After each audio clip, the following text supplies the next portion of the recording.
I need to automate this process better. Oh, I changed the background correctly. Oh, I see.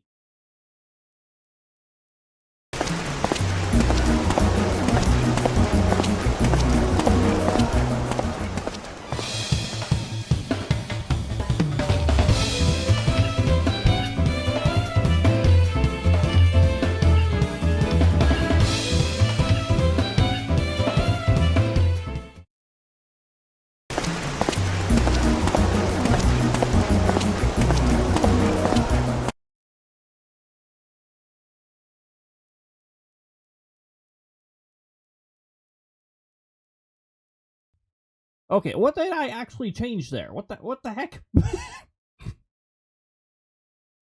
Oh my goodness. Well, beautiful. Hello everybody, I'm sectoral leader Cody. Welcome to a fine Saturday evening. Or whatever it happens to be in your local time zone. I'm sectoral leader Cody. And I'm Cody. Hello everybody. Welcome to the last normal Saturday. Whatever normal's supposed to be. Welcome to the last normally scheduled Saturday? I don't know, next Saturday's scheduled. But it's not scheduled at a normal time. Ooh. Ooh. Anywho. Hello everybody, we are going to be doing some Final Fantasy XIV. We're going to be doing Alliance raids, and I'm going to be hopefully remembering how the hell to even do this one, because I don't like doing Alliance raids, and it's been a little while.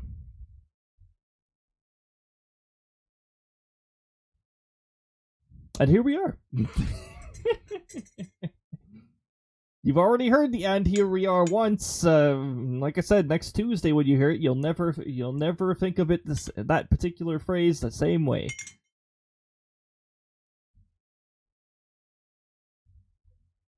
The weather has been pretty crazy and has kept me occupied for a decent portion of the day. There's still on and off tornado warnings in some of the moderate zones over there. So it's been yeah, the weather's been pretty nutso. Well, we are on the weekend, so we're going to be going right to the Final Fantasy XIV pretty soon, except I have not quite launched the game yet, so let me just get in the process of launching that. I hope everybody has been having a lovely day so far. There's been Final Fantasy XIV news being released. Well, the English digest, the part that I can read is out, so we know a bit more about that.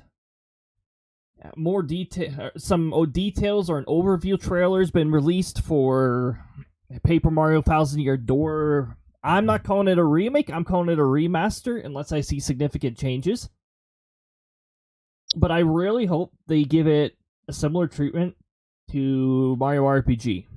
Although some of the unnecessary word changes has given me the impression that is not the case. Now, I'd understand if it was something like, I know, like certain enemy names, bosses in particular, they got their names changed around due to, it was actually mistranslations. So, caused some weird effects. Oh, I'm already on this data center? Okay, I thought I was playing on a different data center. Apparently not.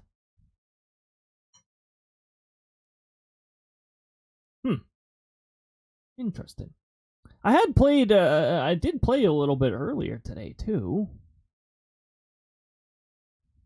I'm telling you right now, though, if I see the queue time say more than 30 minutes, which should not be the case with Alliance raids, because DPS has enough of a demand and they do eventually force you through it, so there should be a constant stream of people actually in line for it. But if I see that ridiculous wait time, then we're not doing the Alliance raid. But again, we should not, because it's mandatory. Oh, I guess we got some MSQ we can get away with going through, too. Also, I've got to eventually actually get past Ultros and Dragon's Neck on this character's profile.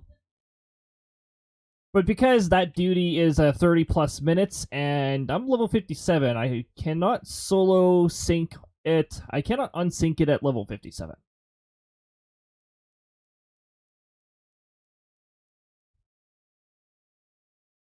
I suppose what we can do is we'll start the Crystal Tower quest series right now, and then we'll do this MSQ while we wait, given that the wait time is reasonable. So we're just gonna bring ourselves out here. I hope you guys have been, I hope the week has been treating all of you very well.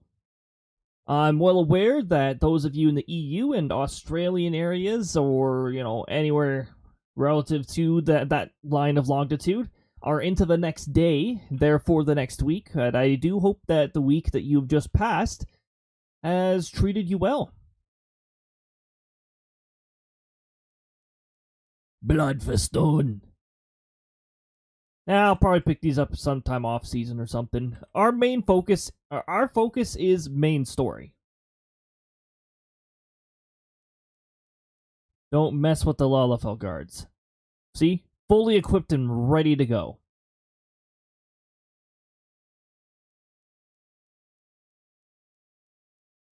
Now to figure out which quest began it again. I'm pretty sure it was Legacy of Alec, but let me just...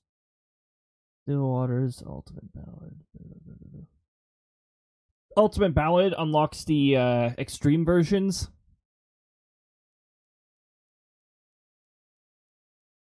I think I'm currently looking at the person who starts it straight ahead here. Yeah, the totally not that guy starts it. Outlandish man. He looks strangely familiar. Huh. Yeah, oddly garbed man indeed. Let me just make sure the game layer is actually audible before I forget to unmute that again. Do I know you? Unless I'm very mistaken. You were the famed adventurer who bested the Garlean Empire's general, are you not? The great Cody sectoral himself. Amazing!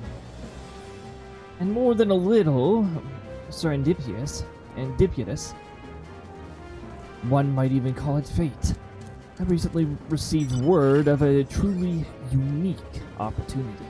You see, an opportunity like the which of none but one of your proven worth could take advantage. The reward? Not less than the accumulated knowledge of a fallen civilization. The risk? A single misstep could cost you your life. But what is a little danger to a storied hero such as you? A man with absolute confidence in his own abilities stands to profit handsomely from this venture. No. I crave no recompense on my part to bringing this opportunity to your attention. The historic discoveries you shall make will be reward enough, I assure you. And if my words have fanned the flames of your curiosity, then I bid you seek a man by the name of Rambrose at St. Conch. Fine, I'm just gonna call it Conch. All hail the magic conch. It is he who stands at the doorway to untold marvels, awaiting the arrival of a champion bold enough to march across the threshold. Totally outlandish, man.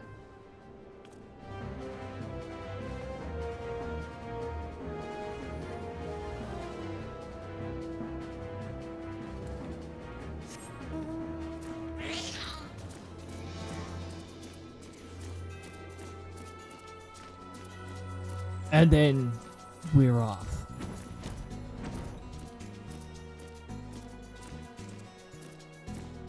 We take flight.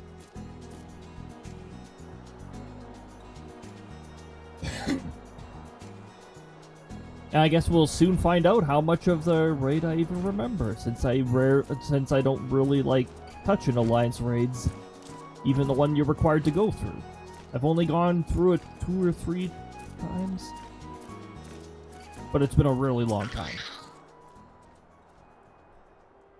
I just follow wherever the letter is, and I go there. That's how I do Alliance raids, I just follow the letter.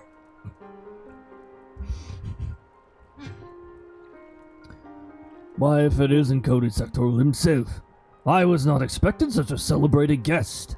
To what do I owe the honor of this visit? You were directed here, you say, by a man clad in foreign garb. Well, the opportunity you spoke of must surely refer to our latest anthropological endeavor.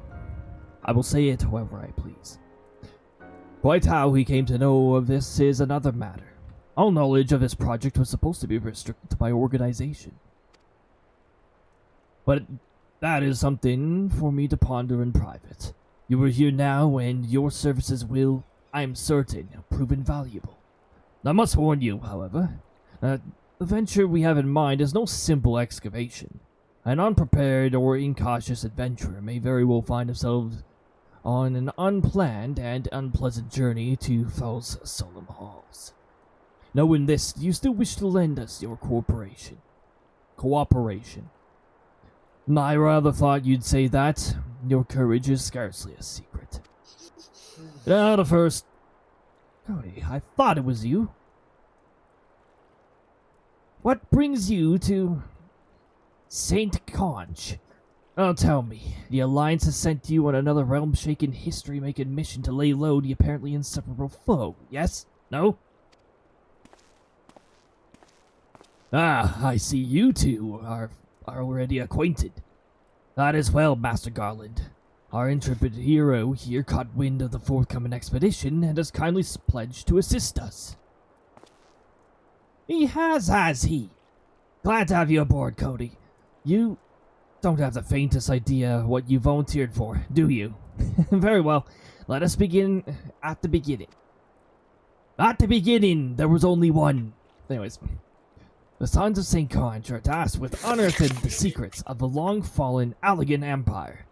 And this present endeavor aims to delve more deeply into civilization's mysteries than ever before. Yeah.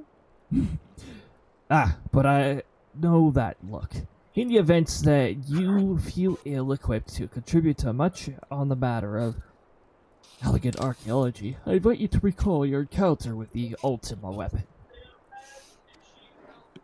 That mechanical monstrosity represented the feat of an engineering far beyond what Garlemald can presently achieve.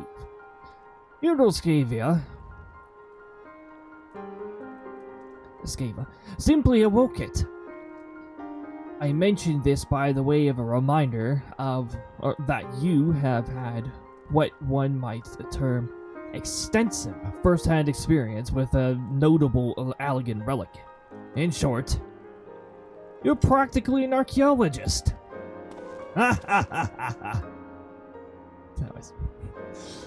Now, to the core of the matter. Here in Mordona, there stands an entire Allegan structure which we have yet to investigate. I speak, of course, of the Crystal Tower. It is said that somebody sleepy's in there. After witnessing the destructive capabilities of the Ultima weapon, and the Lesser Moon Dalamond before it, it seems wise to treat any remnants of the era with utmost caution. It must be analyzed, monitored, and, above all, kept from falling into the wrong hands. To put it plain, I have no wish to see another megalomaniacal legatus wield one of these weapons. It was this thought that first moved me to contact the Sons and propose that the tower be explored.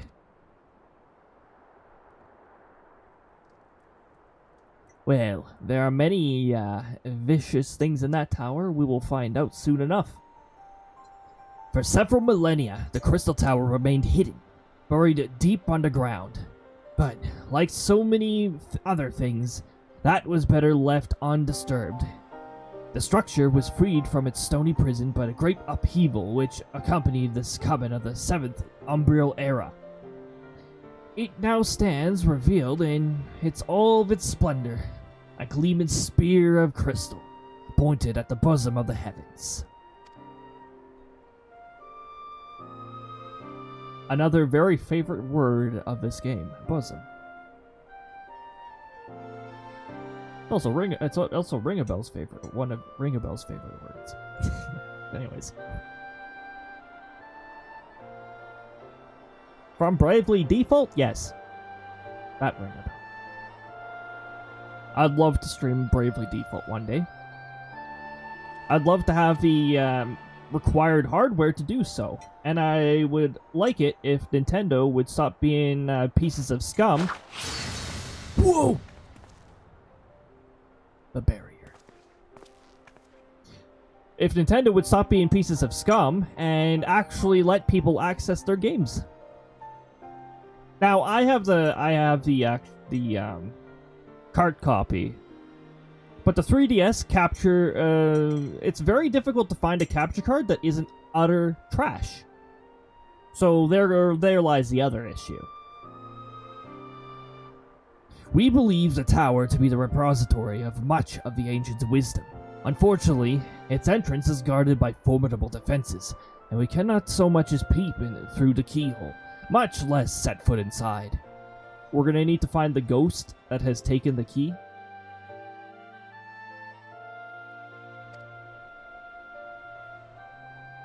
The defenses take form of statues, carved into the likeness of giant swordsmen. The 8 sentinels, as the sons are wont to call them. It is the first barrier we must overcome. You know, several walls of different color. That reminds me of, what's it called? Prismatic wall or chromatic wall or something like that. Like several elemental walls. Why not simply fly over them in an airship, you ask? It's been tried before. Any vessel that ventures too close to the tower is blasted out of the air. We either destroy the statues, or the front door is forever beyond our reach. The tower takes offense if you try to fly to it, and it grows a hand, and that hand slaps the airship.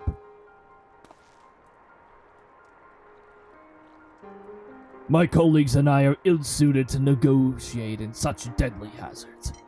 Thus, if we are to gain access to the tower's secrets, we must needs employ the services of an experienced adventurer.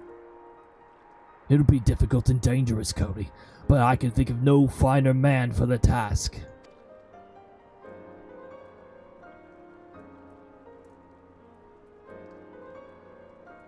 I'm just checking the ads manager timer and the Firebot timer because Twitch has been screwing around with things that aren't broken again. I don't know. I think they're trying to change. They did mention they wanted to make some changes to the ads, you know, like the banner ads to be a little less intrusive. Quite frankly, I wouldn't mind it if they maybe just stopped with the banner ads because they appear all the bloody time, or maybe decrease their frequency. But, you know, I don't have control over that. If I didn't know better, I'd say you have a taste for these deadly escapades. I look forward to working with you again. There was much and more to be done before we could begin the expedition proper. Take some time to prepare yourself, and I shall explain the challenges that lie ahead.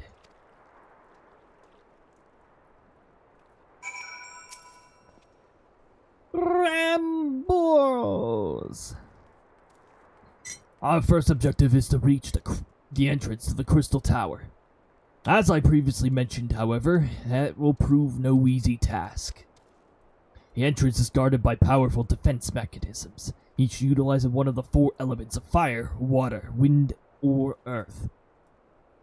Anyone attempting to simply stroll past these unsleeping sentinels invites swift obliteration.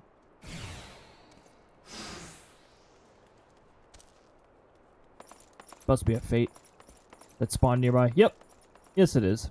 It's a fate that's about to initiate. Based on Master Garland's analysis, however, we are reasonably certain that the attacks of these lethal contraptions can be reflected using a crystal of the corresponding element. Naturally, these crystals must be of surpassing clarity, free of the slightest impurities, much like the flawless specimens used by the Beastmen in their primal summoning rituals. Maybe I should have said exactly like the specimens they use.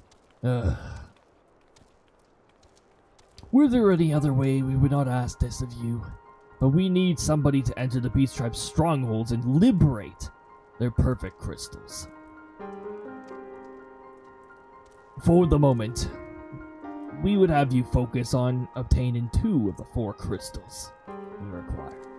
Pray make for La Nocia, where both the Sapsa spawning grounds and the Uranum mines are located. You may be certain that the materials used in the Beastman's sacred rituals will be well defended. Whether you choose to venture there alone or with companions, I shall leave that at your discretion. But whatever you do, please be careful. So yeah, now we got to start exploring the Beastman strongholds. Now we're past level 50, so we don't have much to worry about.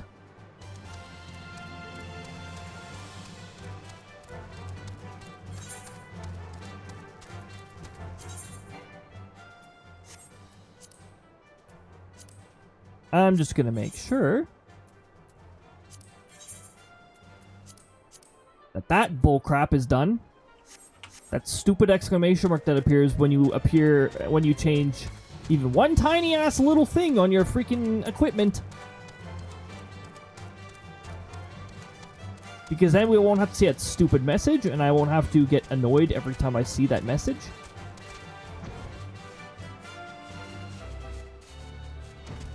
Oh, hold on. There's a control that I need to change for flight controls that bothers me. Manual takeoff, please. Thank you. That way, if I just want to jump on the ground, I can jump on the ground. I don't have to auto takeoff. I'll take off to the sky if I want to.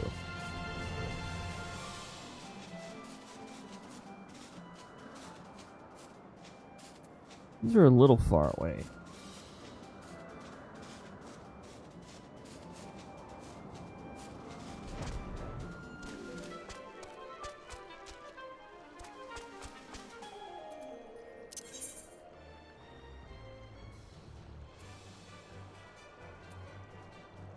Oh, wait a minute. What am I thinking? They're actually not that far away if you think about it. One of them is not all too far away. I mean, it is still a little bit of a distance. Oh, wait a minute. No, those are both La Nocia. Right then. Right then.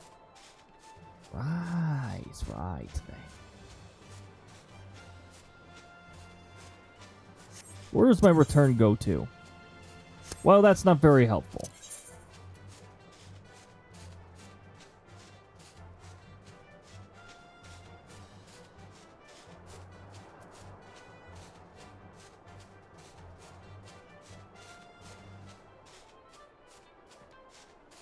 I guess we can just go straight to Outer then. And then from there we'll travel wherever. Oh, hold on. I think it's cheaper to go to the other... Western? Western, okay. That means it's cheaper to go to Outer first. And then from there we'll just fly wherever we need to go.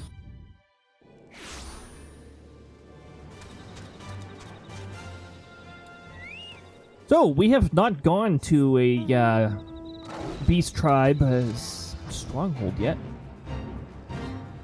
I think, well, technically they're called like tribal whatevers now, but they just generalized it because, probably because it was technically inaccurate as they introduced more of the tribes. So it's like, wait a minute, those guys aren't classified as beasts, so it didn't make much sense. So they just generalized it, so it makes a bit more sense. Well, I ran past a few of them, and despite being not more than 10 levels of difference, they don't seem to care. Let's see how long that lasts. Oh, okay. Well, we got scripted encounters here.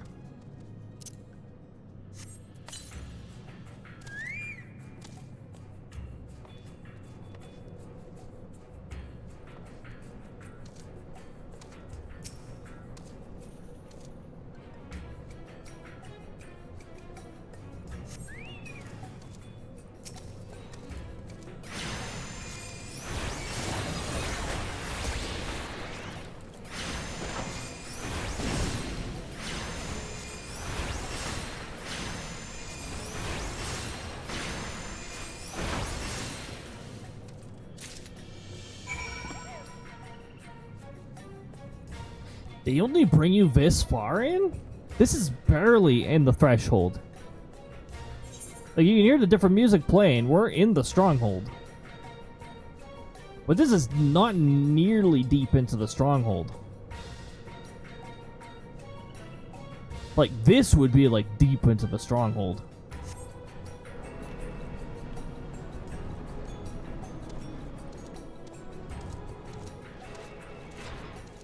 I still love the threshold, the music of the strongholds.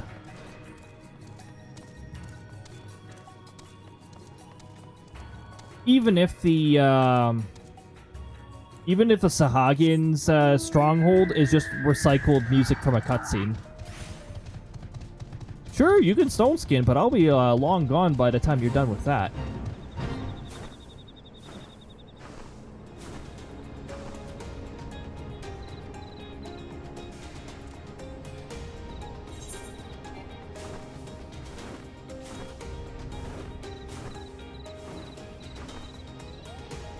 And since the Realm Reborn maps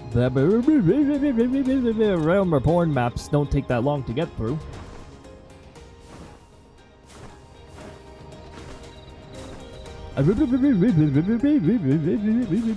Hey, wow. Welcome to the English stream of Sectoral Leader Cody, where I proceed to enlighten you on the beautiful art that is speaking the language of English.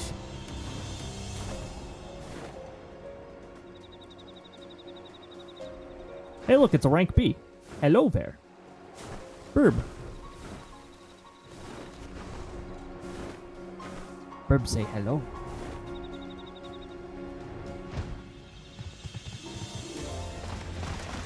I guess we could complete this quest too. I'll just zip zoom speak to Lalafell, and we unlock thing. What rings do we currently have? We still have a brand new ring equipped. That's funny.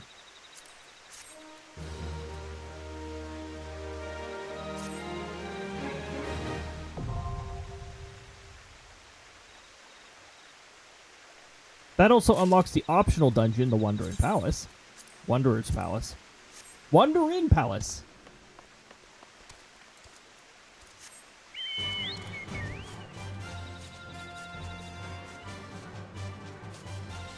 There's no A ranks or B or S ranks chilling around here. No, there's no S ranks. Otherwise, we would have gotten the message down in the chat log. So now we got to go all the way to Western Lanosea.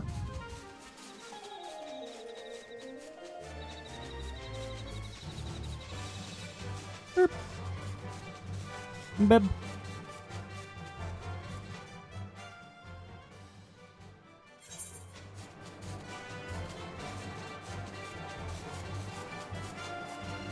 If you ever want to join me in my misadventures, I do have the world up in the corner here. It's the longest and most difficult to pronounce a world's name because that's a good 25% of the words in this game. Halicarnassus. Harlequinassus, if you want. If you please, want. Halicarnassus is nothing. Halicarnassus.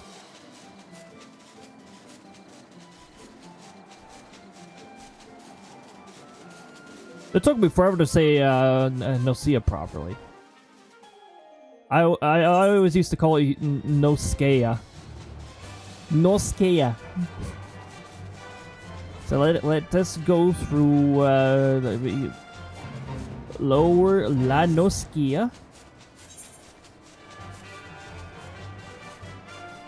Zoom the camera into Chocobo Butt.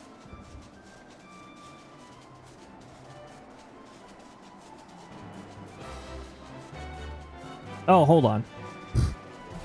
Oh wait, no, I'm going the right way. I'm just double guessing myself.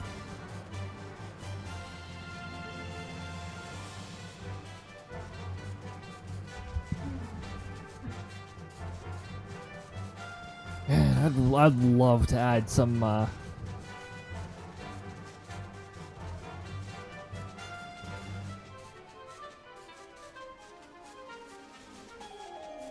Was that a fate back there about to spawn? I think it was a fate about to spawn or a fate that just recently despawned. I'd really love to give my dude like hand motion that. Maybe one day. I'll get one of those fancy hand motion things that you can equip to the hands and eventually figure out how the heck to set it up.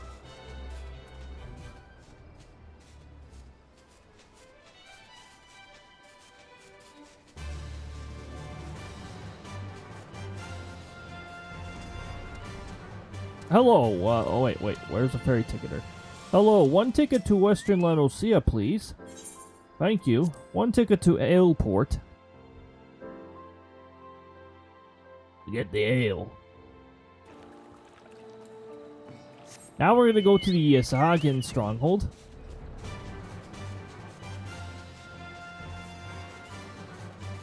Unfortunately, the Sahagin do not get their own stronghold music. They just get the tension cutscene music.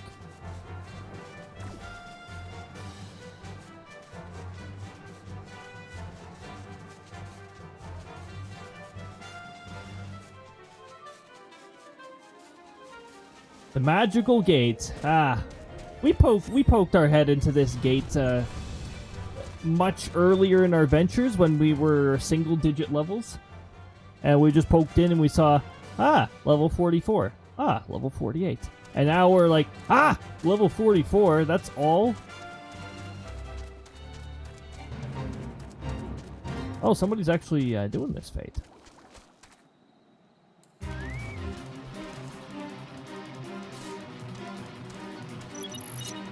Let's help them speed the process of it. Water! Pokemon Ingrid Benito. And thank you for the water. I will eat all that. I'm just going to take this fella out. And the ad. May as well take up the ad. Bring him down.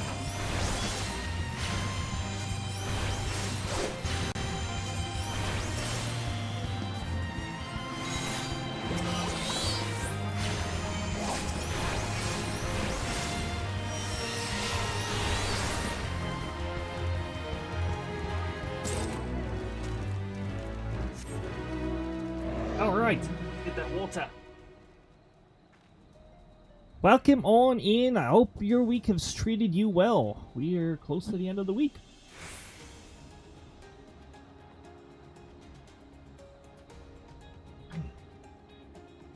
Very good stuff. Hydration is an important one. Tomorrow is your Friday. Oh, heck yes. Weekend is looming. That is awesome to hear.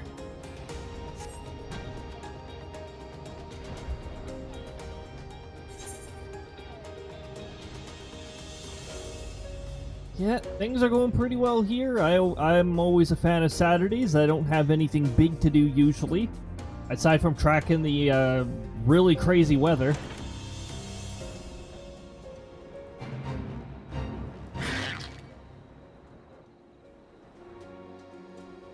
Oh, whoops! I took a wrong turn. Let me just. I'm just going to cut to the proper side. Yeah, there we go. We'll just do that. So yeah, we are required to go into the Sahagin stronghold for this one. It's better guarded. And you actually have to go deep in, unlike the with the kobolds, where you don't really go that deep in. Oh, sorry, the Sahagins do get their own music. You just have to get far enough in.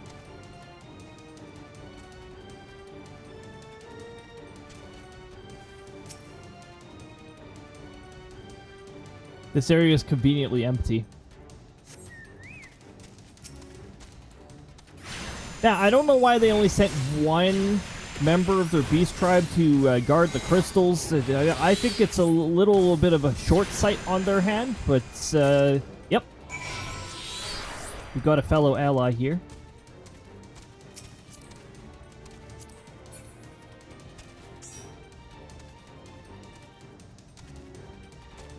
Yeah, they only send one individual to guard the crystals. Well, no, I think it's a very weird decision on their part, but all right.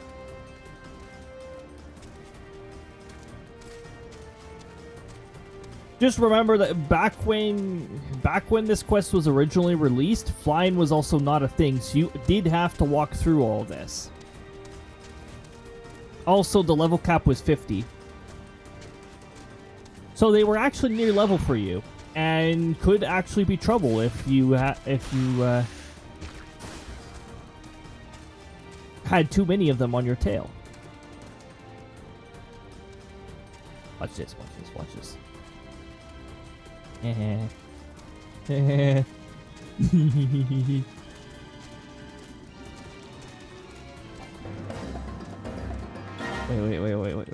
Wait. You didn't see me. You didn't see me. And this one is too low level, so you won't care if it spots me. These fellows are level 46, so we can just walk right by them. They're like, yeah, nope. Pelican. Which I sometimes call pelican. Pelicans aren't exactly very fast, though, so... No, it just sounds close to pelican. Jeez, they still made this fate's frequency super high. What is up with this fate? They never adjusted its spawn rate. It spawns all the time. Like, within 5 minutes, guarantee you'll see it again, pretty much. Sometimes it takes longer than 5. Sometimes RNG rules differently. But my goodness, does that fate ever spawn frequently?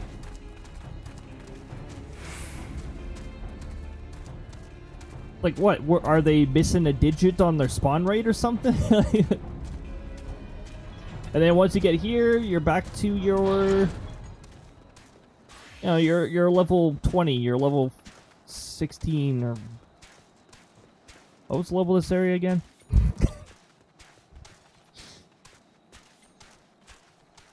I don't... Oh, there's a creature. 16. We actually have to go back to more donut, though. I guess we'll just... Oh, wait a minute. I could just return there. Make use of having a return set to an area. Actually, you know what? I set it to here because the story is currently here, so I guess that makes sense.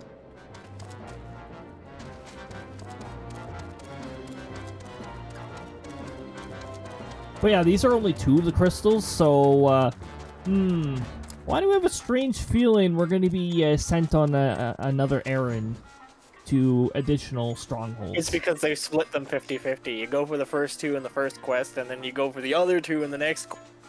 Yeah. Yeah. That's exactly what it is. It's like, They have to cutscene you for the 2 barriers. Oh, How progress your efforts in infiltrated the beastman's strongholds? Were we even infiltrating the kobold stronghold? We like took 5 steps into it, and that was our destination. So these are the famed flawless crystals of the beast tribes. I've seen countless specimens from what I know. Not how many excavations, but nothing to compare to these. Their purity is astounding. Anyways. You have done well, Cody. With these in our possession, we lack only the crystals of fire and wind. The former lies in Zarak, the war camp of the Amja in Fanalan. The latter in Natalan, the roost of the Ixil in the hills of Corethas. So we're going back to the Central Highlands, but this time it's for something that's actually a little fun to do. You can expect them to be as closely guarded as the first two. So, 1 level 50 tribesman? Alright. If not more so. Oh, so maybe it'll be 2 instead. Still, I look forward to receiving word of your resounding success. Oh boy. I am doing quite good. I hope things are going well for you. With the weekend around the corner, it'd be nice if the work part of your week went without any issues. Yeah, things have been going pretty good here. I saw a thunderstorm probability in tomorrow's forecast here, so here's the hoping. I'm just like, yes, please. I mean, we'll see, because I always look at the way they word things. When they put risk of a thunderstorm in a separate sentence, I know that that's like 30% or less. It's a pretty low chance. But they've got their very specific ways of wording. However, I was also looking at the aviation charts, and I was like, I actually see a trigger and some unstable air mass that's also accompanying it. Doing good, playing some Helldivers, and spreading the sweet democracy. Oh, heck yeah. Nice. Getting those bugs pushed back. Oh, whoops, I'm going the wrong way. Don't worry about it. I know where the threshold is. You know, it's definitely here, right? I point my cursor right over it, and it's like, ah, yes, Axel's stronghold. Yep, yeah. It might be there. Oh. And look where it is. It's barely in the stronghold, just like the kobolds. See, they don't want us bothering the bird-like tribals, it seems. If they're bird-like, we just leave them alone. We just poke our heads in and we're like, yeah, I'll just take your crystals. Thank you.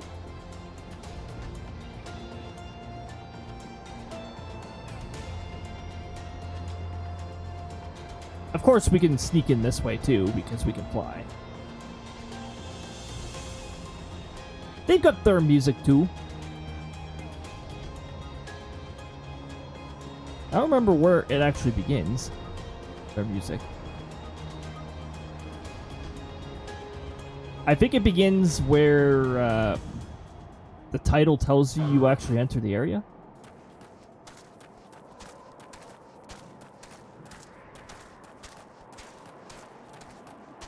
So yeah, then you walk your way over here. You see a lot of level 49s are here. This actually is a little better guarded, but these guys are here all the time. They're not specifically here for this part of the quest. Also, this Boldwing will not see you if you do this. That gate is the music threshold.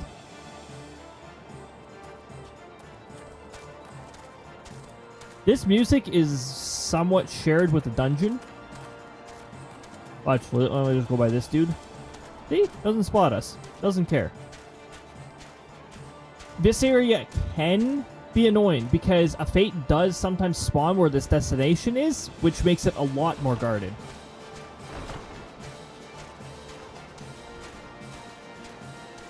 Otherwise, we can go over here and we can just be like... Oh, somebody's doing this fate, so we might actually get a spawn in here.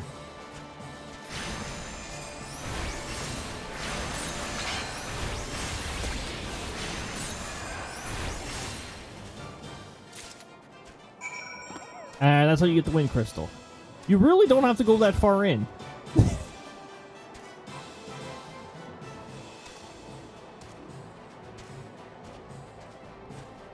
Is somebody actually doing that, or is it progressive on its own? I don't think NPCs appear to progress things here.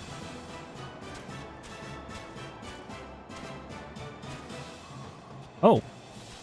Wait, somebody actually having troubles here?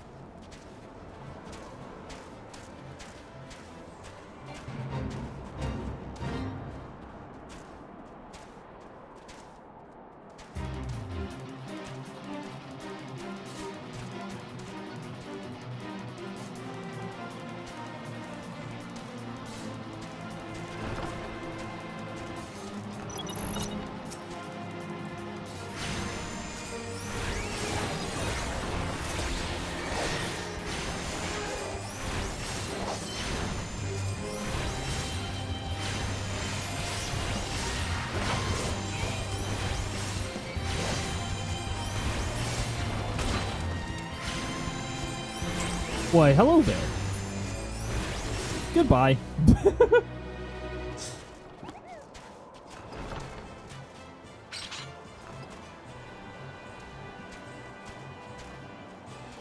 I don't know if they were actually having trouble, or if they were just, or if they just left the fate threshold and unsynced. You never know.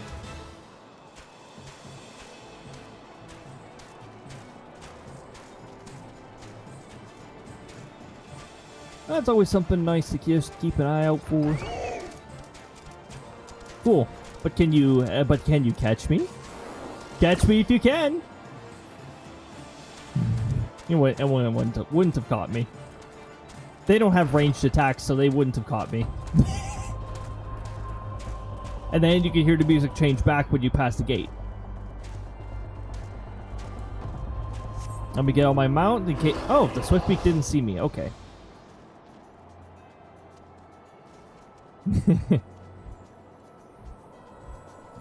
Wait, can you actually land on these? Oh, they have a hitbox all around them. That is not fun. Alright, so now we've got to go to Thanalan.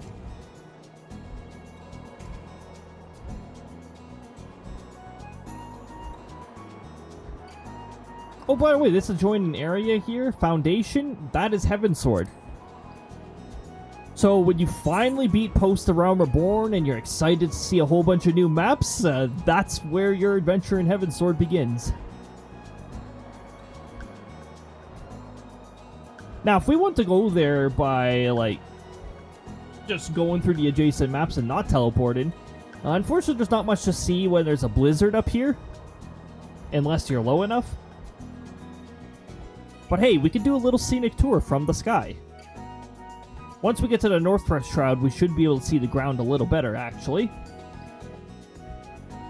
We're just, you know, blizzard. Oop. And apparently I'm increasing in elevation, so let me just decrease my elevation.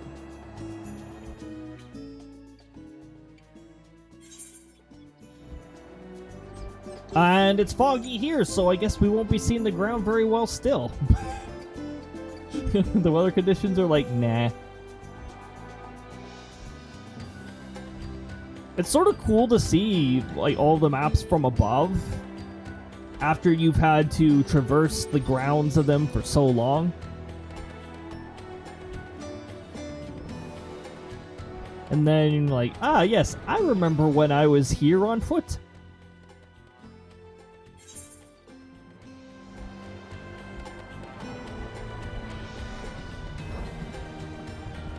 Remember when you were here on foot, too. I remember when we encountered Odin over here. You still remember that.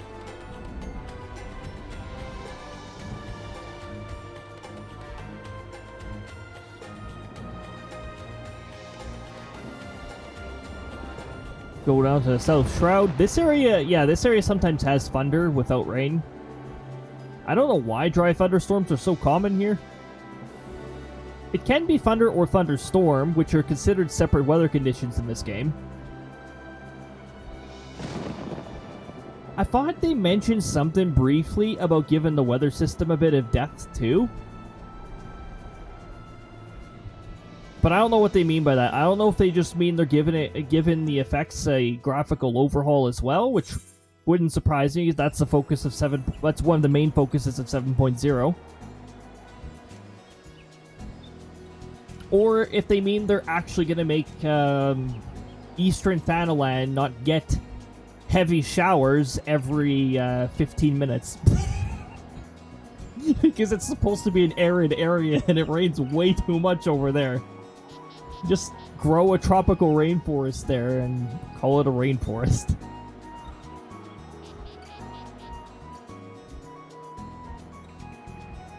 Ooh. Go down here, and then we eventually get to Eastern Thanalan.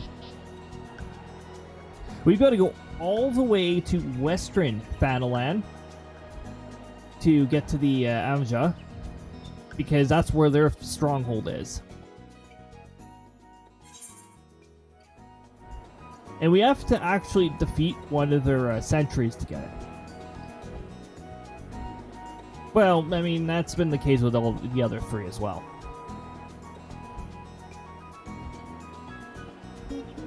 I shouldn't say all the way to Southern Thanalan. It's actually not that far away. If you're able to fly. Oh, I keep forgetting that I actually get, like, storm seals from the Fates, so I guess it is nice to pick those up once in a while, because we can use that to work towards our promotions. Because once you hit a high enough rank, you'll be able to... I've got like 1.244 million gil or something like that, which should be enough for a small place. Or maybe it's just short. Now, hold on. These labels are so misleading sometimes. Oh, ads are about to bother you. Thankfully, we're not into anything too big yet. We're just going to head towards the desert. The Sagoli Desert.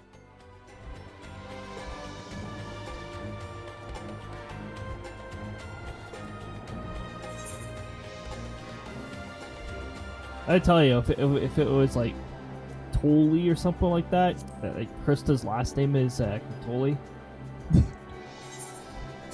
One of Krista's family members are here, rolling in the sand.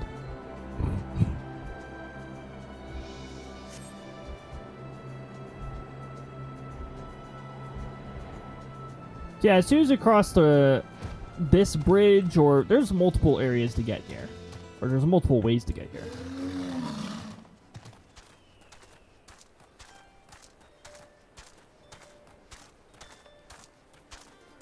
This music still has the normal Thanalan music, though. You don't get the Amja's Stronghold music until, you know, you're actually in the Stronghold. Oh, that's right. These guys aren't going to care about my presence because I'm more than 10 levels above them.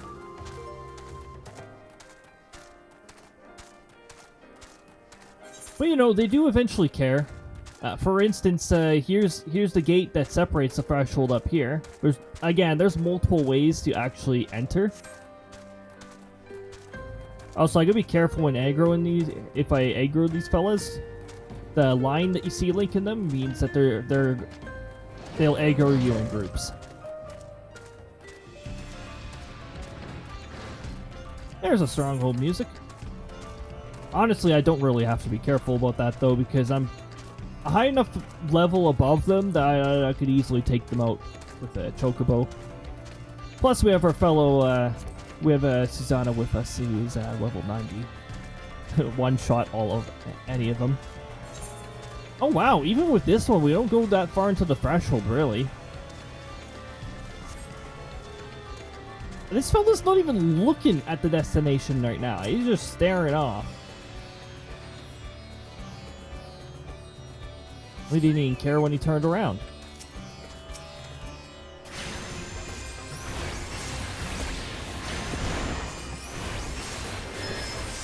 I like how Chocoyo is currently tanking. What a tank.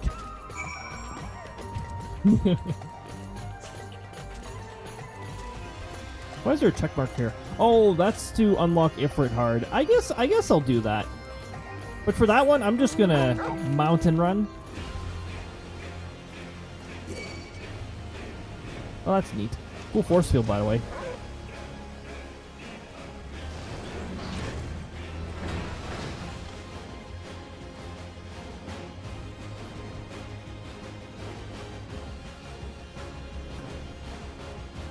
See, each place has really like interesting structures to them.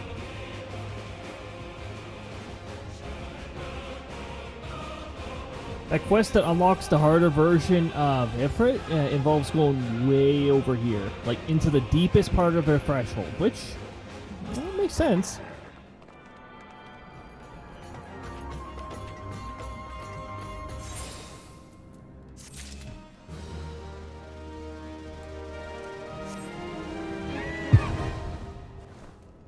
Oh, that's right. We can just do this.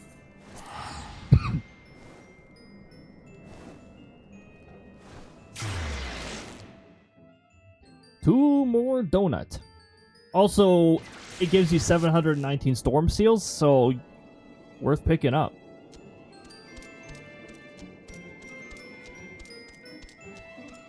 This game actually has a lot of seasonal events about to pop off, and a seasonal event about to conclude soon. They're doing that to, you know, keep people somewhat entertained in this short bit of dry spell while 7.0 is getting prepared. 7.0 is the next expansion that's coming out. Dawn Trial. Early access begins like June 28th after 48 hours of maintenance. So anybody who plays a lot of Final Fantasy is gonna have the reality of, oh, I need to actually do something else. Settle in for a bit. Like anybody who gets right into their MMOs. Cody, it's good to see you. See, we're back from ads, and that is some really good timing to be back from ads. We just arrived back with Rambro here. Cody, it's good to see you. Tell me, were you able to obtain the remaining crystals from the Beastmen? No, I came here empty-handed. Wonderful. With all 4 crystals in hand. With all 7 rings in hand. Anyways, we are now ready to proceed to the next stage of our preparations. I hope I did not give the impression that we would be embarking on our journey to the Crystal Tower just yet. Alas, there is another step which we must be completed ere we come to that. All the crystals you acquired are indeed flawless. They are of little use to us in our present form. If they are to reflect the elemental forces of the tower's defenses, they must needs be cut and polished. A process which calls for a very particular set of materials. Procuring them will be a challenge in itself, I fear. Needless to say, we will be requiring your services once again.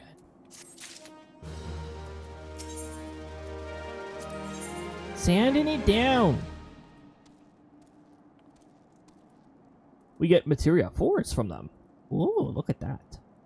We could critical hit to something that we have. The only problem is, let's see here. No meld, no meld, no meld, no meld, no meld. No meld. No meld. No meld. We've got a 1 meld. Oh, what the? Yeah, blue gear can't be melded. Most blue gear. I think there's some exceptions. Much later in the game, though. Oh, by the way, the equipment optimization thing is still a little stupid. Let me just close this window.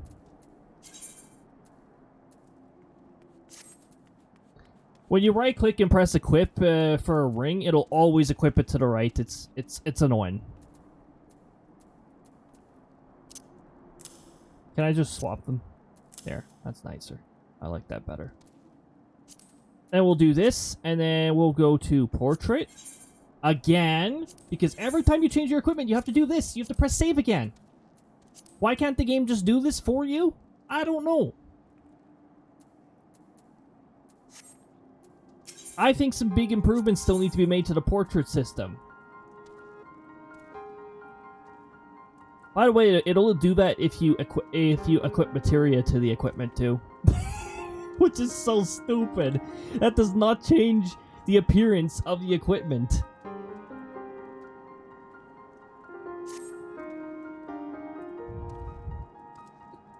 If the flawless crystals you procured for us are to retain their elemental purity during the shaping process, a very specific set of abrasive substances. I almost said sustenance?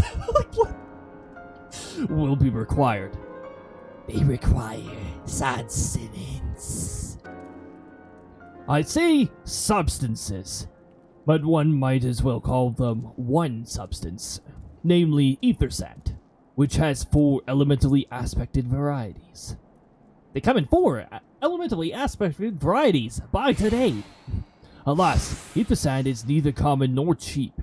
Indeed, it is not unusual for the abrasive to exceed the value of the precious stones it is used to polish. Given the rarity of the materials in question, the Goldsmith Guild in Ulda seemed the likeliest place to purchase the quantity we require. When I contacted the Guildmaster, however, I was informed that no ether sand was currently available. Though I requested that word be sent as soon as new stock came in, I have yet to receive aught but apologies. I should mention at this point that I placed the order some time before you procured the flawless crystals. I'm well aware that acquiring ether sand is no small feat, of course, and I am not an impatient man, but I fear the more we delay our investigation, the greater the risk that the tower secrets may fall into the hands of other, less savory parties. What, do they know how to get the crystals? That is why I wish to entrust you with the payment for our purchase, and send you directly with Guildmaster. I still can't say her name. Serendipity. Mayhap the presence of a distinguished personage. Serendipity. Serendipity! Dippity-doo! Nice. Will spur the guild into action. In any event, it is my hope that when we next meet, you will have found at least one of the 4 varieties that we've assembled required.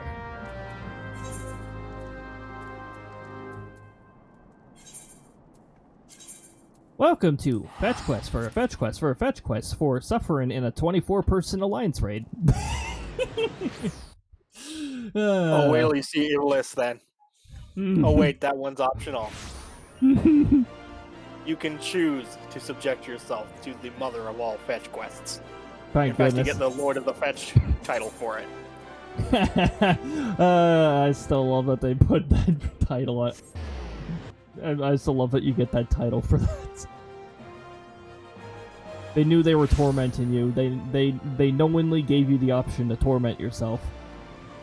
Yay, they have Celine too.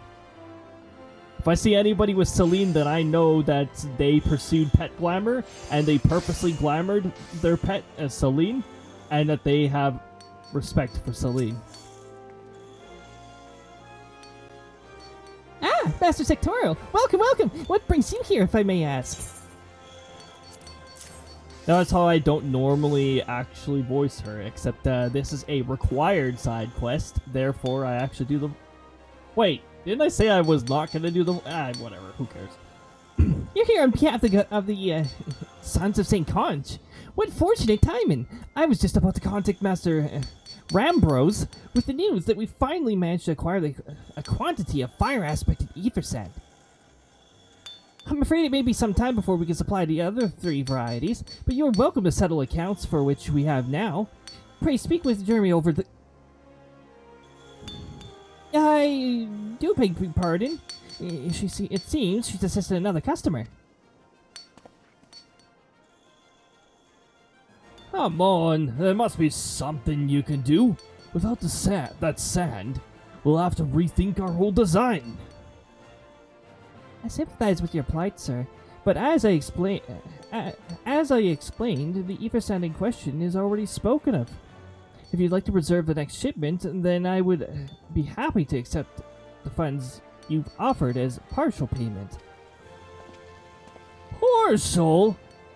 Are you saying it's not enough? I'm already stretching our research budget as is. I suppose a man can do without a midday meal for a year or two. You have midday meals? I don't. Not unless I'm doing a lot of heavy lifting. Then I demand midday meal. Cody, it's been too long. What brings you here then? You've got your eye on something expensive, have you? Boom.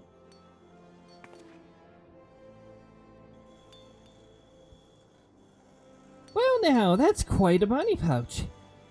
The sound of so many gil clinking together is strangely satisfying, is it not? Claiming and yet invigorating at the same time. Oh no. You're here for the bloomin' ether sand, aren't you?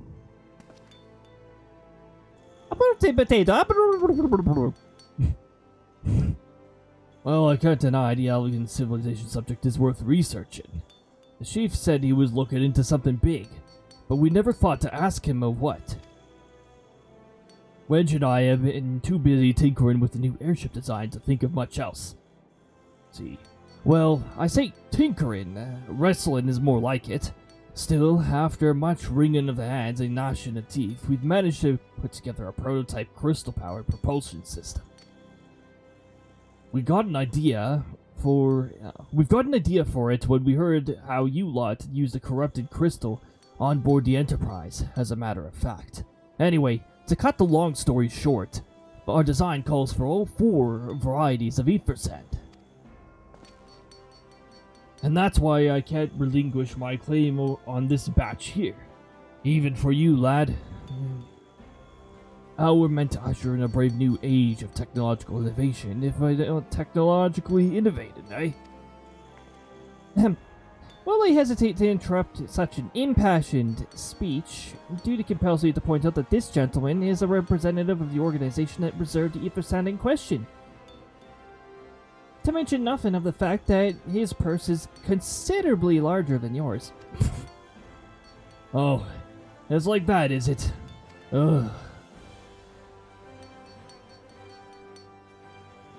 Alright. This batch is yours. I'll let you have it. But if you're gonna take my sand, it's only fair that you grant me a role in this project of yours. I'll take that as a yes. Nah, it's not every day you get a chance to experiment with the wonders of the ancients. With any luck, they'll inspire me to think up of another technological innovation or two.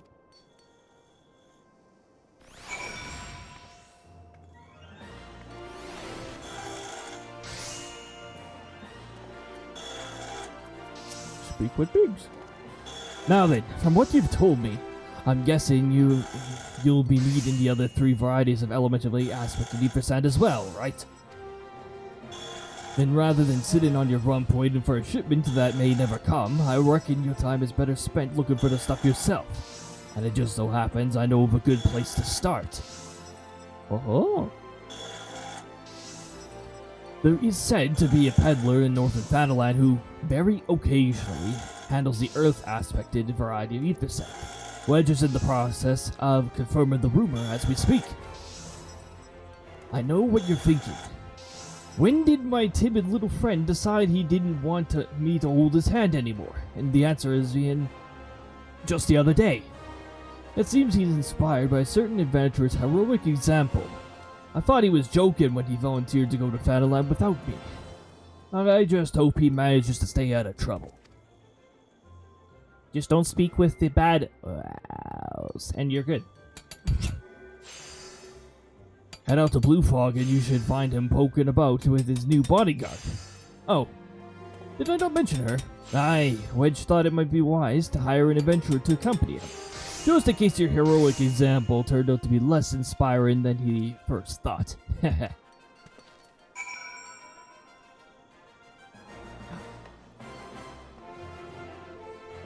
If that last name wasn't different. Melia. Sorry, every time I see the name Melia, I think Xenoblade Chronicles right off the bat. Melie. Where are we going again? Northern Thanalan? Okay. Northern Thanalan.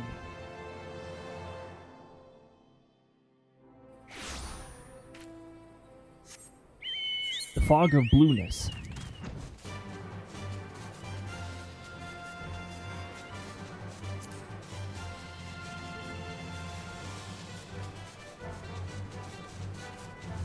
I hope I get in a good financial position to get a second computer, like just dedicated gaming computer. That way I can run the processes nice and smoothly here, and all the gaming resources can be on a different one. I think it is really dumb, and that honestly, I really wish somebody would just class action Microsoft for the crap that they keep changing and dictating, because they are behaving like a monopoly, and perhaps getting rid of the unnecessary restrictions that are the graphics cards, and the fact that you can't have two working side by side on the same computer. An intentional limitation,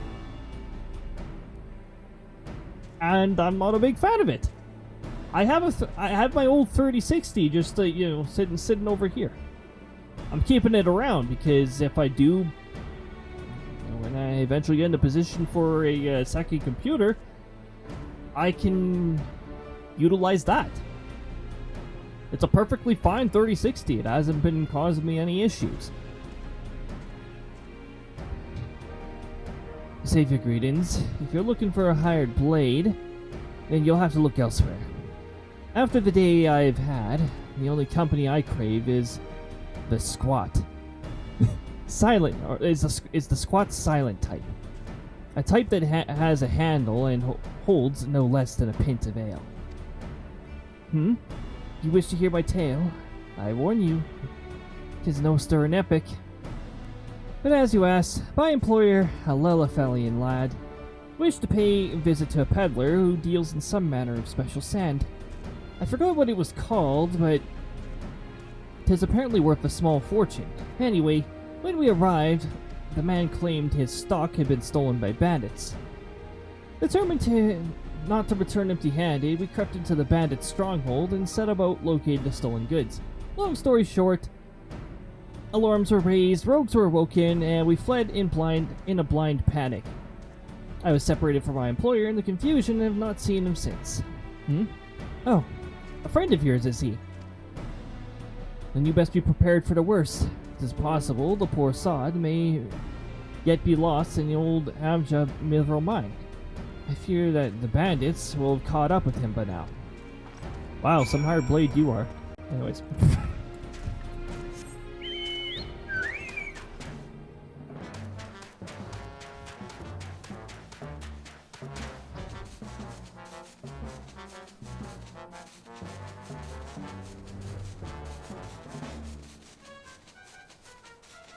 Oh, whoops. It's this branch here. B rank. That we're not worried about because we don't have the slip for them.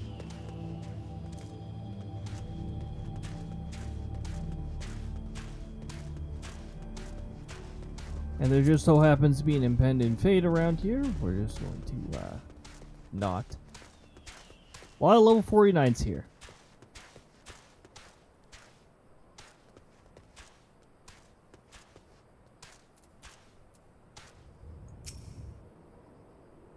Let's just get them out of the way because we know they're going to get in the way.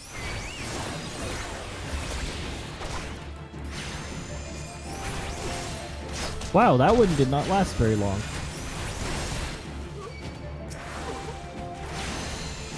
Blizzard? How about sleep?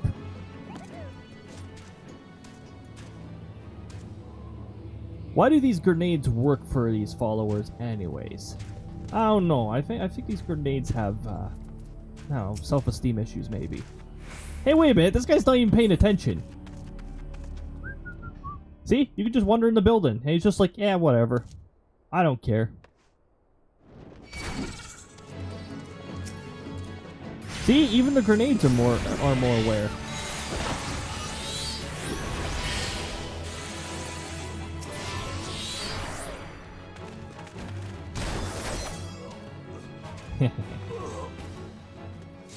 Oh, wait a minute. Oh, he was in here. Wait.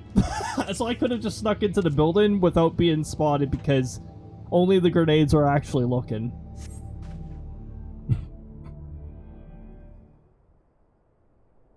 How could I be so stupid? Sneaking into a bandit's lair, it's just not the sort of thing I do. And now I'm gonna die for it. Also, you hired a very terrible hired hand. No, I just need to calm down. I can do this. I can be brave. I'm going to stand up, and I'm going to walk out of here. Here we go. Well, do it right now, Wedge. They're all dead right now. They're all sleepy. Yeah, I'm sorry. Please don't kill me. I promise I'll leave and never come back. Hello!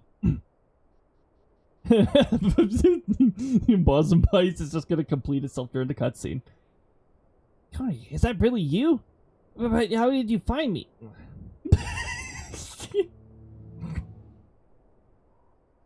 It's so funny that still progresses regardless of a level discrepancy.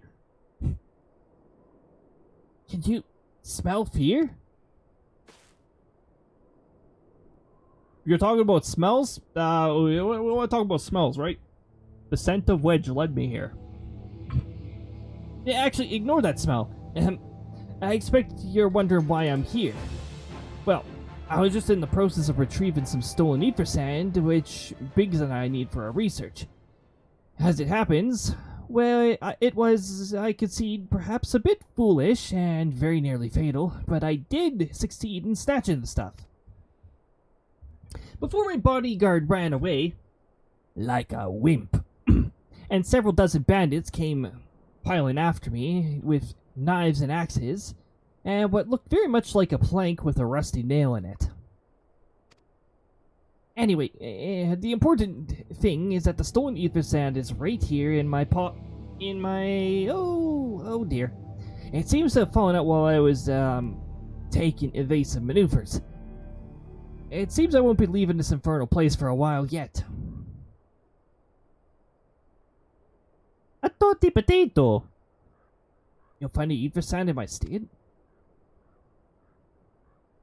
Oh, thank the gods. You're a true friend, Cody. I hope the search doesn't prove too troublesome. The bandits don't seem to care much for visitors. They just need sleepy time. That's all they need. You don't worry about it. See, Chocoyo here will intimidate them with the freaky looks. Anyway, we'll just go this way. And lo and behold, they don't notice.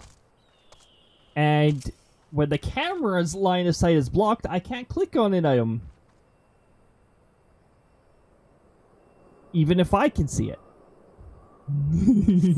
Susanna's threatening that follower.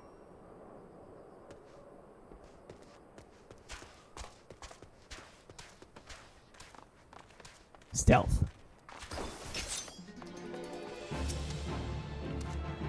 Oh, must have said something offensive.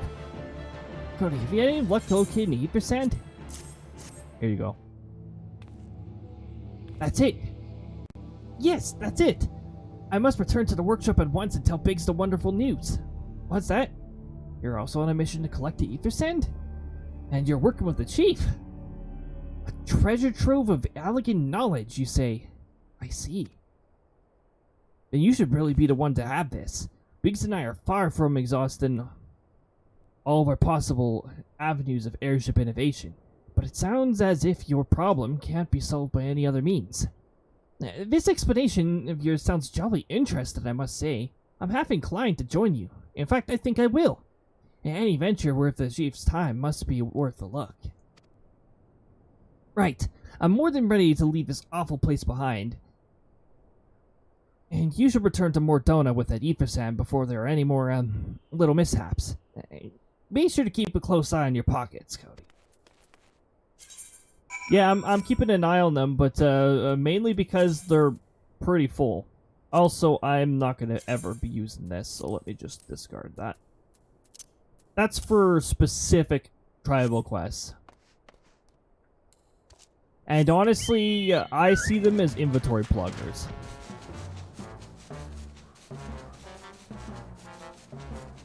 None of those dudes saw me when I was leaving. I was flying low enough for them to still see me, I'm pretty sure. Oh, wait a minute. If we're going to St. Conch's Find, then why don't I... Wait a minute. No. I don't even need to waste a return. From here, we can just keep going north. You're in Mordona if you keep going north, so... We don't need to waste a precious return. There used to be an out of bounds here. Unfortunately, Square doesn't like it when you have fun, so they did get rid of it. Even if it wasn't a harmful out of bounds.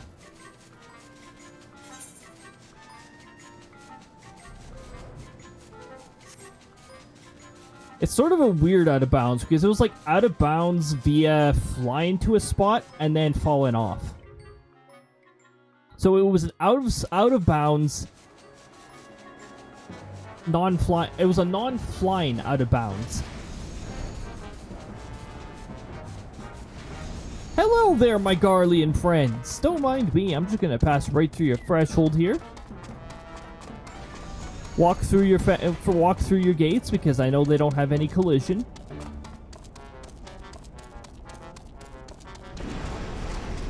Those are very cool gates you have there.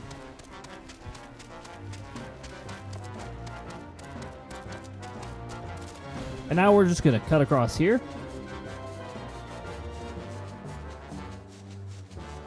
The fog returns to Mordona.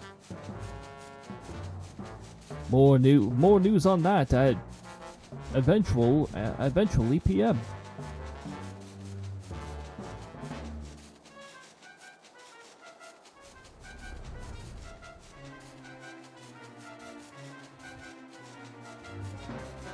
Look at that. The waters of Mordona.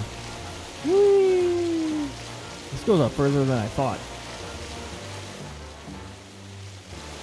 You can't dive here. No, you can't dive here, but it goes up really far. You should be able to. Honestly, you should be able to dive here. I know there's like nothing to see here.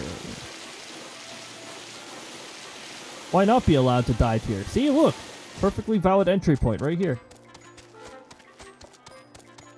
Lake Cobra.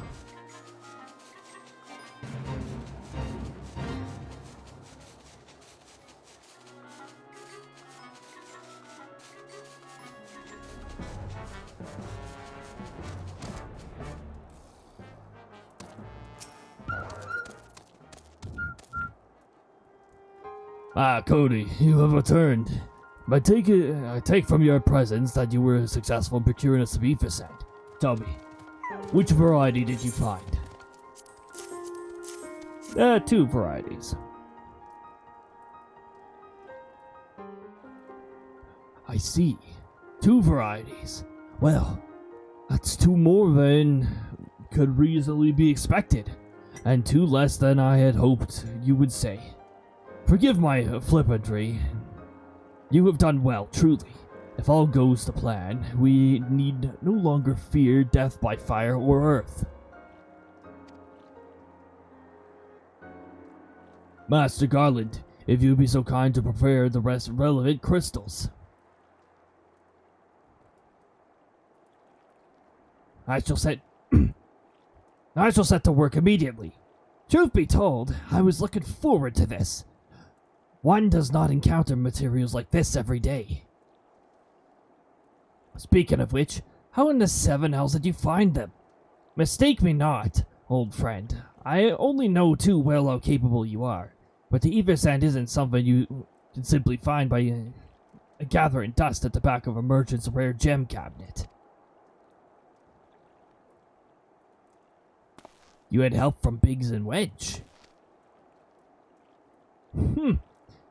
Trust them to design a revolutionary new engine the moment I turn my back.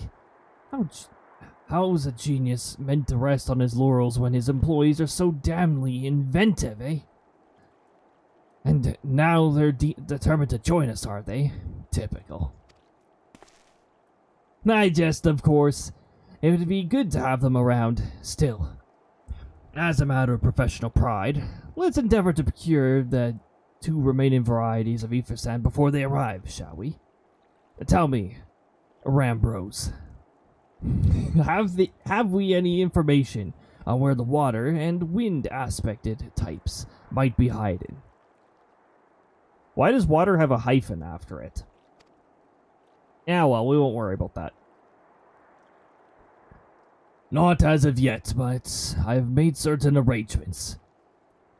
We shall soon see if my efforts have borne fruit. Forgive me for observing, but you seem less than enthusiastic about that prospect. If there's a complication, I'd rather we discuss it now than risk jeopardizing the expedition. Mayhap an explanation is in order. But first, let us savor the preliminary victory that Cody has won us for our cause, if only for a moment. Cozy.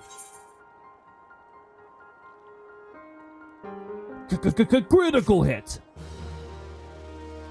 Oh, wait a minute. We don't have anything to actually attach that to. Oh, we already have a stack of it? Oh, no. I just got rid of whatever was here. Okay. Bird feather. Anyways. Performance for the ages. You mean we're inviting Krista, the dancer, here? No. Yes, I must speak of the arrangements I made to acquire the 2 remaining varieties of ether sand. Some days ago, I asked Charlie, an acquaintance of mine, to travel to Gridania, and there gather the necessary material. Since that time, however, I've heard nary a whisper from him. To be frank, this lack of communication is not entirely uncharacteristic. But I cannot discount the possibility that something ill has befallen the man. Alas, we do not have the time to investigate his fate. I have mentioned before that the more we delay our expedition, the more likely it is the Crystal Tower secrets fall into the wrong hands. Therefore, I would entrust you with the same mission I assigned to my friend. Travel to the Black Shroud and seek out him. Parsmont Tret, the master of the markets in Gridania. If anyone knows where ether sand might be bought, it is he. It is I, the master of illusions. Anyways.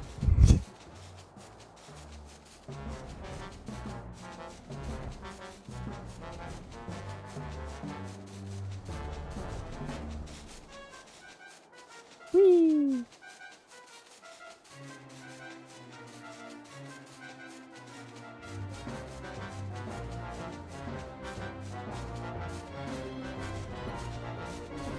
And then we were off to the Central Highlands, to the North Shroud, and back to Gridania.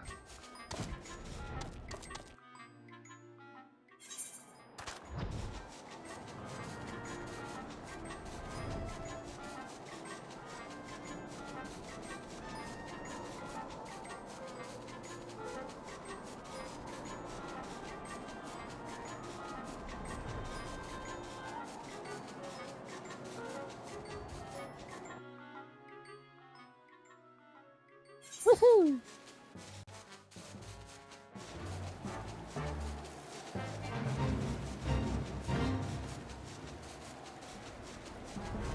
Rain.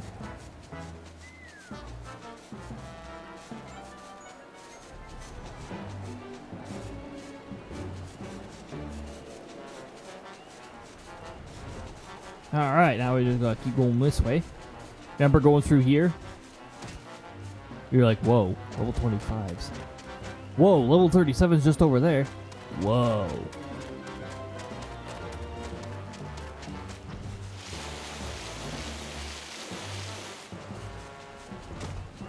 And we're back to the level 5 area.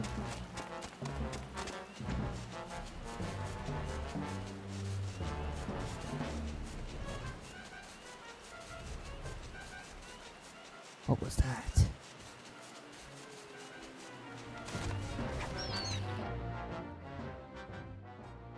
I know what that sound was. That was the guards tormenting the ground squirrels again.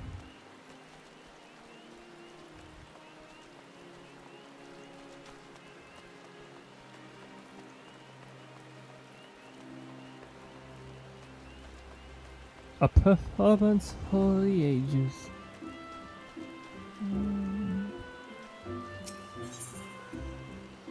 We're off to the markets.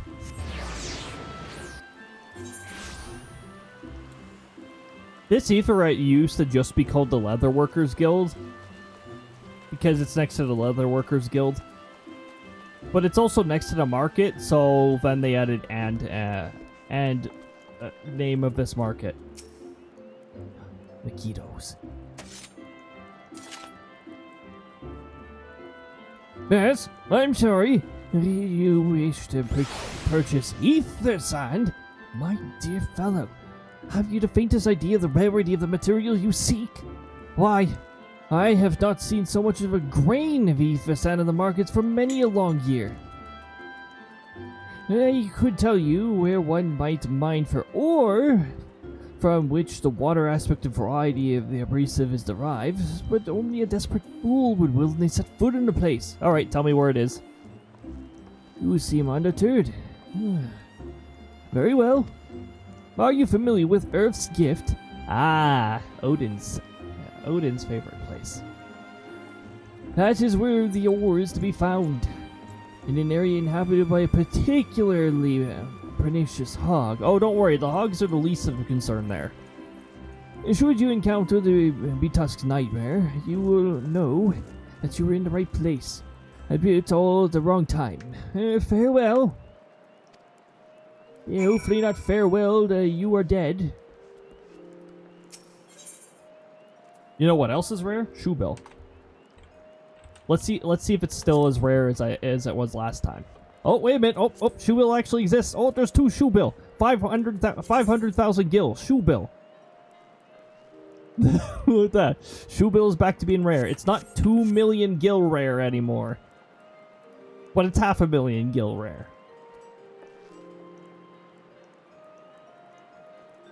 Ha ha ha ha. But anyways, Earth's Gift. So we gotta go to the South Shroud.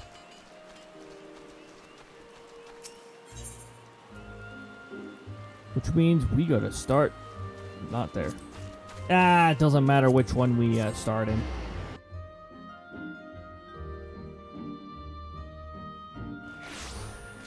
Earth's Gift. Yes, the Crystal Tower series is pretty tedious to actually get the Alliance raids unlocked. Which is all the more reason why it's like they made this mandatory. But, so, did they really actually cut the time down for Post-ARR Reborn? No. No, they did not. It is very close to the same length as a result of this. I'd argue it's a little longer as a result.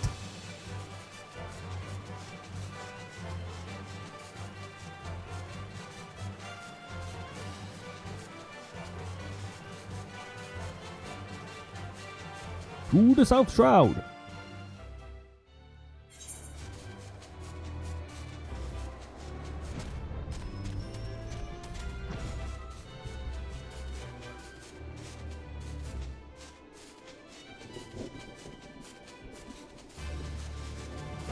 Who knows though? Like maybe they'll make a change to that particular raid somewhere in the distant, very, very distant future. We're gonna make the game more single-player friendly. All of a sudden, you have to partake in a 24-person raid.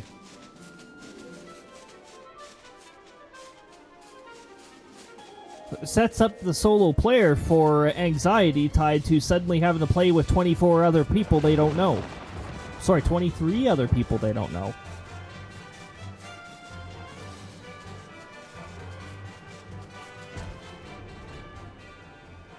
Welcome to the jungle.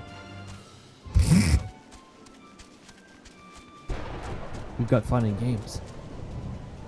These wild hogs are too low of a level, so we don't have to worry about them.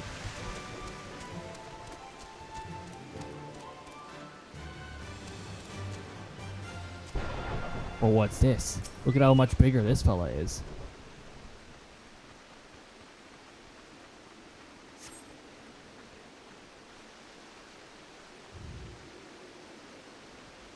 You're too late, adventurer. Not only for the entertainment, you will find no trace of the ore, but recently lay here. Nay, not so much as of speed.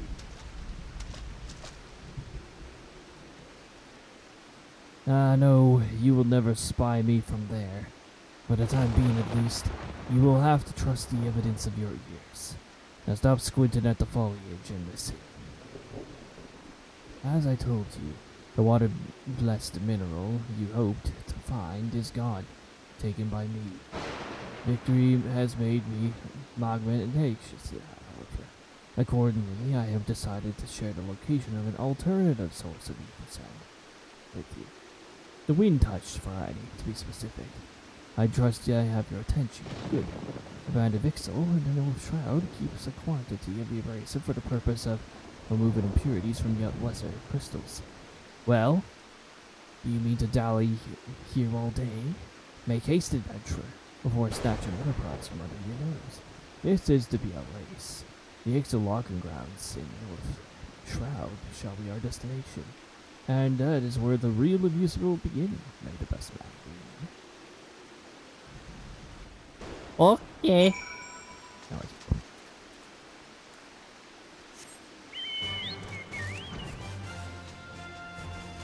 Fine, be that way.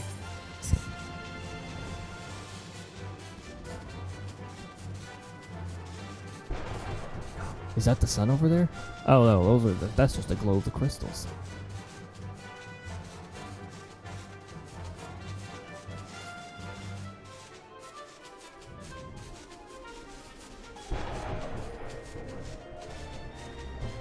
Shroud. Yeah, it looks a little weird back there because that area has a bit of a green filter effect to it. Oh, it makes the clouds look a little different.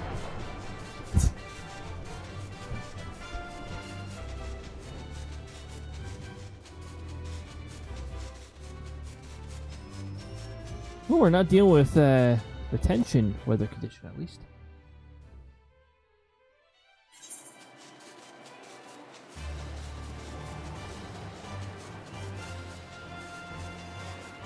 Now let's listen to our chocobo music. Certainly, the music that is in our character's head right now, right? That's just the music you hear in your head while you're on your chocobo. You're like, where is that coming from? Or maybe you just don't think much about it. But since we're going back to the North Shroud, we're going this way, into a tree, beyond the tree. In order to progress, you must look beyond the tree.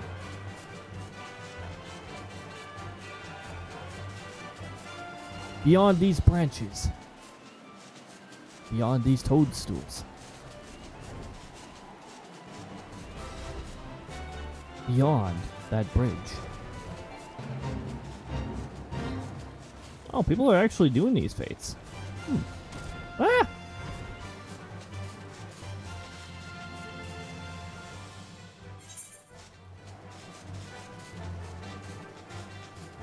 Over here we are at the North Shroud.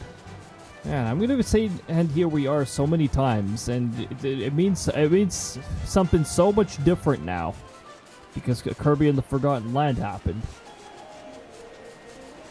Let's follow this pretty out of bounds waterfall. Where does this beautiful stream come from? Well, over here.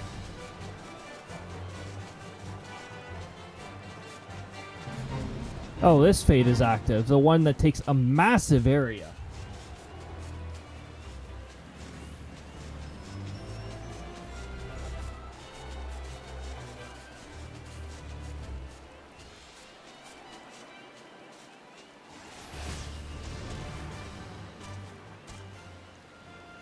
I would say, oh, it's just... oh, wait, it's not just NPCs participating in it.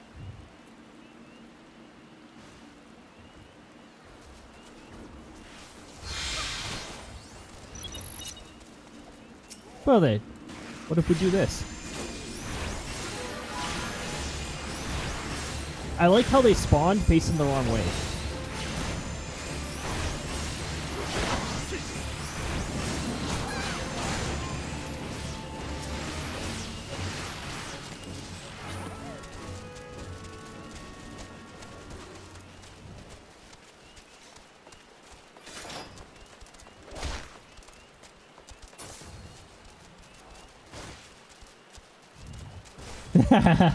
They know what to do too. They're just totally ignoring these enemies here. Nope. What are you attacking? There's nobody there.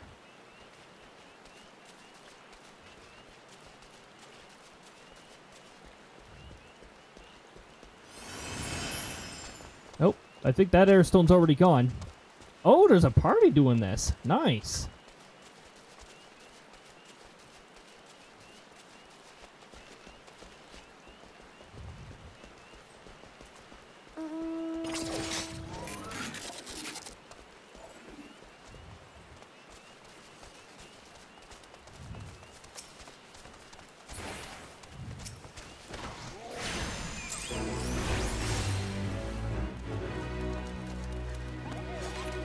Okay, so that fate is really, really weird.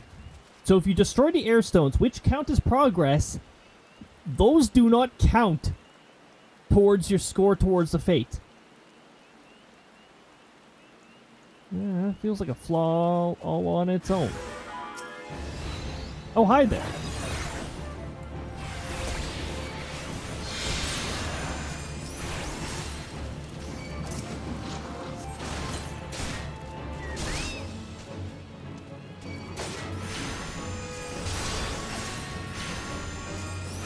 Look at that, they're two shots. Even the level 50 is a two shot.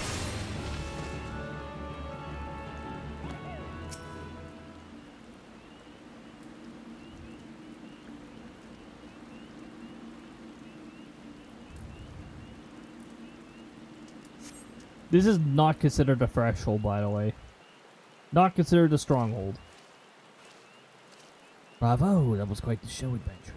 Quite a spectacle proved to be enthralling that all thoughts of Ethersan completely swept my mind.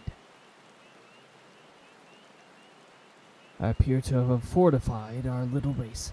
Congratulations, the Wind Touch abrasive is yours. And yet, having been treated to such a memorable performance, I cannot help but the feeling of that the greater prize is mine. The iniquity must not stand. I insist that you accept my token of appreciation. Payment for this entertainment will be waiting for you in the east, in a clearing within Proud Creek. Pray retrieve the gift ere it is crushed beneath the iron feet of the Dullahands.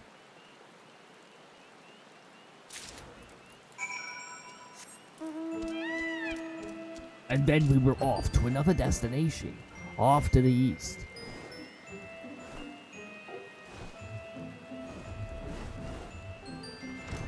Hello, Dullahands. I'm sure you don't mind, right? Yeah, see, he doesn't mind. Also, Dullahands are sound triggered. This game has no way of telling you whether an enemy is aggroed by sound or whether by visual.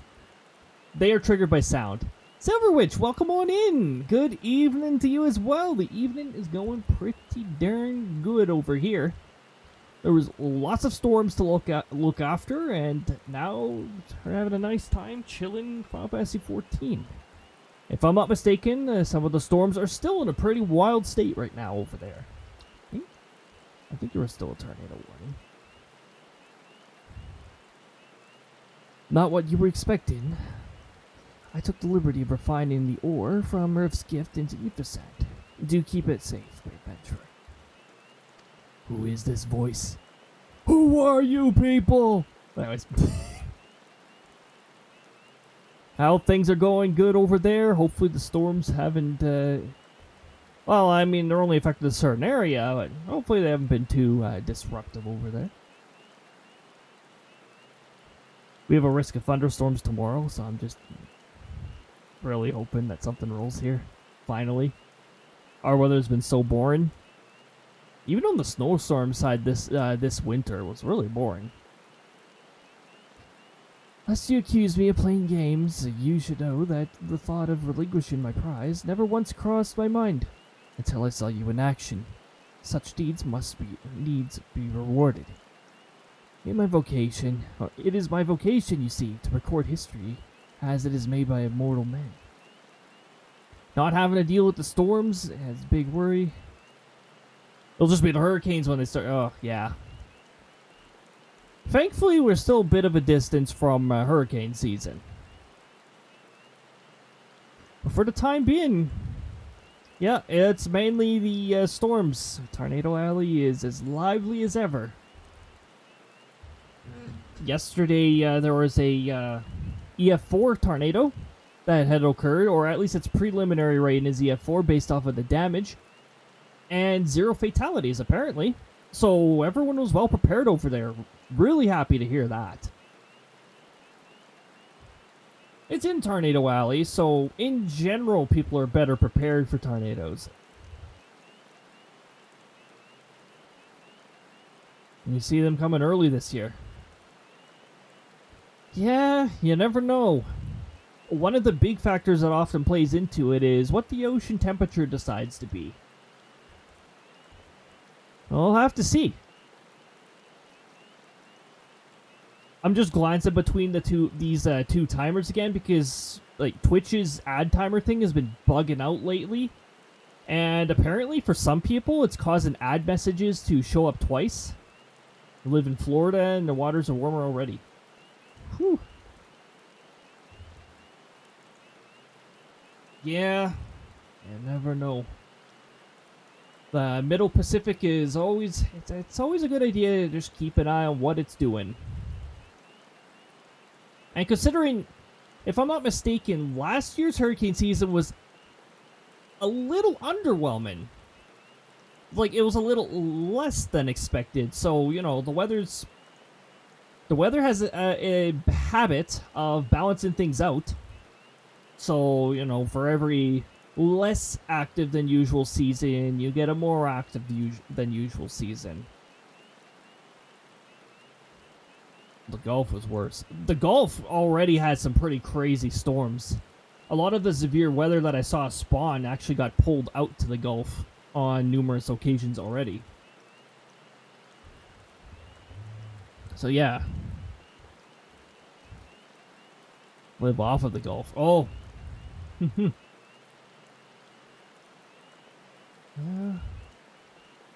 Whenever it comes to hurricanes, though, it's like pretty much all of Florida is fair game, just because of the common path that it takes.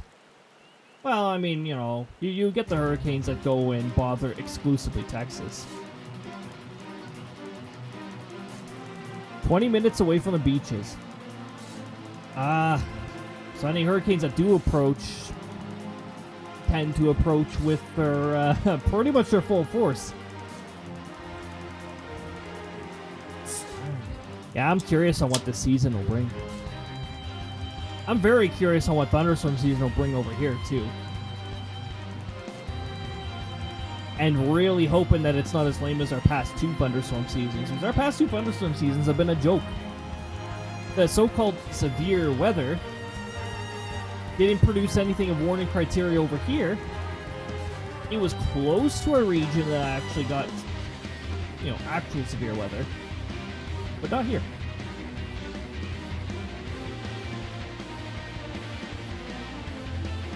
And I much prefer to chronicle the accomplishments of the bold and the mighty. Thus, it is my favorite wish that you continue your career with the same courage and zeal that you have shown today. We shall meet again, adventurer, and sooner than you may imagine. Ooh, you might meet up with whoever this is. Our hometown has always been protected from hurricanes. Don't expect it to last.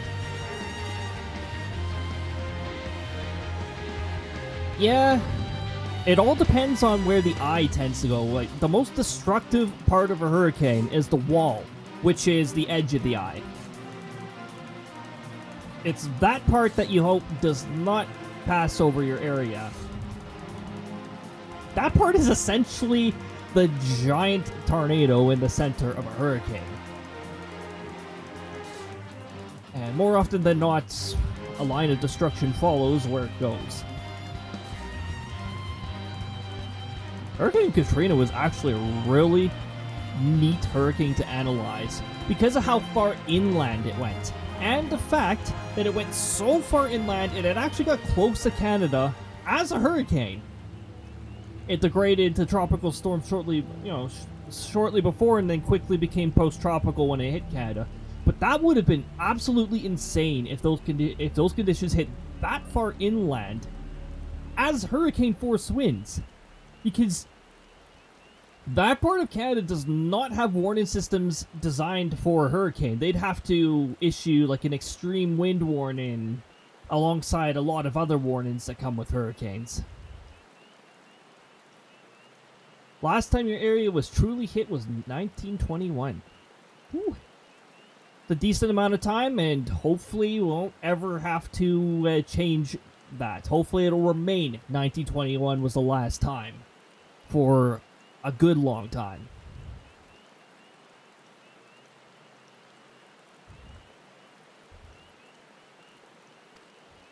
Who is this embodied voice we will meet again soon?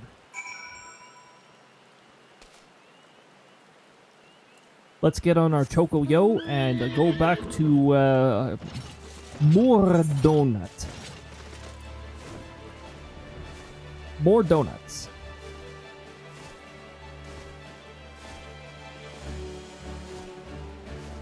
If the Twitch ad manager timer does bug out though, that double messages glitch will not happen on my end because I have a workaround in place for the ad message. That timer has a cooldown when it gets triggered. It cools down for 5 minutes. So the duplicate ad messages thing is not going to happen here. I implemented that actually because Firebot's variables are sometimes a little weird, and there was some sort of bug from within Firebot that was causing the message to post twice. This was before Twitch broke the ad manager. So that message will only show up once. It won't show up a second time when the ads trigger.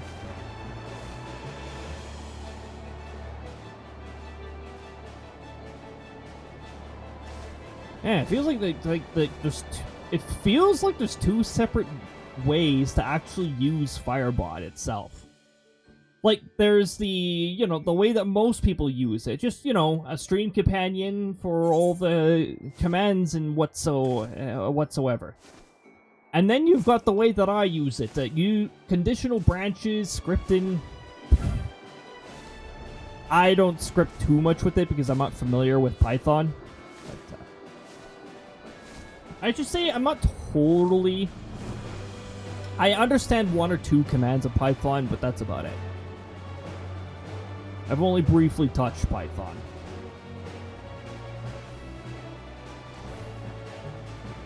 I do get a good impression from it, though.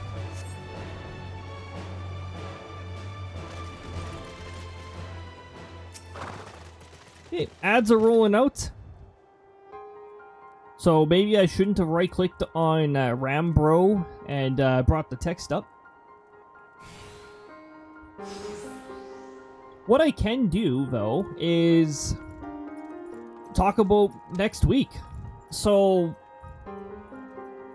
next week is the last week that I'm in season, so to say. I stream seasonally. I stream from September until April or May-ish. May is, once we've done the stream finale, considered post-season. It's sort of like a transition. Essentially, there are 3 reasons why I do the seasonal streaming. 1, it gets very hot over here, having no AC during the summer. Despite us being in Canada, we do indeed get the temperatures over 30 degrees. We certainly hit the 90 Fahrenheit range.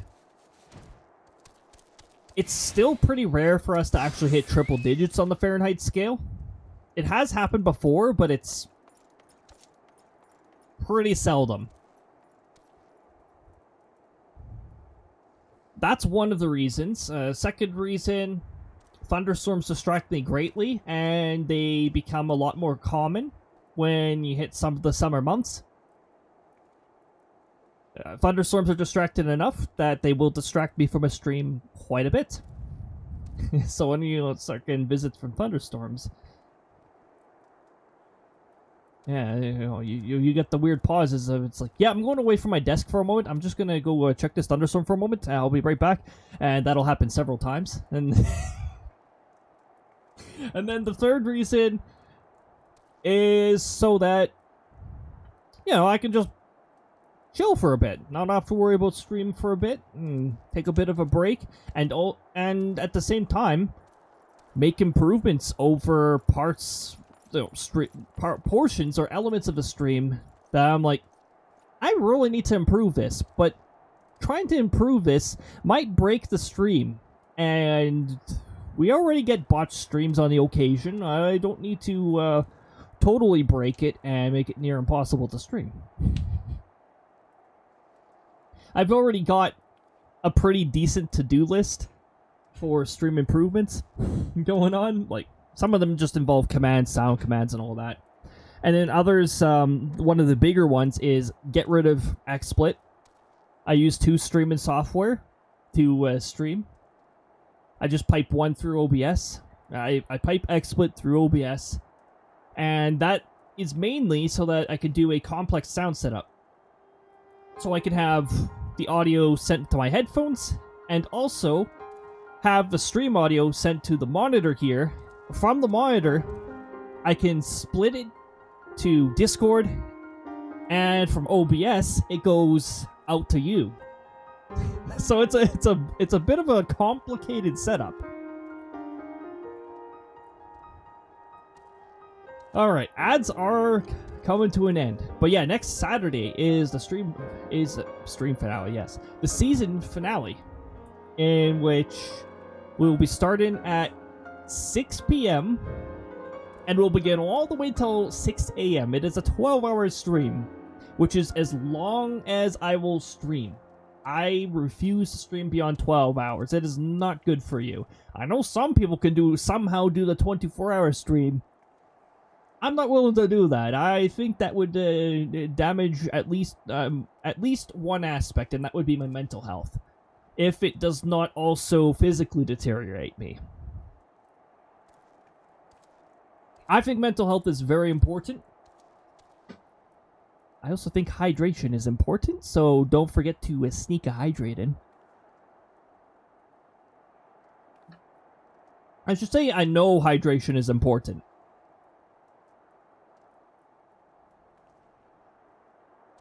As for what the focuses will be next season, should I mention like an early preview of 1 or 2 things that I'm doing next season? One thing, this might not be a very big surprise for you, is the Paper Mario 1000-Year Door remaster. I will be streaming that next season. It's coming out while I'm off season, or sort of in the transition season, like late May. I'll be streaming it to you guys next season. Probably not too much of a surprise, but I'm pretty excited that 1000-Year Door is finally becoming more accessible by legitimate means, because honestly, I don't like to go through the emulation loop, but sometimes Nintendo leaves me with no choice by making their game hard to access. But by them bringing this back out like this, it's finally easier to access. So I can actually, stream it through legitimate means.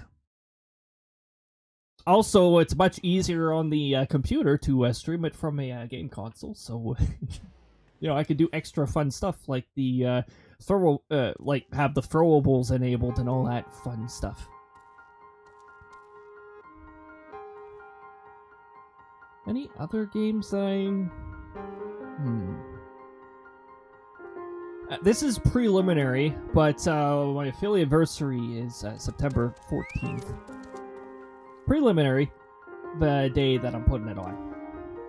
It's close to the sectoral leader's birthday too, so it's sort of gonna be like a affiliate / birthday. But that's way the heck in September 14th. So mentioning it now, it's like, okay, you know what? Like, everyone, including myself, is going to forget that I placed it on that day if I try to remember it from now. Is there anything else quite remarkable that's on here? Fantasy Life, when it comes out, like the new Fantasy Life, I'll probably be streaming that too. That one's fun. It's got multiplayer, or it looks like it's going to be fun.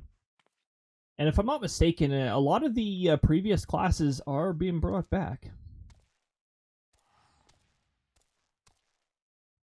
And there's a lot of other fun things that I'm planning. I think I briefly mentioned I have interest in putting Mario Odyssey in there too, but like I said, I'm just putting together the next season. Putting together the next season this far away. It's like next season starts in September. This is me planning several months ahead. I'm a very schedule-oriented individual, which is why whenever whenever the stream has to start late, I always see it as I really don't like to start late. But I also don't like to cancel a stream day because it's like I'm telling everybody that I'm streaming at this time, and then that doesn't happen. I was like, but I like streaming to you guys, and I don't like jumping the times around because that's confusing for all of us, including myself.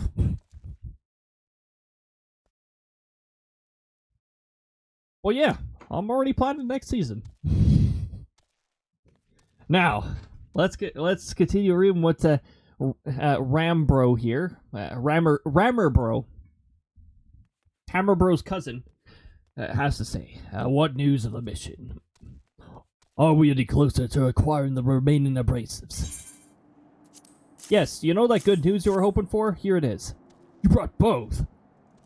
I shall have Master Garland begin work on the crystals immediately.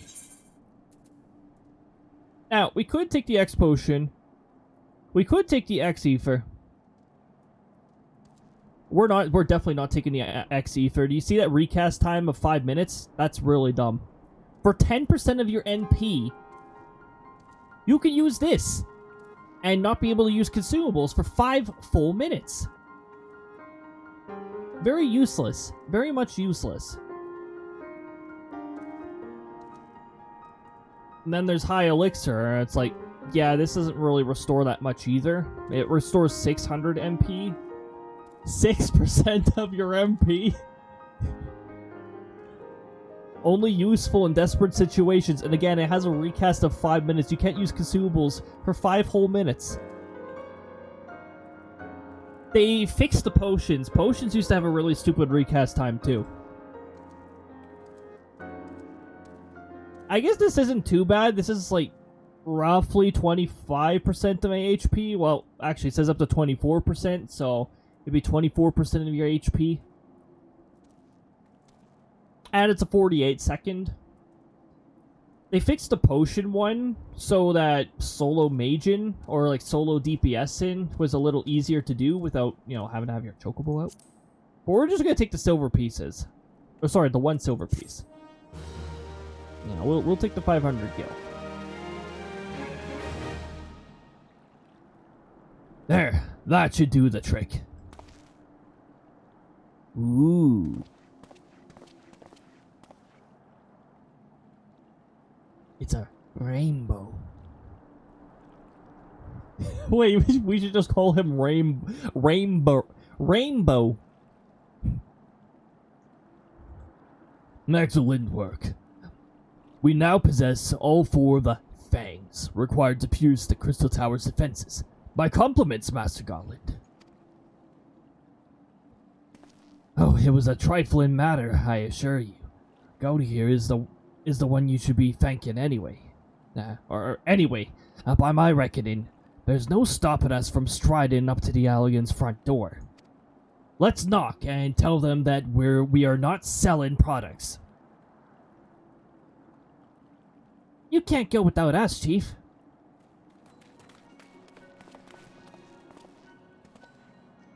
Biggs, Wedge, come to lend a hand, have you? Well, it's not every day you get the chance to study the wonders of the Allegan Empire, is it?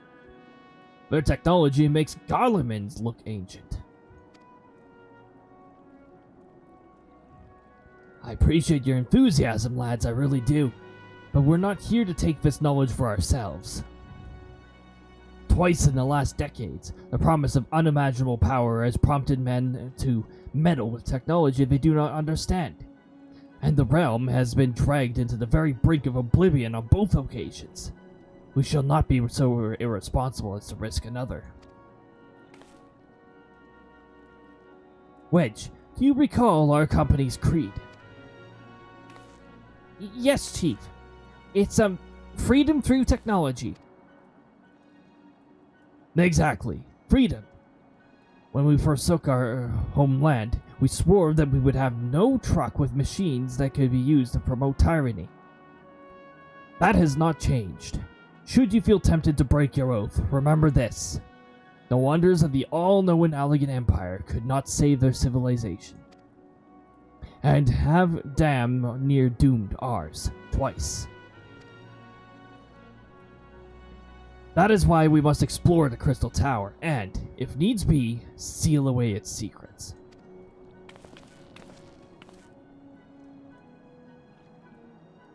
Hee A compelling viewpoint. It is unyielding wills such as yours that have defined the course of history.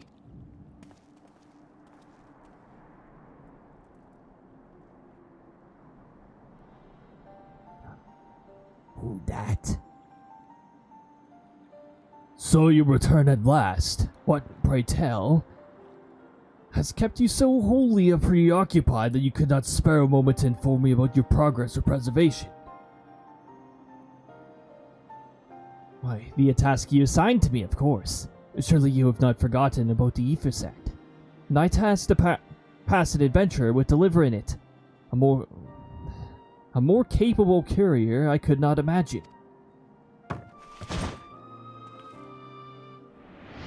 The epic jump and take no fall damage. You wouldn't have taken fall damage if you jumped from that height, just to let you know. A very familiar face if you have played far into this game. Greetings, adventurer. Did I not say we would meet again? I believe an introduction is in order. I'm Grahatia, one of the students of Baulasin. I look forward to joining you on your groundbreaking expedition. Grahatia has been assigned to protect as an observer. Or project.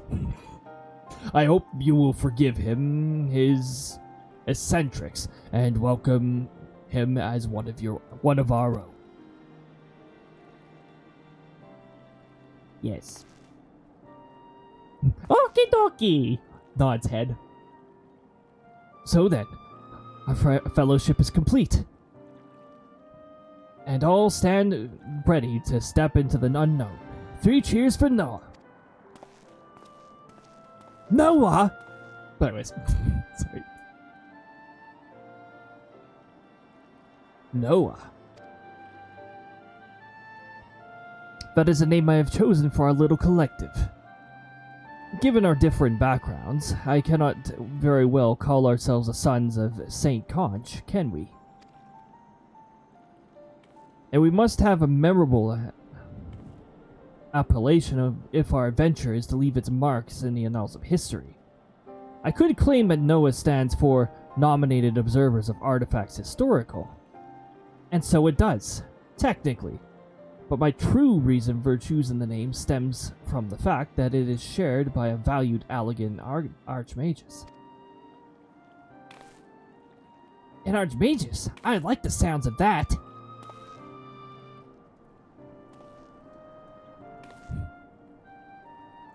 Very well. Now that the present matter of what to call ourselves has been settled, it is time we set forth to brave the outer defenses of the Crystal Tower. Is everyone ready to depart? Yes. Yes. Yes. Yes. Ready. Ready.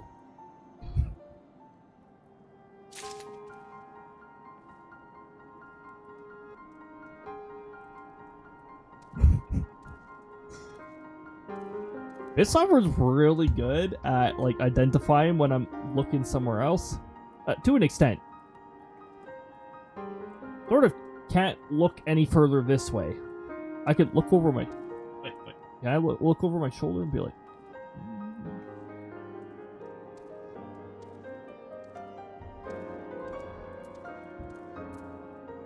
You know, I never tested if I have my character positioned in the correct spot for the hammer. Maybe I should test the hammer here and just to make sure, but he's in the right spot for it. Oh. Yep. Yep. Thanks, Krista. Indeed, in the correct spot.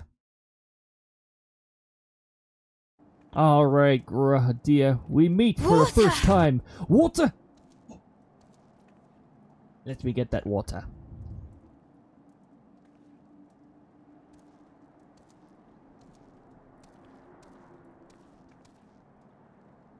Oh, good stuff. Thank you, Grim, for keeping me on the water. Hydration is a very important thing. Don't forget your hydrations, everybody. Labyrinth of the Ancients, which is what the first Alliance raid is called. Or is it part 2? Yo, I always get confused between the first and the second one. Which one is which? Gentlemen, the secrets of ancient Alag beckon.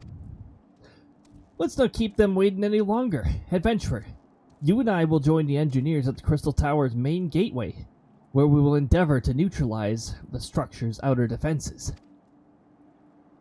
Rambros, meanwhile, will remain here and oversee the operation.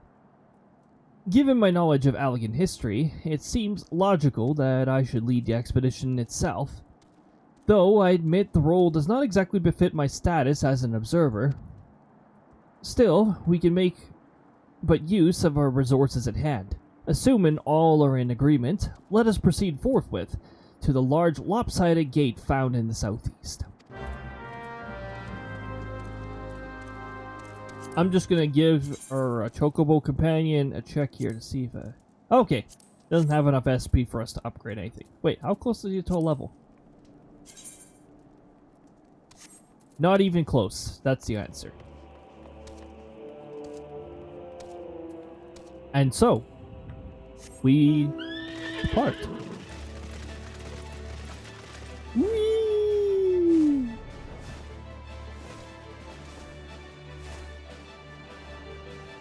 Oh, I think we have to actually like go up.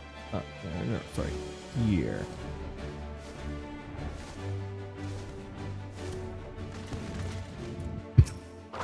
Good, he didn't get in our way.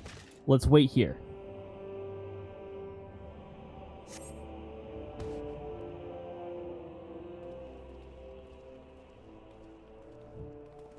Wait here.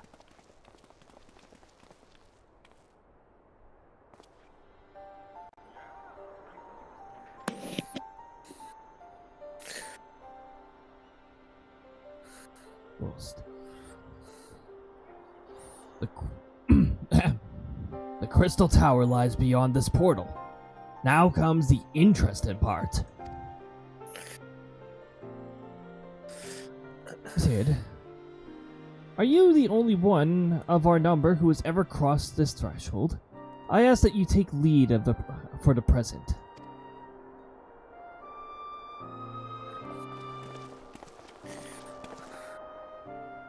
All right, you're the party leader now, Sid. Let's go.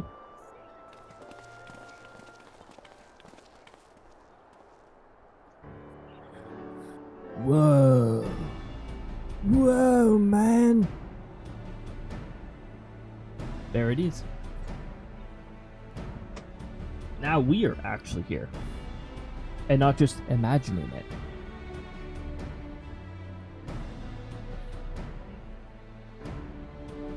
I say, the energy radiating from these statues is palpable. Lucky for us that it is. Otherwise, one might otherwise stroll past them. Feast your eyes on the elemental defenses which prompt our lengthy preparations. These sandals prevent would-be intruders from advancing within 20 ohms of the tower's inner reaches.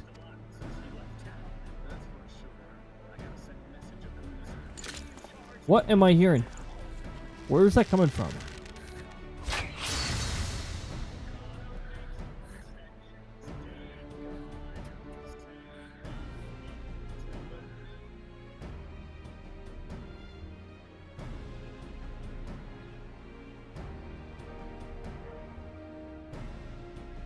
Hold on, let me just...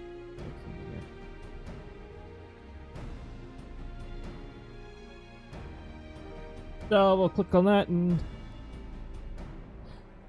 No matter how swift they may be... Happily, the crystal fangs we took such pains to craft should spare us the inconvenience of the instantaneous annihilation. Here, allow me to demonstrate. Chief, it's too dangerous to allow anyone else risking his life testing one. Quite right. I made the damn things. It's my job to see they work.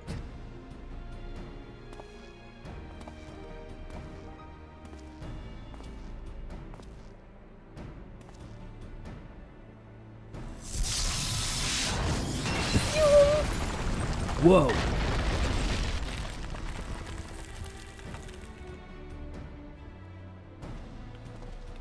Success! Success! I forgot to unmute myself on the Discord side, so I'll put that.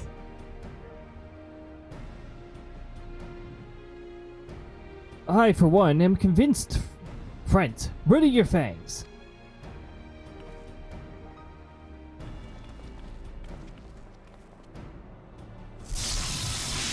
Kaboom! Destruction!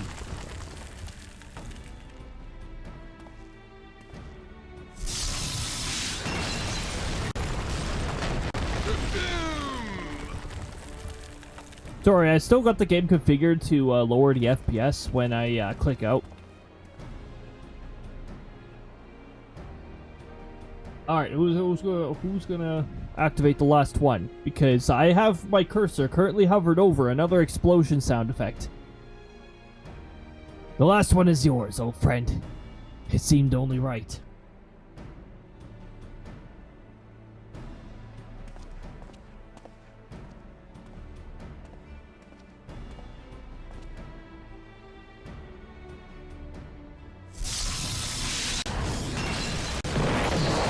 There we go.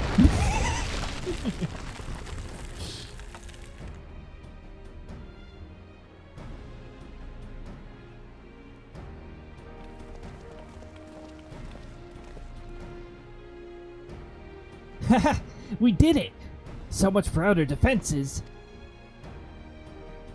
Indeed, the entrance to the tower is near at hand. My blood fairly sings within anticipation. Speaking of blood, I have a proposal for the next stage of the expedition. I suggest we wait here while Cody and a hand-picked party of his adventuring companions enter the tower. What? Without us? I thought we came here to survey the entire structure. We did, and we will. But our investigations must proceed at a more measured pace. If the outside of the place is this well defended, can you imagine what awaits us on the inside? Only a true hero could reasonably hope to brave the hazards ahead and live to tell the tale. Cody here fits that description better than anyone I know.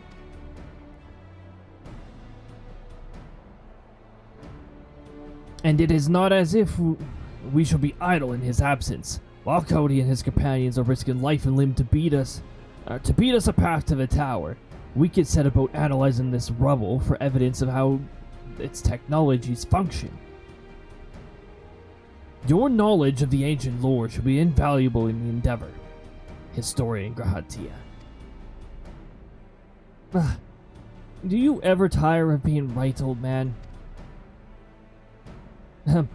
Cody, it seems I won't be accompanying you. Allow me to at least provide some instruction. The maze that surrounds the base of the tower is known as the Labyrinth of the Ancients. During its initial foray, I suggest you concentrate on ridding the place of hostile elements. When you are reasonably certain that the maze is secure, contact me via link shell, and we shall join you post-haste. No matter what Master Garland says. Though we would prefer it if any relics you encounter remain intact. You have leave to do whatever is necessary to secure ingress to the upper levels of the tower. Fortune go with you, Cody. Fortune will we need that my memory actually recalls how to do this alliance raid.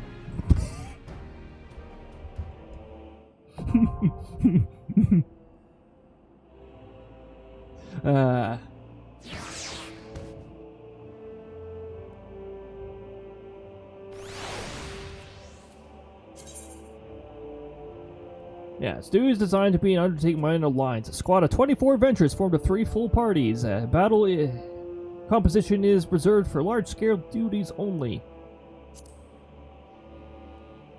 While you're in an alliance, the class job icons of the HP bars of alliance members will appear on the right of the party list. By joining forces with other parties, you can achieve what might otherwise be impossible. Because it was designed that way, but you know. I digress.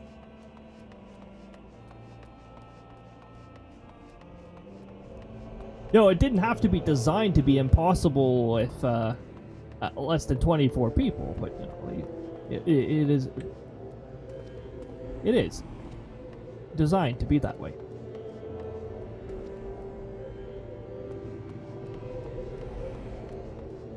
Well, if we are properly prepared here, I hope that you are prepared as well. Because we are about to go in pretty soon. Or at least roll for it and see how long it takes to get in.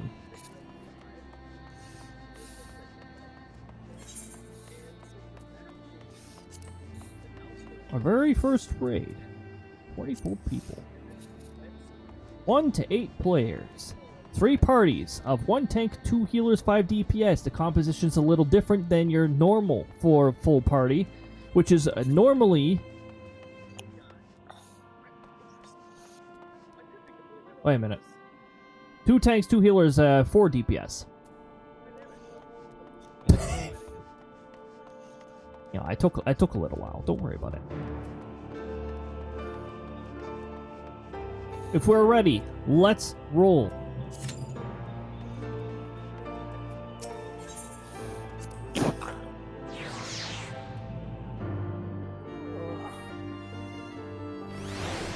More than 30 minutes! Are you freaking kidding me? Does nobody use the party finder for this anymore? That is pathetic, considering this is a required main story thing. Ooh, stackies! Also, welcome on in, Elliot. Yeah, I'll need some stackies. If it's gonna be more than 30 minutes, we're not gonna do the Alliance raid. If it's gonna be that way. Maybe this world is just too dead for that. I don't know.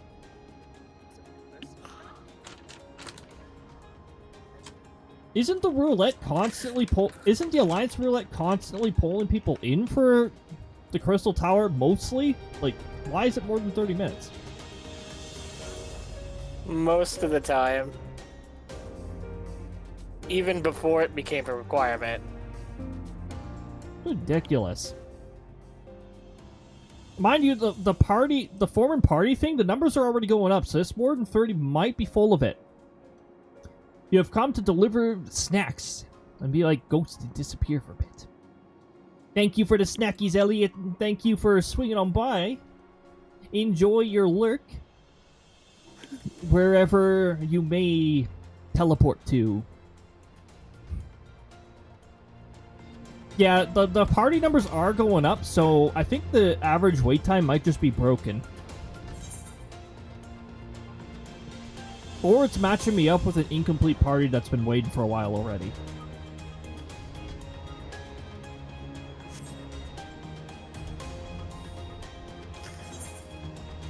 So we won't worry about the more than 30 minutes.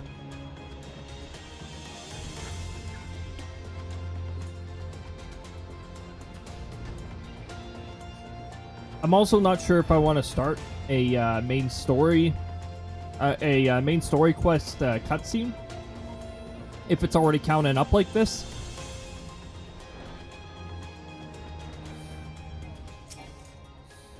What do you mean too far away?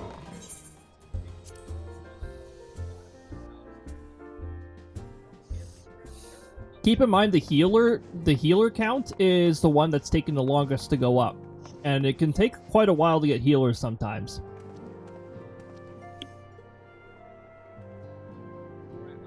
Uh-oh. Uh-oh, skidoo. You know, I have half the mind to have a small chance of uh-oh skidoo playing when delayed jump scare is triggered. Because that still will not ever help me expect it when it actually happens. Welcome on in, Lucci. I hope things are going well over there. Hopefully the week's been treating you well. And hopefully you're not anywhere near those chaotic storms. Unless you enjoy chaotic storms like I do.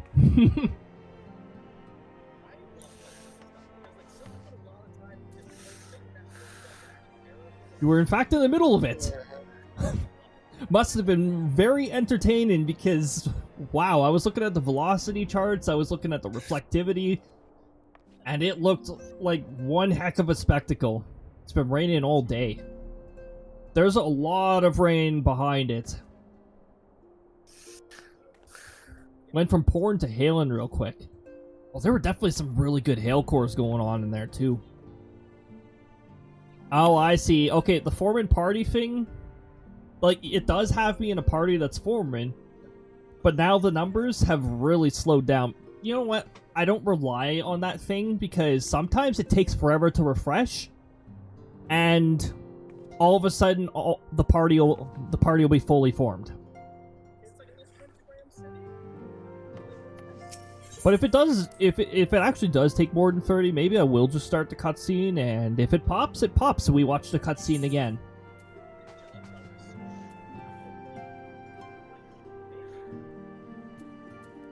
Yeah, hail's definitely a fun little spectacle to be part of. Still waters. So what is Minfilia gonna say to us while we're...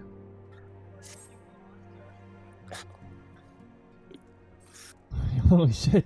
I looked at the radar. Unless the wind changes, it's going to be hit by all. Ooh. Well, as long as it's not one of those cells that has a history of producing a tornado.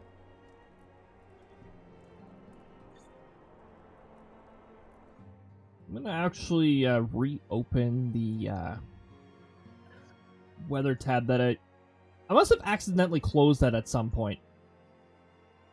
Holy jeez, what the hell?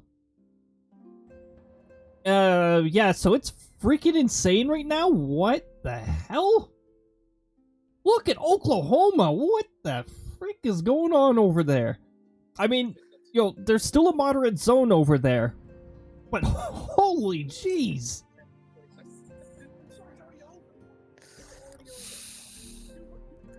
I don't like being stuck in this cutscene while the numbers are counting up, but I need to show this. If my mouse will let me leave the monitor, that would be really cool. I have to show this. Yes, the transitions are so broken. Oklahoma in particular, look at it. Okay, so we got 1, that might actually be 2 in a small area, 3, 4, 5, 6, maybe 7 tornado warnings. Oklahoma holds the majority of them. 1, 2, 3, 4. There are 4 tornado warnings right now going on. It's a cluster of tornado warnings. This might actually be 5. Look at, you might notice these 2 polygons here, sort of close. That's a pretty close proximity to each other. Discord keeps twitching out, Discord keeps glitching out. It's really annoying. Like, every once in a while I'm hearing my walk-on sound. Jeez, but okay, yep, okay. Thanks, Kirby. Severe thunderstorm, not tornado. Oh, no, severe thunderstorm is fine. It's a lot of entertainment. And also, it's still stay inside, but, you know, it's a lot of entertainment, it's not go to basement.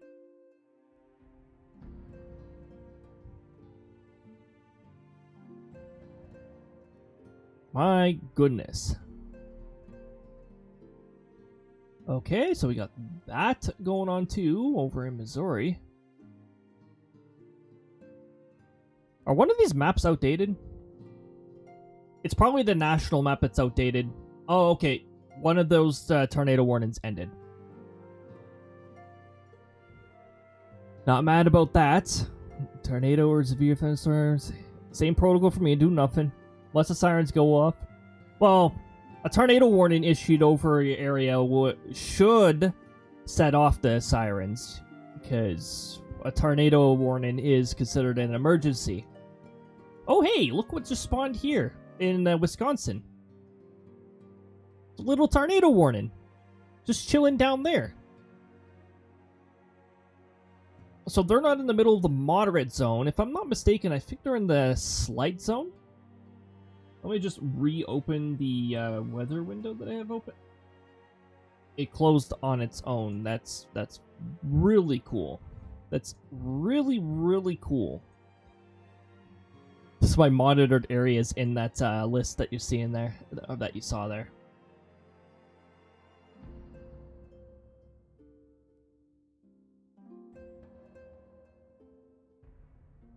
Yeah. This is an original slight zone from this morning. The thing is, it had a 2% on tornado, and hey, there's that small little area that's getting the 2%. Again, the 2% is within a 25-mile radius. So, the larger the radius, the higher the percentage of somewhere in that area. Looks like the 15% is gone. The 10% significant is still there. And that's to be taken pretty seriously. Well, yeah.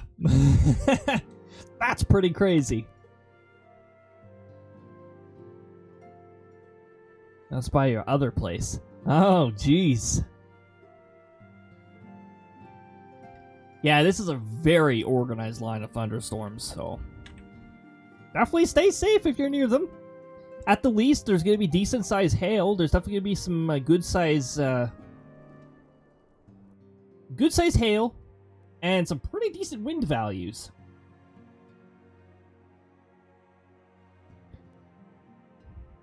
Now, let's get through this cutscene before the queue pops while we're in cutscene, and I'll have to watch it all over again. Truly, there is no rest for the weary. Scarce I had begun to imagine, or begun to make myself at home, when I received a quest for assistance from Amja's sons in mineral concern.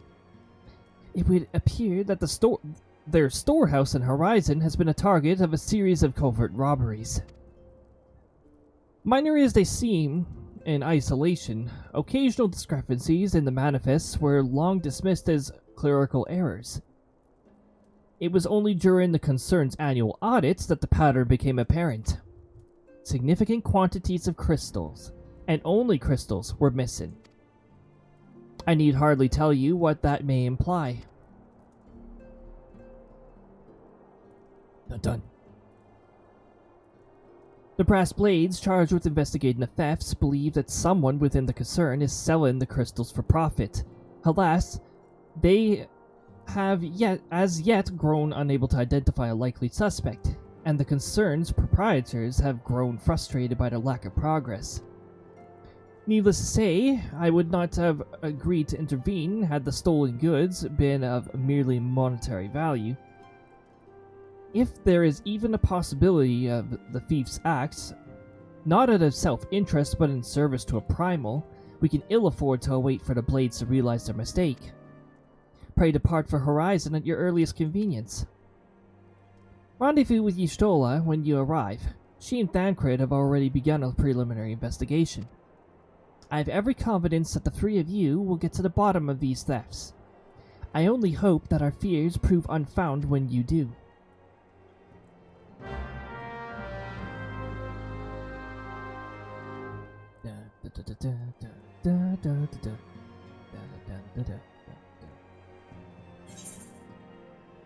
Let's see if this has progressed. 5 out of 6 healers, that has progressed, and DPS has regressed to 11.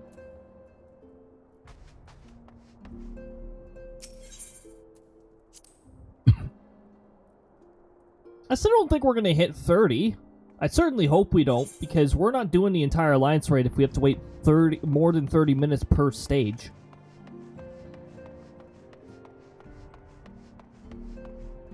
But at the least, we do have some main story that we can progress through while we wait.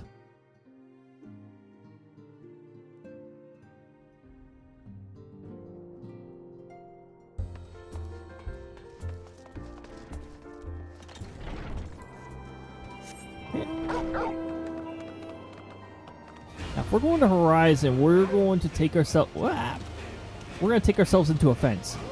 We're going to go this way.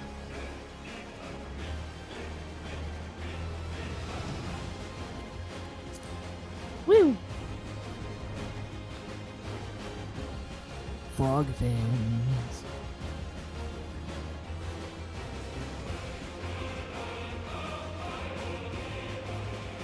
Woo!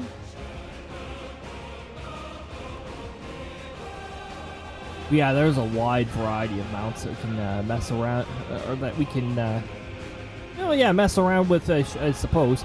But wide variety of mounts in this game. Whoops, that's minions.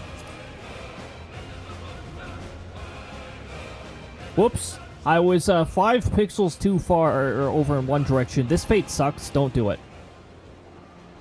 It's lame. Actually, you do get an achievement for clearing if I'm not mistaken. But that's about it. It's a boss fate. And it's really annoying. Oh, there we go. Our DPS is back up to 12. Oh, we'll see how long it takes to get the rest of them. But yeah, in terms of mounts, I'm not used to having one tab of minions, so I was like, where's all my minions? Oh, wait a minute.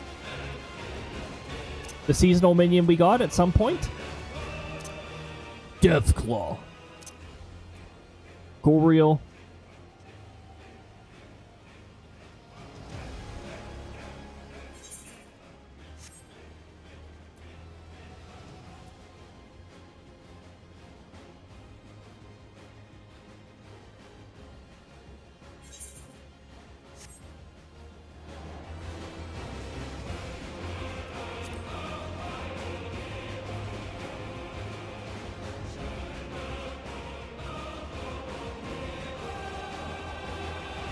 Okay, DPS is just going to keep dropping and reappearing. A tank dropped. We'll probably get a replacement for the tank, but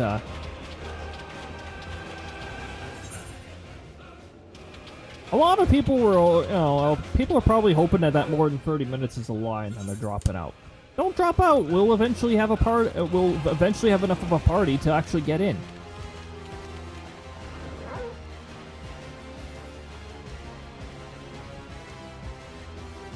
Come on, Square. Send some of your send some of your kick-ass devs into here and just join in. that would be really freaking cool. But that's hey, there we go. It popped. Here we go. All right. Let's go. Let's hope that everybody is ready here.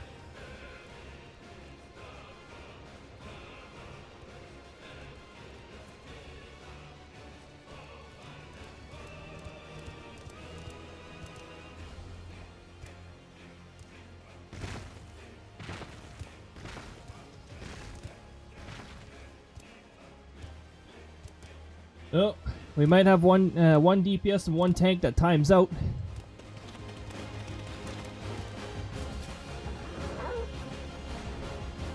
Might be in the middle of a loading zone. They might be AFK. All right, well, whoever they are, they probably received a penalty now for not confirming. And now here we are. Okay, everybody.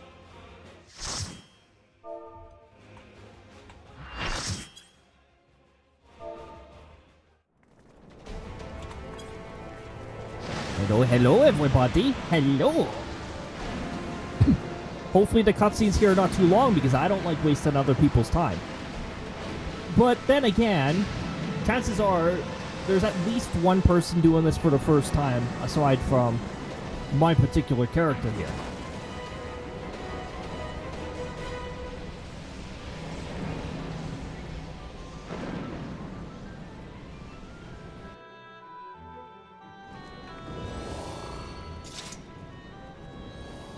So yeah, we are 8 people. Where's the alliance thing? Oh, I put down the corner. That's good. So we just stick around with, we just chill with everybody here. Let the tanks take their positions. Us as DPS, we do what DPS do.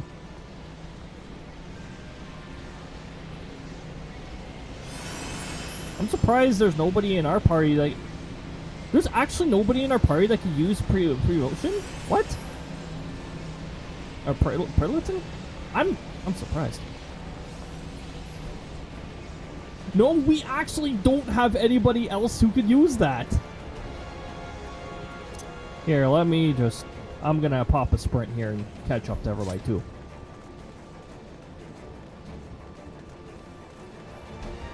So when we're getting over here, the key is to just keep the higher ground.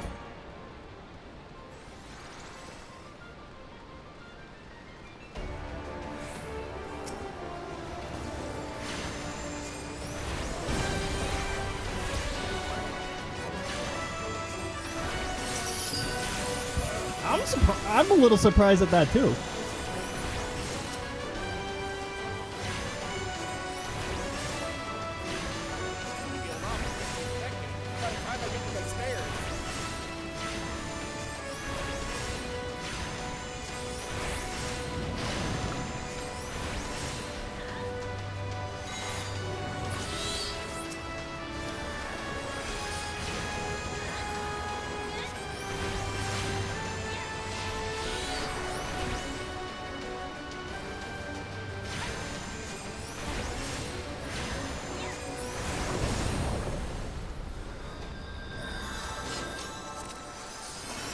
And yeah, you're gonna have the occasional person bite the dust.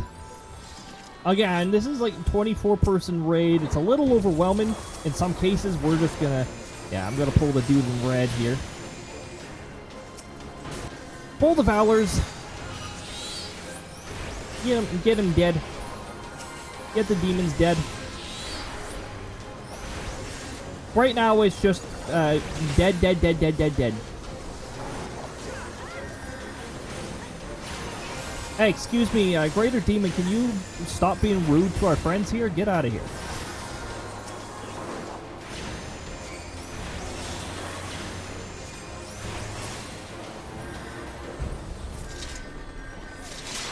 Essentially, he's just follow the group most of the time here.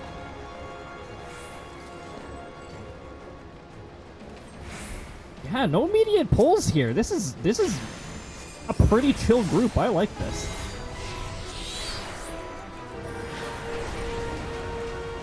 Get a little closer.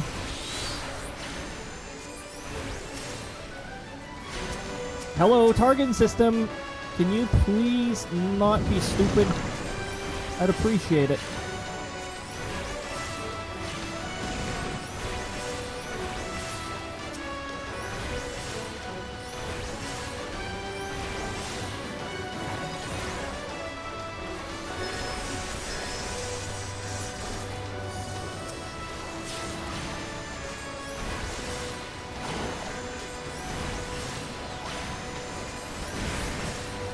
Yeah, it's it's a little crazy.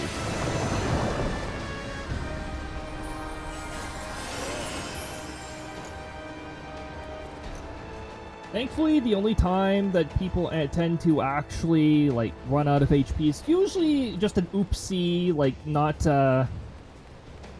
avoiding an AoE this early at least.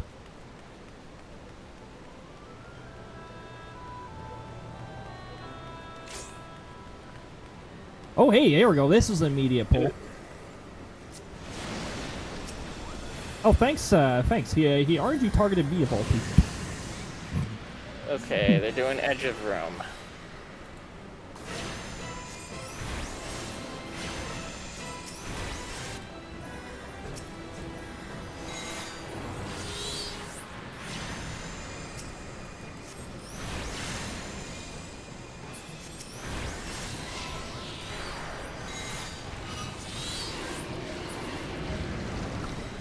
Oop. Get out of there.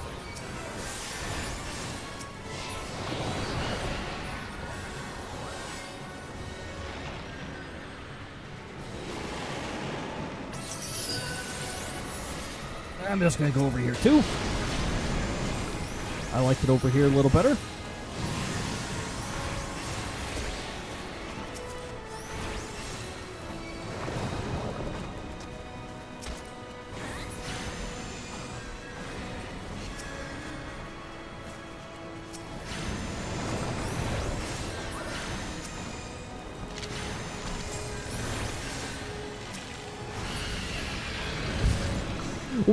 One thing that's a little fun is trying to dance between the targets because they're dying so quickly. Classic.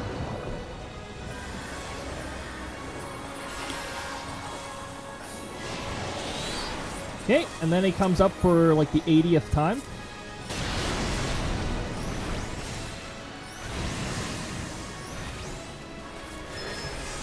I mean, it's just 3. Yeah.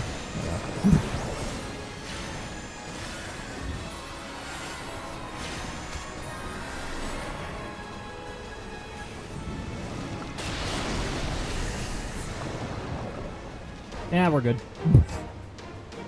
We just gotta wait for our stupid status to wear off eventually here. Just wait for everybody to finish running around RNG like.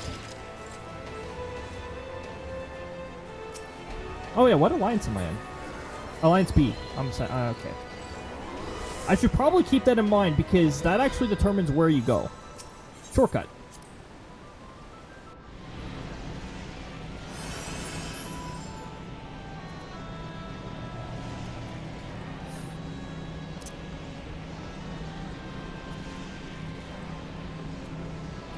Now, me, oh, yeah, I'm definitely going to pass on those. Those aren't even my class. But typically, I am just going to pass on most of this anyways. Especially the inventory pluggers.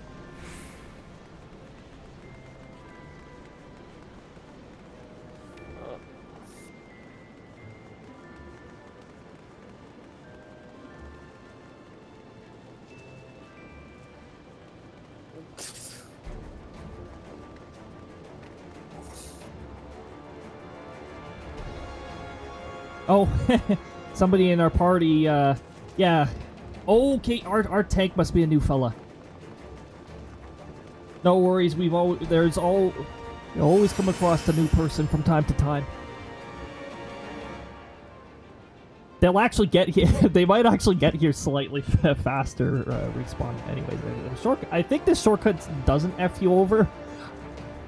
I'm trying to remember if it actually screws you over or not.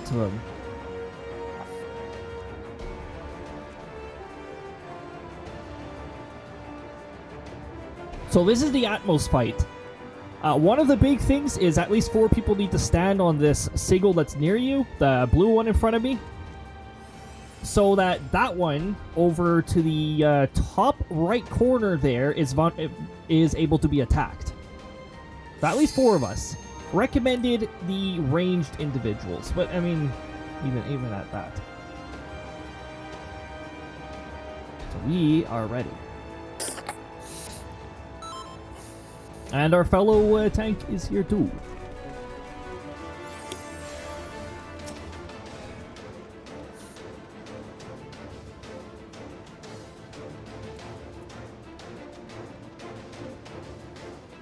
Okay, we've got at least 4 here, so hey, excuse me. Rude. Rude. No, we don't like ads.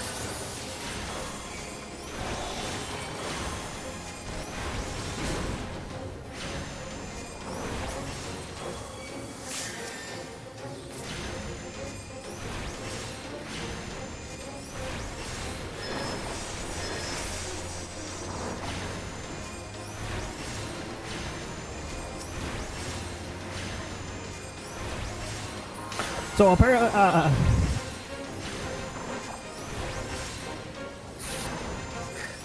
oh, the Atmos tied to us, or to our signal is dead. So we can all go up and whack our Atmos now.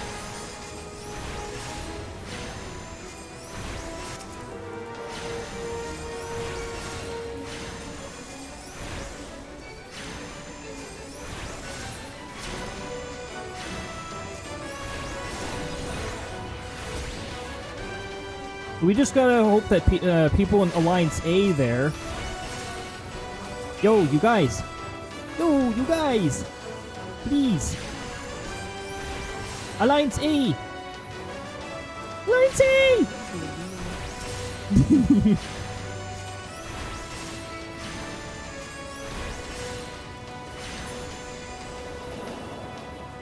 Okay, there we go. We're good. Like I said, it's at least one person's first time, so, you know, we can't always go hard on it.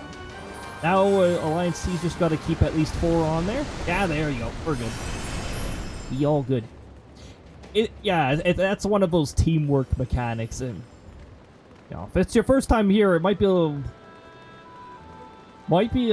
little difficult to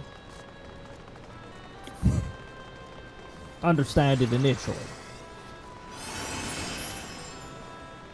Well, yeah, it's all good. They're very good sports about it anyways.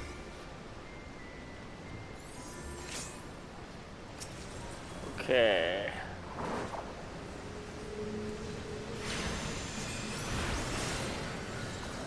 Now, if I'm not mistaken, this is the stay on the outer circle.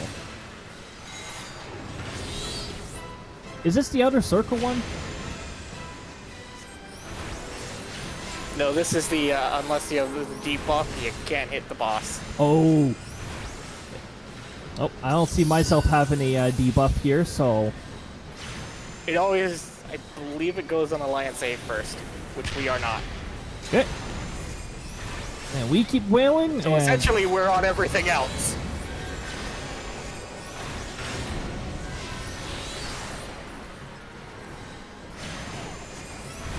Oh, okay, we got it. Now we take care of the ads. Alright. Go beat up this fella here. Excuse me. You are required to suffer. Salmons? Excuse me. Hey. Hey, you. Hey, Stinky. Hey. That's our magic pot. Yeah, nice interrupt.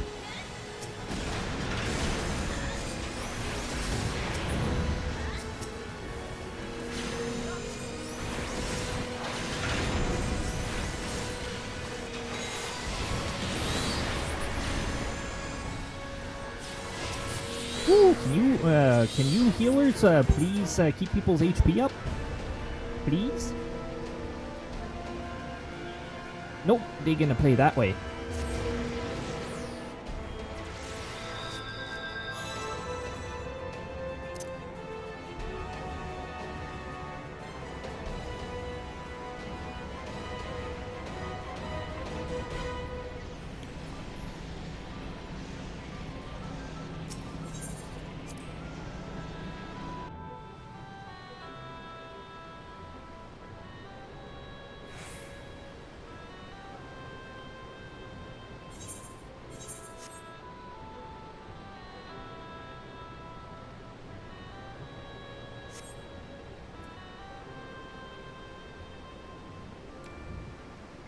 Wish the healers had actually done their job because I have to resummon the carbuncle. Dang it, you guys.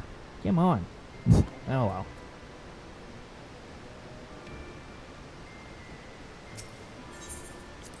Well, let's teleport her and get back up.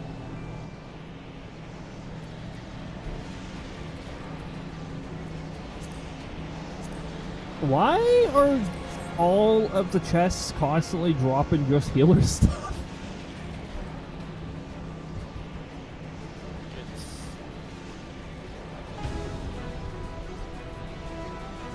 Oh, I'll get my instant teleport over there. Okay.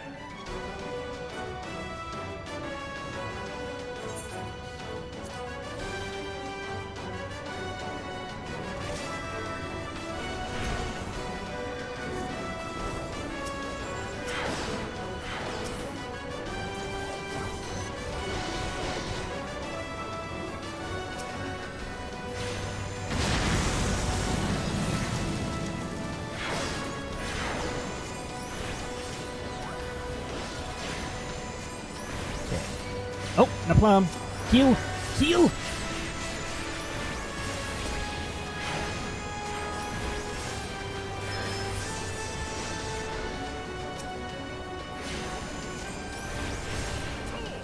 Balloon! Heal!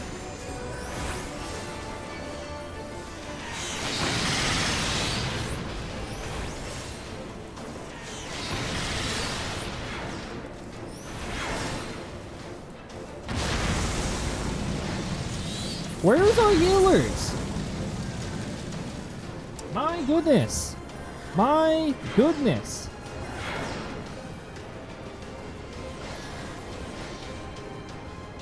They're having some troubles keeping up with ads too. Yeah, I'm wondering how many people might be their first time there.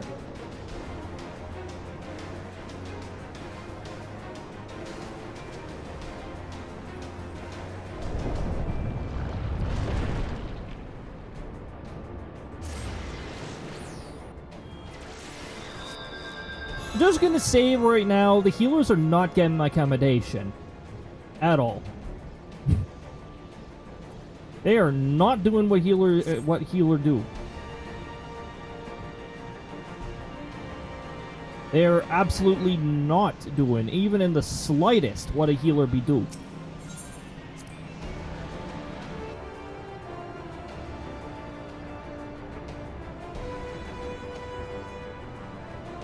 See, they're of the philosophy that the only hit point that matters is the last one. More like they just don't outright heal at all. They're not doing a very. It's actually beginning to get a little annoying. Like you've played this far into the game, you're supposed to heal people when they're in HP stuff. It's not like my HP suddenly dropped to 1.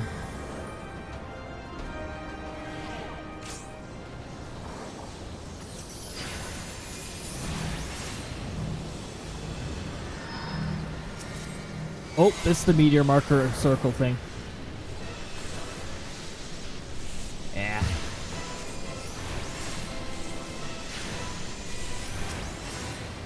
Hello?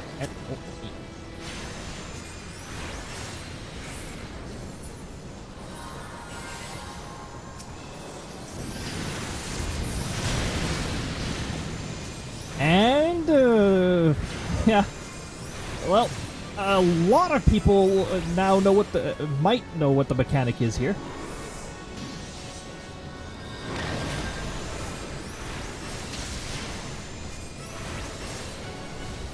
That comet's too close.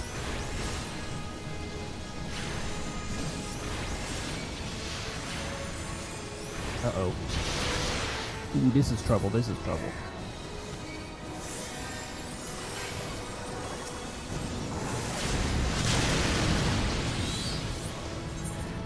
We were too close to the comets were placed too close to Behemoth.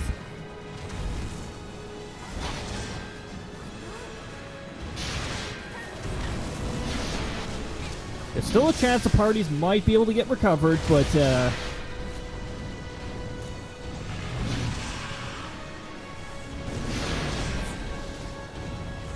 actually would have liked it better if Behemoth was tanked at the center.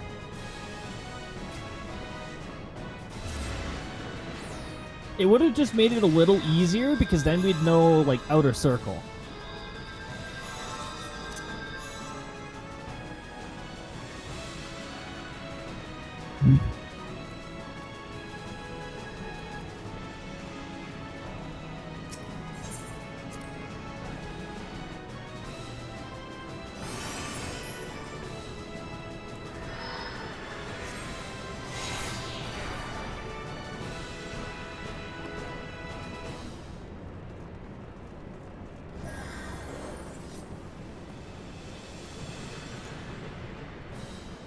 Okay, there was no communication in the actual chat log. I just really hope he's kept in the center this time, otherwise it makes it a little confusing. It's supposed to be sort of like out of melee range, like there's a weird fine line with the distance that Behemoth has to be away from the meteors. And the direction that Behemoth needs to be facing. What I found is fine as long as it's not in his actual, like, hit circle. Okay. The reason that one didn't work is because, yeah, his hit circle was over it. Yeah, he was way too close.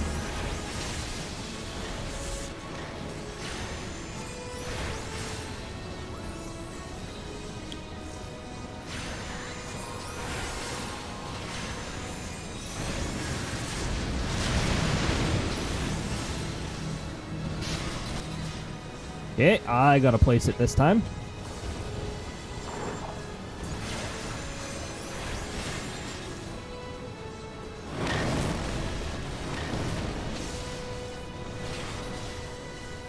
And then we've got to get rid of this Iron Giant here.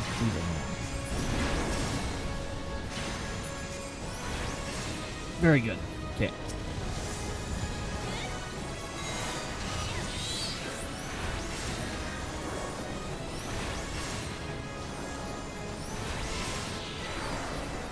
Okay, Comet here still standing. Please don't bring the Iron Giant over here, you guys. Please don't.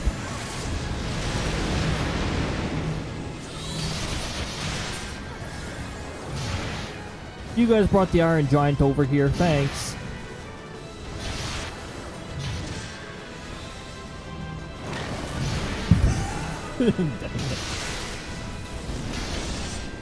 I don't know how many retries are you gonna need before might take a few tries before everyone notices that that correlation there. That's a pretty rough one.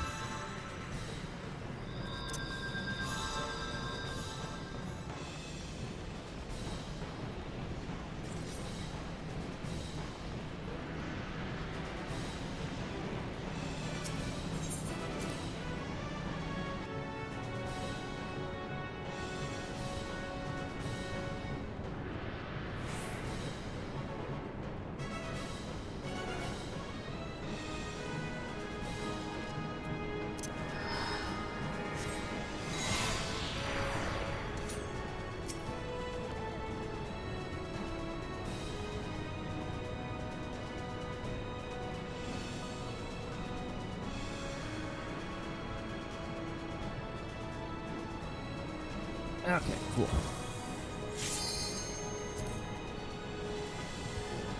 I mean, the lines did give a heads up what's going on here, so.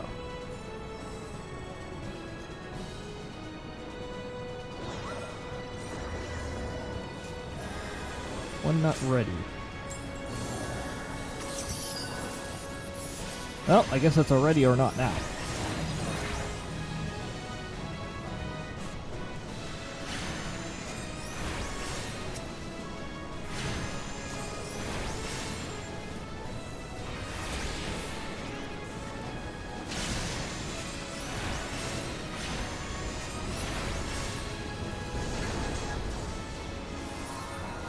That's too close. I'm going for this one.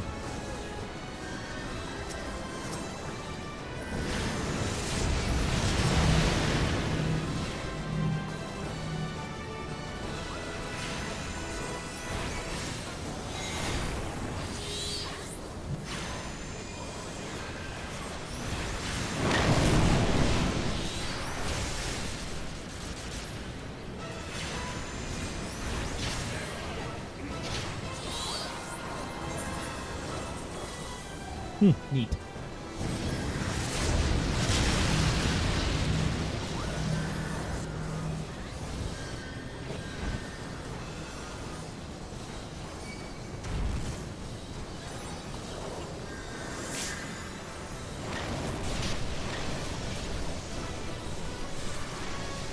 I'll just stick around for now here. This is a recoverable state, but we need our tank back first.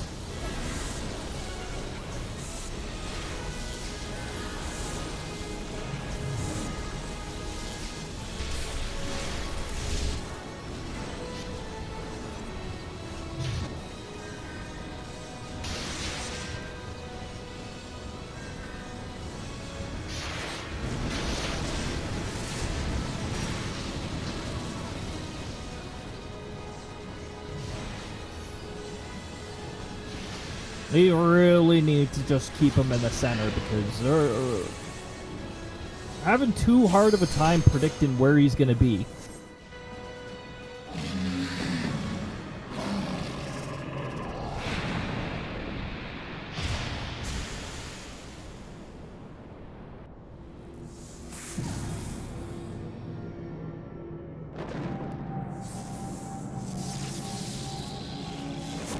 We've gone done it.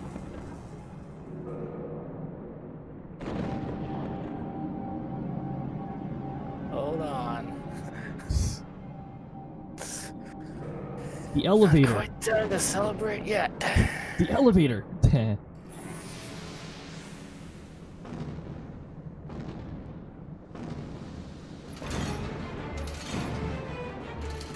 now, Mr. Grouchy Face.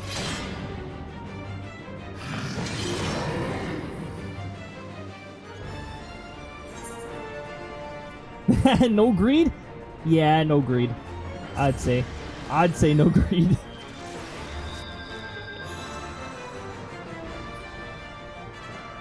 We're having a bit of a rough time, so...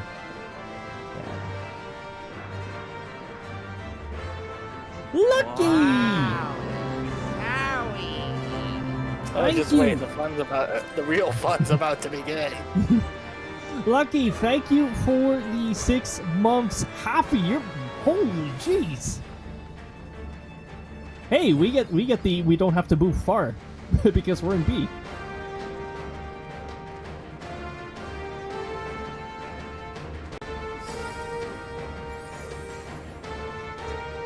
Thank you so much and welcome on in.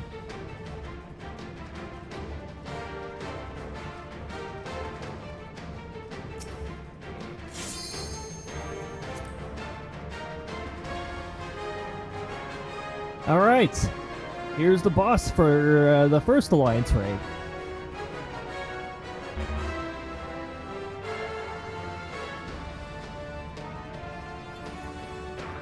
One person not ready? What do you mean you're not ready?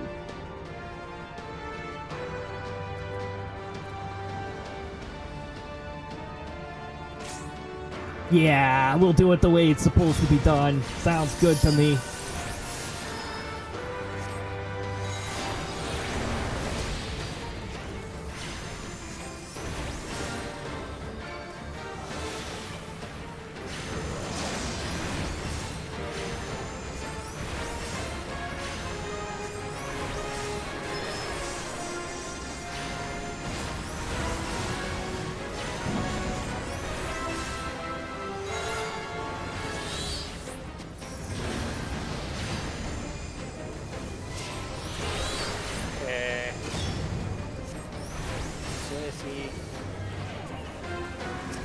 Oh, he's gonna do this first.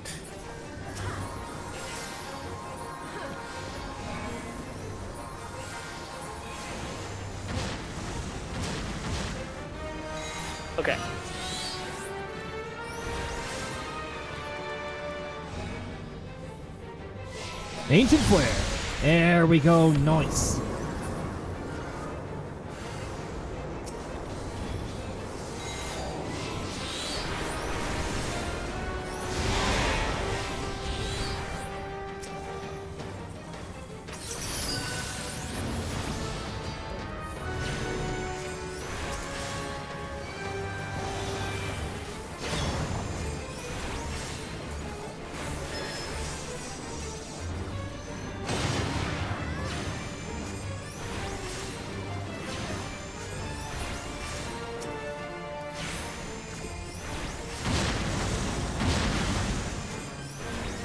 Okay.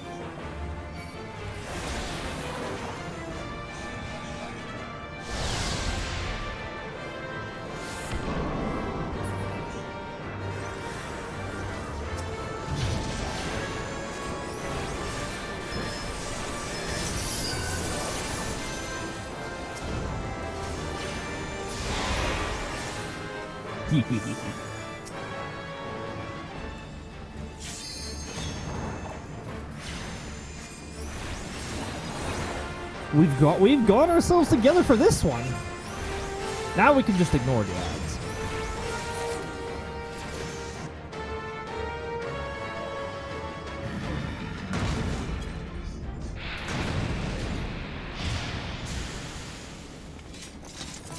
Heck yeah. I mean, hey, for the boss portion, we had ourselves together. Mainly because we agreed not to greed this time. So for this boss, if everybody is at their best,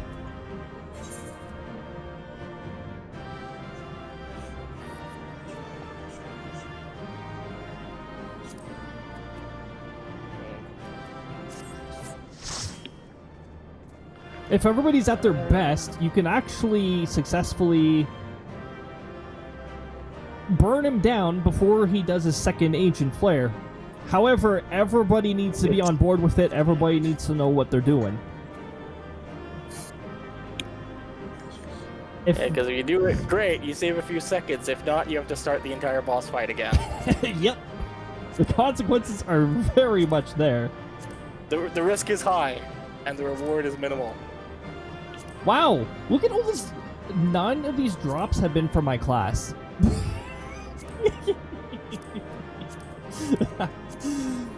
Hey, well, I can just pass it on to everybody else then. You guys all have a fantastic time with your gear. Yeah, none of that gear was for me. Oops.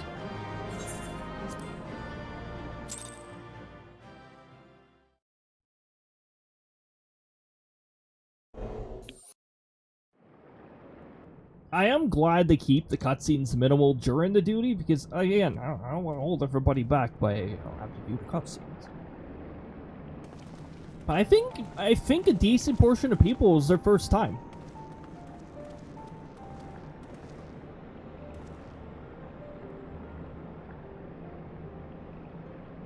Oh there, Cody! Oh ho ho! I'm not Santa, but you know.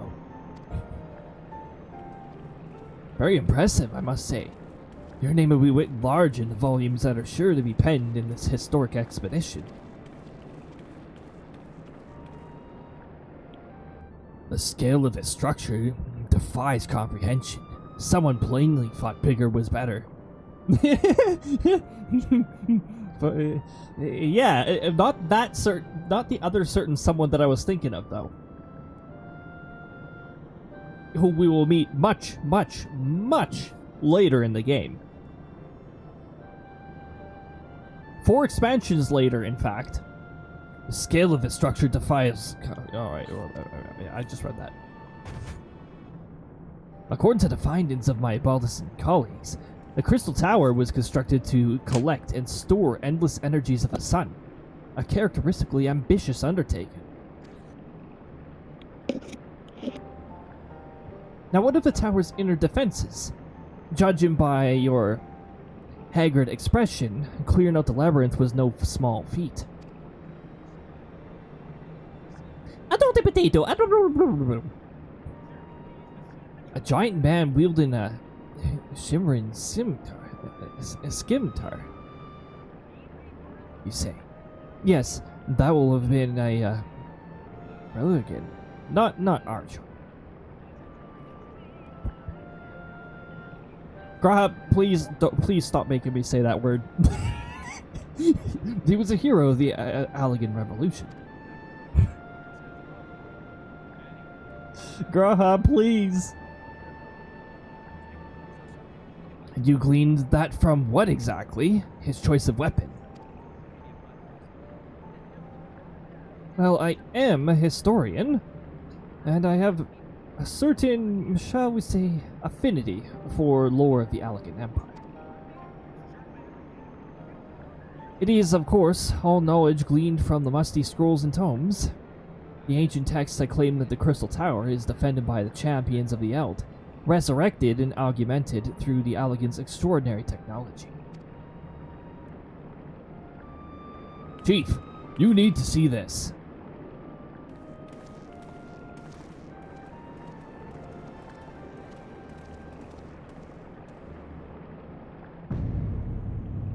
Wow. Well, there it is. The foot of the tower. What surprises do you have in store for us, I wonder?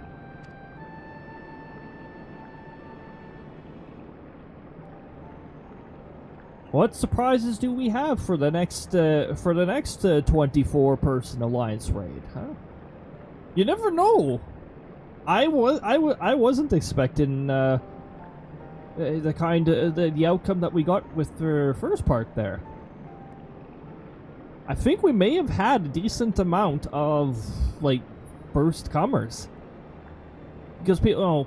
Well, I mean, again, this is required as part of main story, so it's inevitable we're going to get a few. We must have had a pretty decent amount. I can't tell you how glad I am to have you with us on this little jaunt, old friend.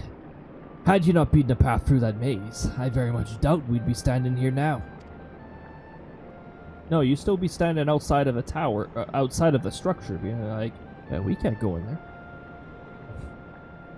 Well, we have much to discuss and digest. Let us retire to St. Conch's Find for the present and plan our next step. Lest there be any doubt, our expedition has some way to go yet.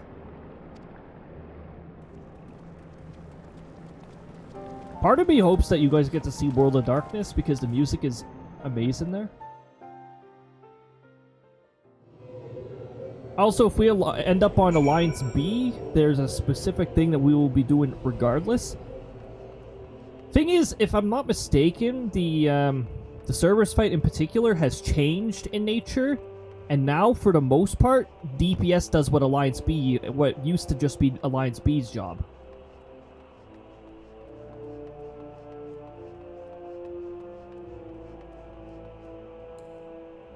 Can I fly here? I don't think I can. No, I can't fly here.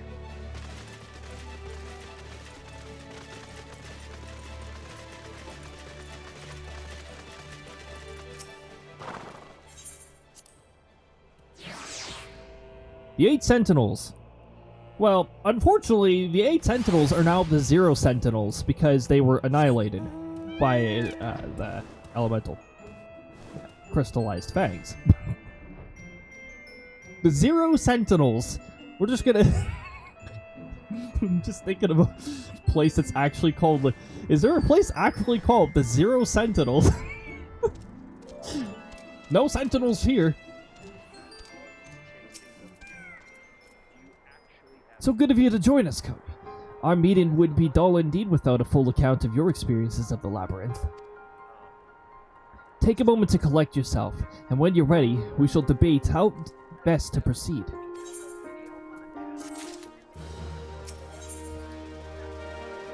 Now imagine if we had gone through all the main story, including the area that you're supposed to get KO'd at during the ultimate weapon, the instanced duty there.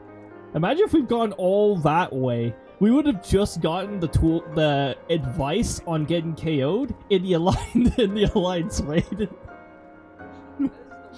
Which is so late in the game to get that. That would have been amazing.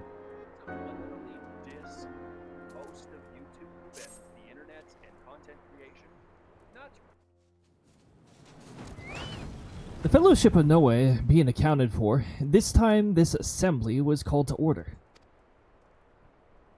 Rambros will be presiding over the meeting. If you'd be so kind as to inform me your readiness to proceed.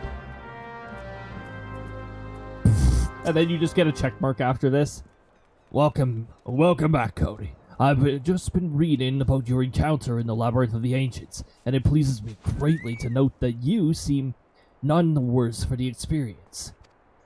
For your reference, I have added my own notes to Graha's preliminary expedition report, and begun compiling a Crystal Tower survey log. The information contained therein will be available to you at all times. Should you have any questions, you need only ask. Now, if there are no objections, I shall begin with a summary of the expedition's key accomplishments. Quick tongue materia.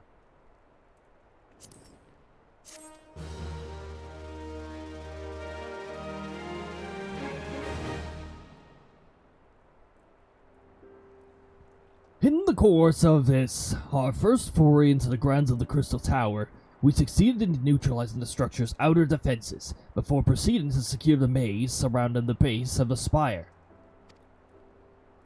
According to Cody's account, the labyrinth's defenses were most empathetically active. Disturbingly, his report also mentions a violent encounter with a sentry heavily augmented by elegant technology.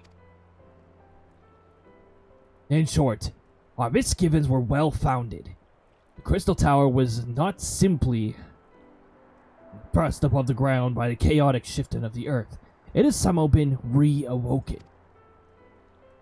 You may suspect that it was reborn, like the realm.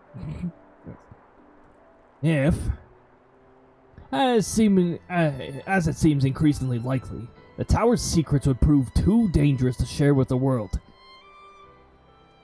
we will have no choice but to contain them. Short of leveling the place, this will almost certainly involve returning the mechanisms to a state of dormancy. To do that, however, we first need to address the question of how they work. The answer to which must surely be waiting for us inside the tower itself. In conclusion, that is where we must go. Straight down to Kokomo. Anyways. A task rather said than done, and the perils of the labyrinth are any indication. Then I move all further exploration of the tower to be delayed until such time as an exhaustive analysis of the structure's defenses have been completed. Master Garland may entrust this task to you. What, to delay everything? It would be my pleasure. Don't forget about us. Like you said, Chief, we funded the ironworks to make sure that technology was used for the right reasons, and that means making sure that it's not used for the wrong ones. We wouldn't be doing our jobs if we didn't see this through to the end. Lads, well, I hope you're ready for some back-breaking chores. Well, everything seems to be in hand here. Shall I take my leave of you for the present?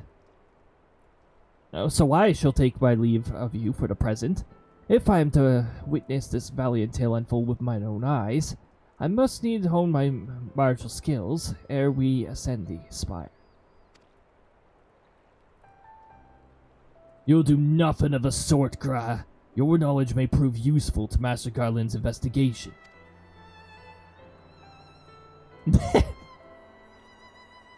As an observer, I am not, strictly speaking, subject to your authority. Pray do not mistake my intent, Cody. I am well aware that I shall never be a match for one with your innate talents, however hard I train.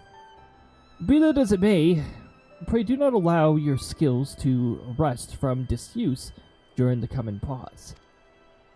We'll be needing you fighting fit for our subsequent forays as are proved to be as productive as this one. Mark me, we have not yet caught more than a briefest glimpse of what time has obscured. Soon, however, we shall cast off the veil and gaze upon the glory of the Alien Empire. Gaze upon its brilliance! And with that encouraging thought in mind, it is time to bring this assembly to a close. Let us all focus on the tasks at hand, that our next expedition may begin all the sooner. Meeting adjourned! Class dismissed!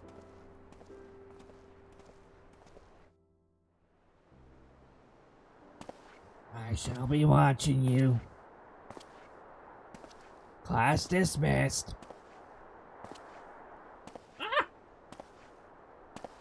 It's alright, I dropped something. Such a terrible mess. Yet it does leave the door wide open, so to speak. Oh yeah? Totally not familiar outlandish man? Would you like to explore what's inside there? The first floor is safe, but I can assure you if might be a bit of trouble if you keep going.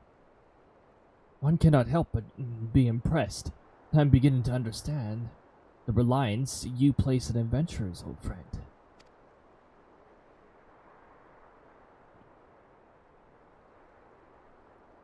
So this is the legacy of the Alien Empire left behind. If my readings are correct, the energy source waiting atop the tower is a match even for the ultimate weapon. Nay, more than a match.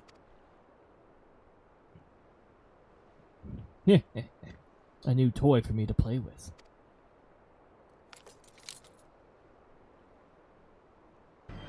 Wow, imagine my lack of surprise.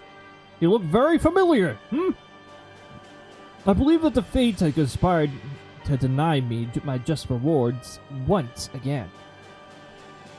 It would seem they have had a greater destiny in mind for me.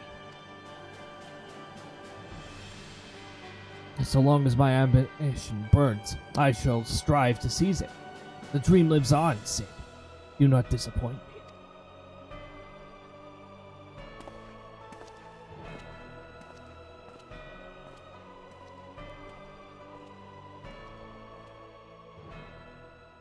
You know not what you were in for, Nero. What was that I received? Oh. It's a new triple triad card. Apparently, Mr. Hard to Pronounce gave me his calling card.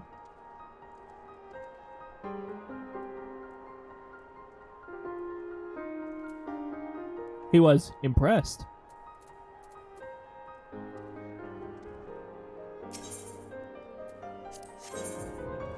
And this is what the next Alliance raid is called. It's called Circus Tower. Circus Tower. Circus Tower. Why does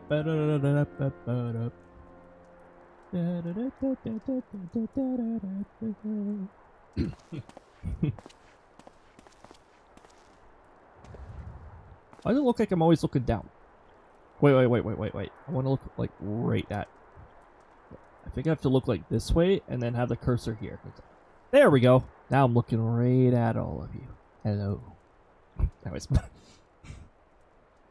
Ah, 'tis you, my friend. You were doubtless eager to hear of our progress on the Crystal Tower. Excellent. I'd be disappointed to hear otherwise. Nah, I'm not interested. Bye-bye. Now, of course, disappointed is the word of the day, fear. I'm ashamed to say that there is nothing worthwhile to report. The signs continue to provide the labyrinth of the ancients, and every day brings new discoveries. Alas, the same cannot be said of the Crystal Tower proper. We've not been able to set foot as much as a single foot inside of it. You'll recall how the 8 sentinels stood between us and the labyrinth initially. In like manner, the entryway to the principal space, Aspire, the Cypress Tower, as the Alliance call it, is also protected by technology far more advanced than our own. Sid and I have tried every trick we know, but without success. Frankly speaking, we are at a loss. Now, don't go giving me another series of fetch quests, please. It is discouraging, but we cannot give up. There must be a way in.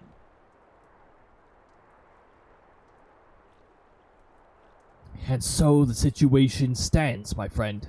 Until we gain entry into the tower, I fear your talents shan't avail us. Sorry, that word drives me nuts every time I see it. It will require time I am loath to waste. But I have a mind to set my people on scouring such ancient texts as we have on hand. Perhaps we can be of assistance. Just do that for the unknown voices. And you are?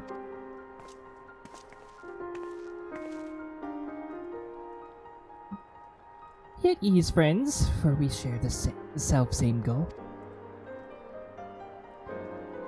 I'm Une, and this is my companion called Doga. We are the scholars of the Allegan civilization sent by the students of Baldacin to assist in your endeavor. You're looking very young, Une. Anyways.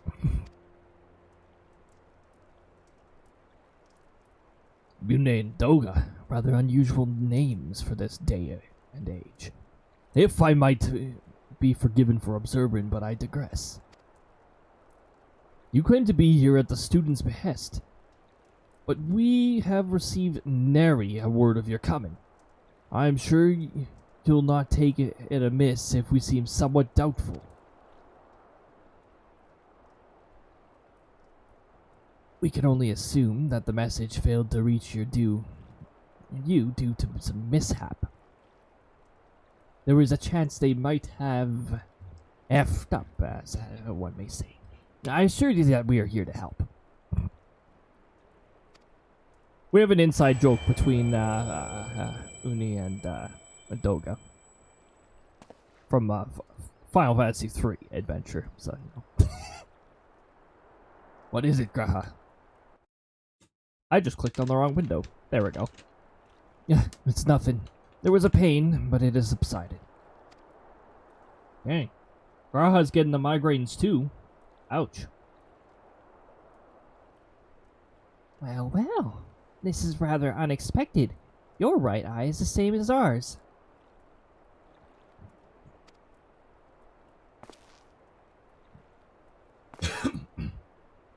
The same. You have the Allegan eye as well. This sanguine hue is said to be a trait unique to the Allegans, yet I inherited it from my father, as he did from his. Only one child in a single generation is born with the eye. All my life, I have sought to learn the truth of its manifestation. If there is aught you know, I implore you to tell me. My deepest apologies, but we have no answers for you. Only one thing is certain. Those who possess the trait are bound by fate to Allag. As your eye has placed you upon the path you walk, so too have we come here to fulfill our destiny. Absurd as this may sound, it is the truth.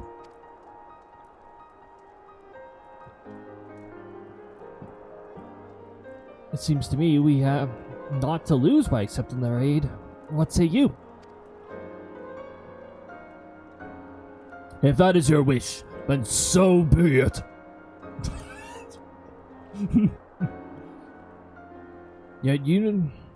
Yet know that I still mean to verify your story with the students of Baldacin when I am able. I trust there will be no objections. Very well.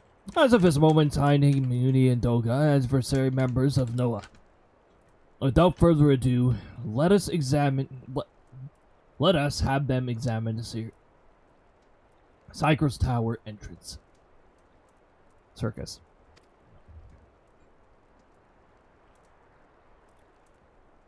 I promise you'll not come to regret your decision.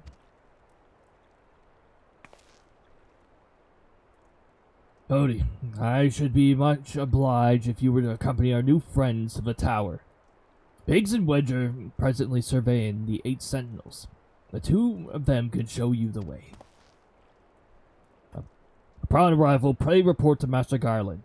He will brief you on the situation. This is our situation. I shall join you, Cody, with Une and Toga's knowledge, along with your uncanny knack for setting events into motion. I am hopeful that we will finally see progress.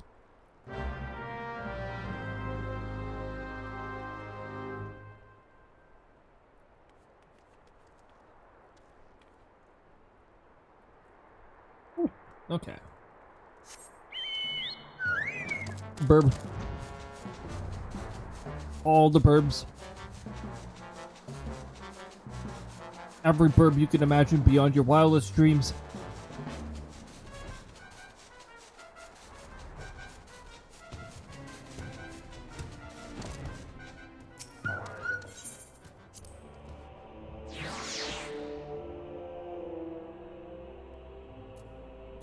Wait. Who just achieved in the black one? Isn't that Black Mage? Wait a minute.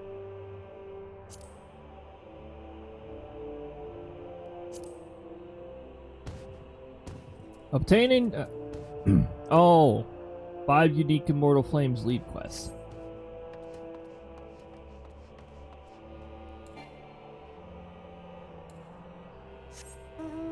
Whee!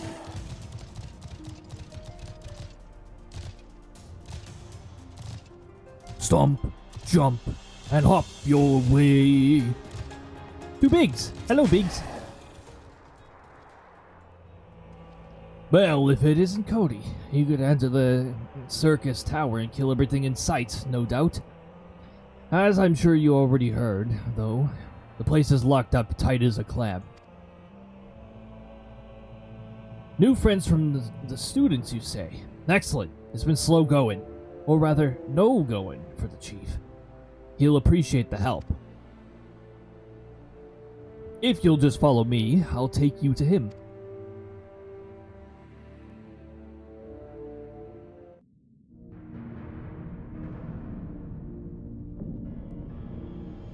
Wow. Oh.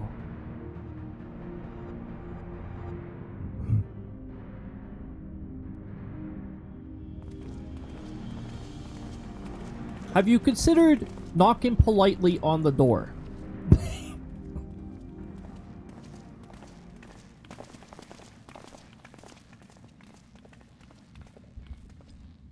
Ah, some old faces to lift the spirit, and a couple of new ones besides. Allow me to introduce Une and Doga. They're scholars of ancient Alec, sent here by our friends of Valdison to aid in the investigation. We understand you were having troubles circumventing the tower's defenses. 'Tis our hope that we can be of some small assistance. If your attire is aught to go by, your assistance will prove invaluable indeed.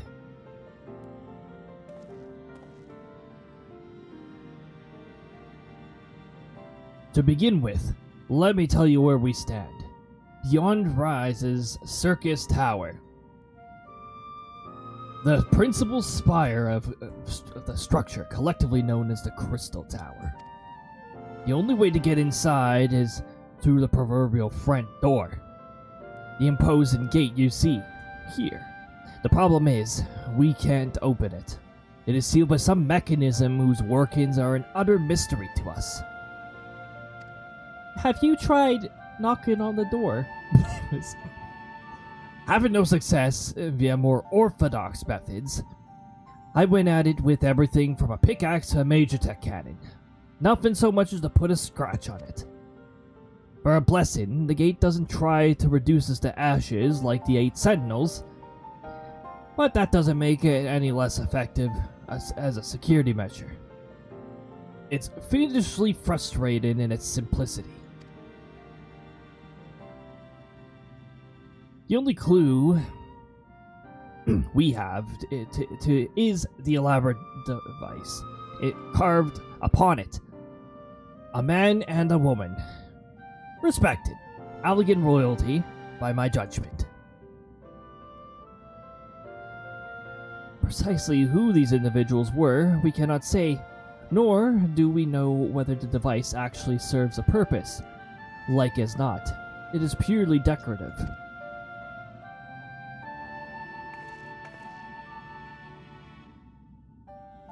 Nod. Nod.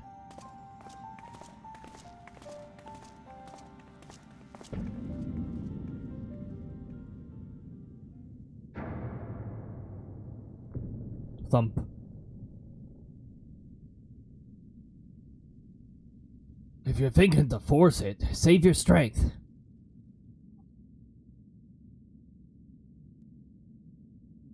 You know I'm looking for it. You know I'm looking for it right now. It's no use!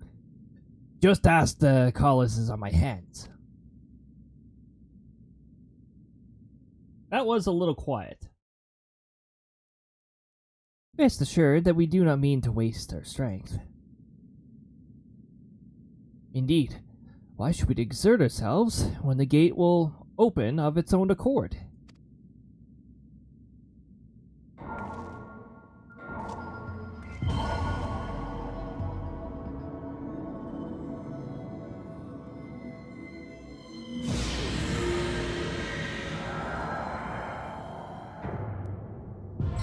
What a coincidence for them to appear.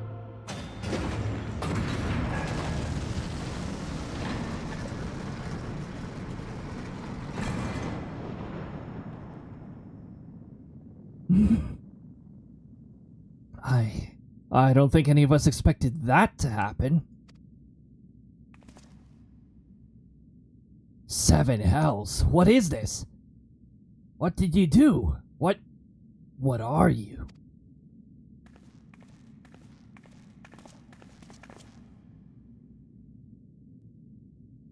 Use in the heavens and gather in the light, the symbol of mankind's glory and might.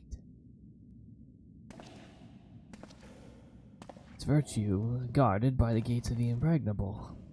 Only to those of the royal blood and answerable, exactly as passed down through legend. I am delighted to see.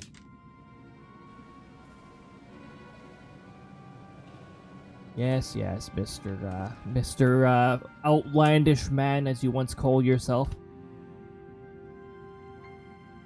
Hello, Detective Nero. Beg pardons for interrupting your bewilderment. I couldn't help but notice the remarkable playthings you have acquired. Nero, you were still alive. Garland, if I didn't know better, I would say you weren't happy to see me. But I jest. In the light of our recent meetings, you have every right to be worried. But rest assured I am no longer a threat to you. My legion is, for all intents and purposes, defunct, and my association with it means a tight noose awaits me back in Garlement. And so I've been roaming this land of Eorzea, a regular itinerant. In the course of my wanderings, I chanced to catch wind of your latest venture. It sounded positively fascinating, so I decided to come here and join you. After the wrongs you've committed, you think us that gullible. I don't see the word gullible on the ceiling here. If you're suspicious of my intent, 'tis only my just deserts, but I am determined to make amends. As a gesture of goodwill, I share with you what I know, starting with these two odd characters. As you were doubtless already aware, the Crystal Tower was the symbol of ancient Alleg's might and prosperity. Entry was permitted only to the royalty and a select few individuals. According to the records I have unearthed, only royal blood can open the gate.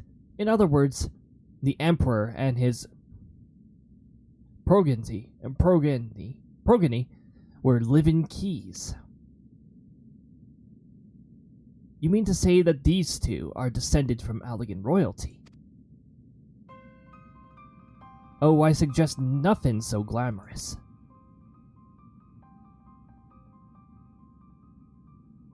To put it plain, they are imitations of royalty, living keys born of Allegan ingenuity. Clones, I believe, is the name your creators gave your kind, is it not so?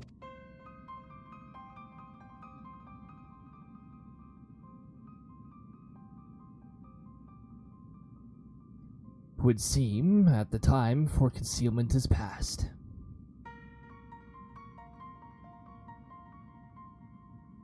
Pray accept our apologies. It was not our intent to deceive. We simply wished to avoid causing undue alarm by prematurely making what many would consider deranged claims.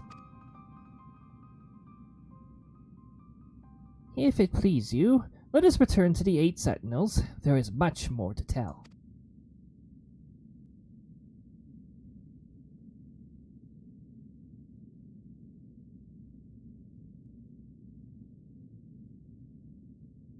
Very well. Hey, as long as neither of you say pray return to the Wakened Sands or the Rising Stones, then we're good. Although the Rising Stones isn't that far away, so it wouldn't be as annoying. 7 hells. Do you seriously mean to follow us around? Come, Garland. You know me better than to think that I spoke in jest. What more will it take for us to be concealed? A gift, perhaps.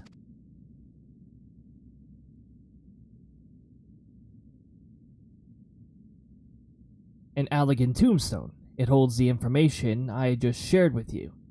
And a deal more besides. It used to be the jealously guarded property of the 14th Legion, but it's yours now. I wish you joy of it. I look forward to working together, old friend.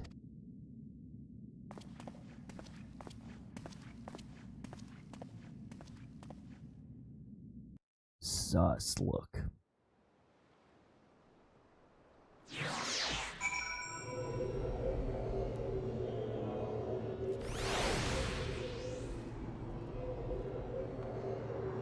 What's up, Doga? If you're ready to listen, we shall tell you all. As it pertains closely to your investigation, your leader, Rambros, may wish to be present. Oh, Rambros, come over here. Rama, Hamma, and Blamma. Anyways.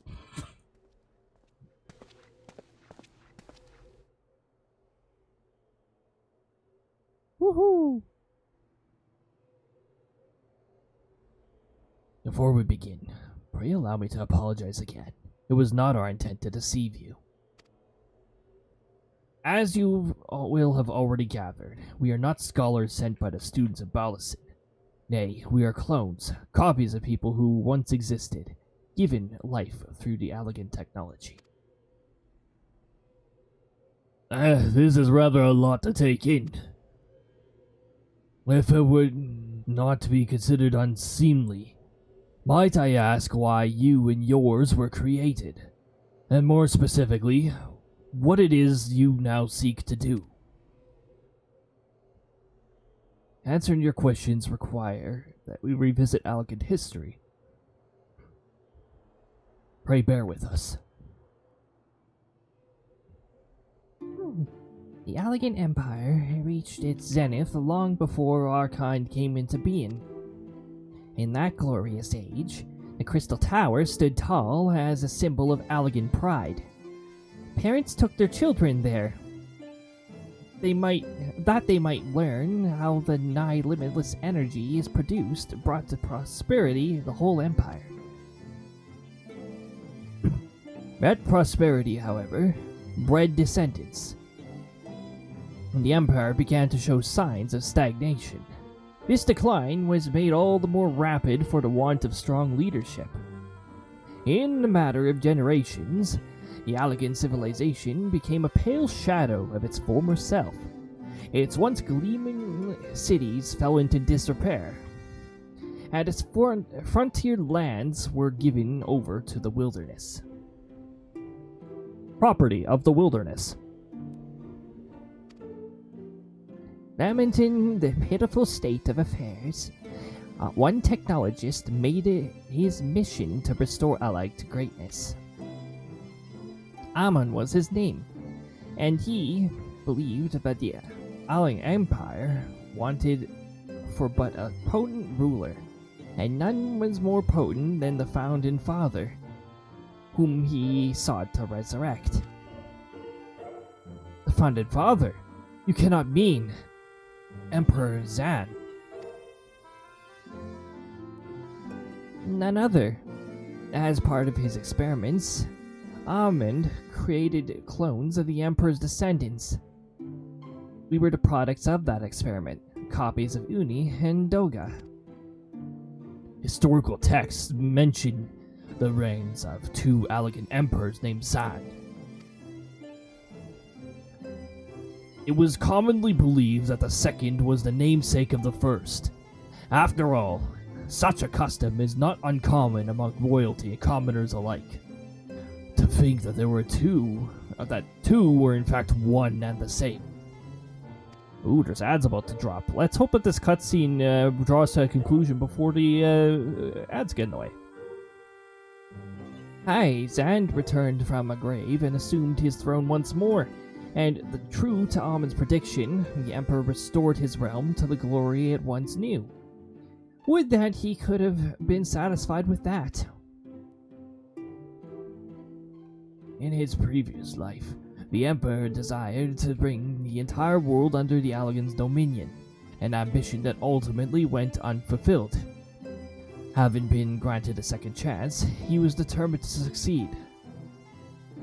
Realizing that he needed the power to wage war and conquest, Zan turned his sights toward the forbidden source, darkness. In order to learn how to harness a tower, he converted the Crystal Tower into a restricted research facility. Anyways, darkness again. 7 hells! What is it with amical rulers turn into darkness in their lust for power? Yeah, lust and darkness is Diamandus thing. Anyways, ads are about to start, so I don't. Once I see them start, I am going to pause the procedures of these lines until afterwards. Well, at least this one won't be bothering us, being thousands of years dead and all. You never know, Sid. You never know. Would that you were right, Master Garland.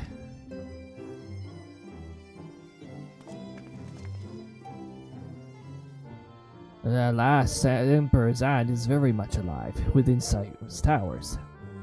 And now the ads are in progress. Well, let me see. Is there any other fun things that I can mention to you during our ad break here?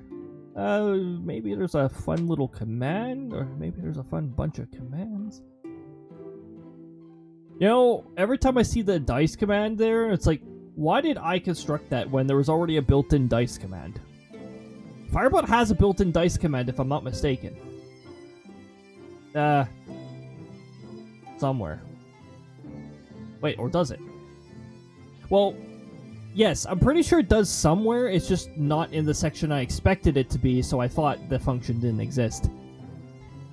Go into lurk while you get some sleep so you can be up early for work tomorrow? Alright, Grim. Thank you so much for chilling with us. Have a good night's sleep, and hopefully work goes well tomorrow. I know I don't like waking up early for work. But yeah, have a good night. I need to adjust that message variant because it's like your secret thing. It's like, yeah, but some of us actually mention what we're lurking for. But yeah, Enjoy the white noise. Yes, you know what? Yeah, enjoy the white noise. You know, sometimes just listening to somebody, oftentimes actually, just listening to somebody speak is, you know, good enough. Like, well, some people do that to rest. So it's just a thing with our human minds. It just clicks. It allows us to sleep easier. Other times, some people fall asleep just by hearing a fan in the background. And believe it or not, there are people who can actually sleep when it is dead silent too. I find that a little hard to believe myself, but yes, there are people who sleep to complete silence. I guess I sometimes do that too. Like when I'm traveling, I sort of have to. Not every place has the necessary white noise that I need to actually rest. And my body somehow is okay with that, but I think that's because the traveling element allows me to sleep a lot easier. Traveling takes some energy out of me. Also, I can see that the Firebot timer and the Twitch timer are very different now. There's like a 5-second difference between the two. This has been happening ever since, I don't know, Twitch made some sort of back-end changes to their ads manager. Like I said, I think they're just trying to roll out the thing that they said in their change notes about ads. They're trying to make banner ads, I think it's overall less intrusive, and that's somehow messing around with the... I don't know why it messes around with the ad timer, but you know, you never know with how Twitch's API and Twitch's backend works with that kind of stuff. Welcome back from the ads, anybody who got caught up in the ads. Now that we're all back, let us continue our tale of Alag. Alas, Emperor Zand is very much alive. Within the Cycler's Tower he still abides, his ambition burning all the more ardently for his empire's collapse.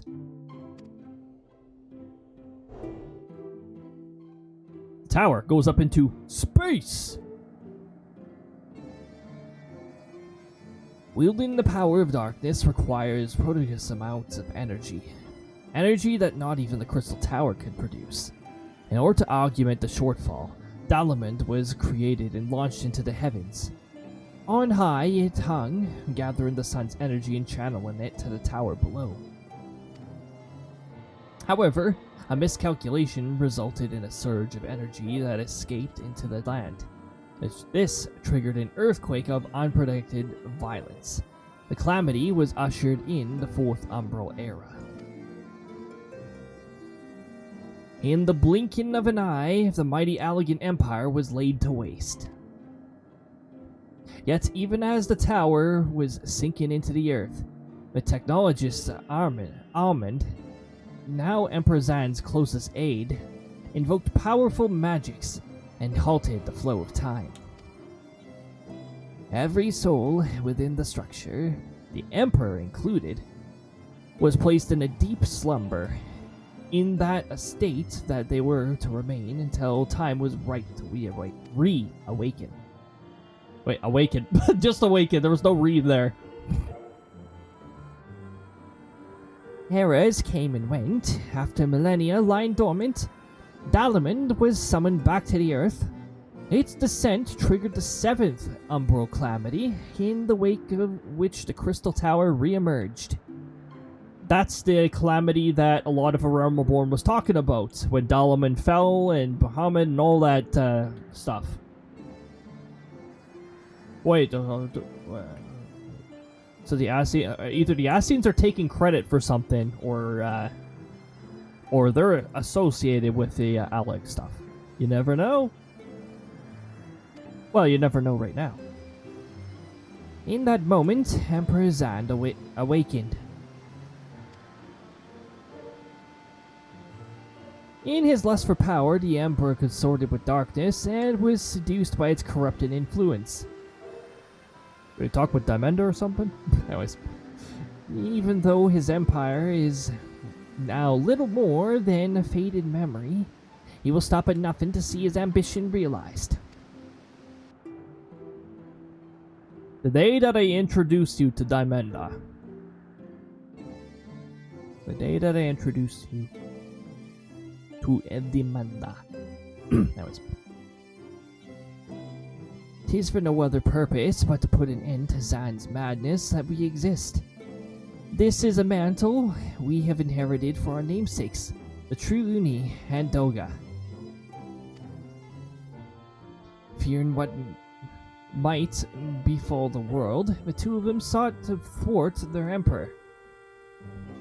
They gave unto us their will that we might carry on their mission should they fail. When we came to our senses within the Crystal Tower, we deliberated a course of action, concluding that we alone could not overcome Zand. We struck out to find a worthy ally. It has taken years, but our search is finally over. It is no ordinary man who can cut a path through the labyrinth of ancients. With you as our champion, Cody Sectoral, we are confident that we can end Zand's dark ambitions once and for all.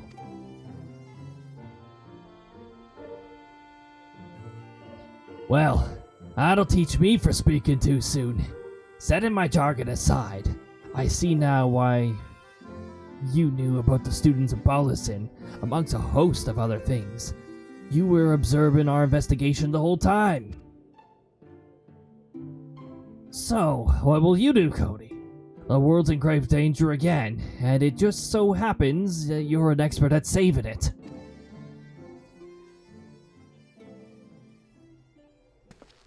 Woohoo! It's a goal! Anyways.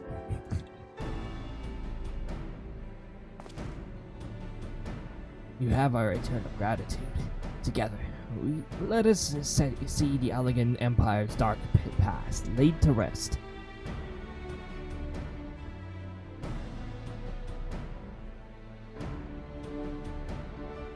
It has been our mission to recover the long-lost knowledge of elegant civilization. But what worth is knowledge if it means subjecting the realm to peril? Truth be told, it pains me to think that the tower's secrets may become lost to us. But the greater good must ever come first. Besides, no quantity of ancient relics can compare to our friends Uni and Doga, living, breathing elegance. And so I hereby declare a change in Noah's objective. Henceforth, we shall direct all efforts towards sealing off Circus Tower. Its dark secrets must never know the light of day. Cody, as you did with us for the Labyrinth of the Ancients, I would have you enter the structure and eliminate the hostile elements. Suffice to say, this includes Emperor Zand himself.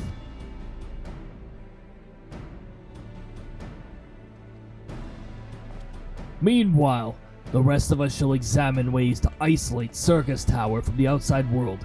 To work then.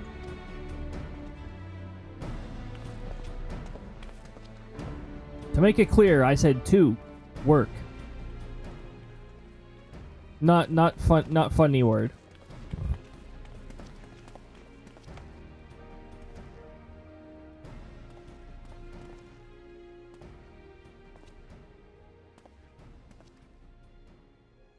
They're talking to each other in the background. Wait, there is something I must know. My right eye is like yours. Does this mean...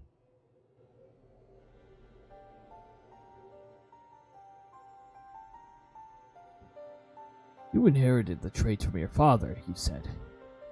Know that clones are unable to bear offspring. You have no cause for concern.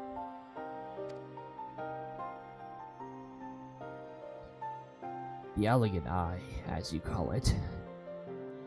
But to us, it is the royal eye, owing to the fact that the trait manifests only in those possessed of royal blood. I cannot well explain why the eye runs in your line, but I am disinclined to think it's a coincidence. Though you are doubtless impatient to learn the truth, pray have patience. All will be revealed in due time.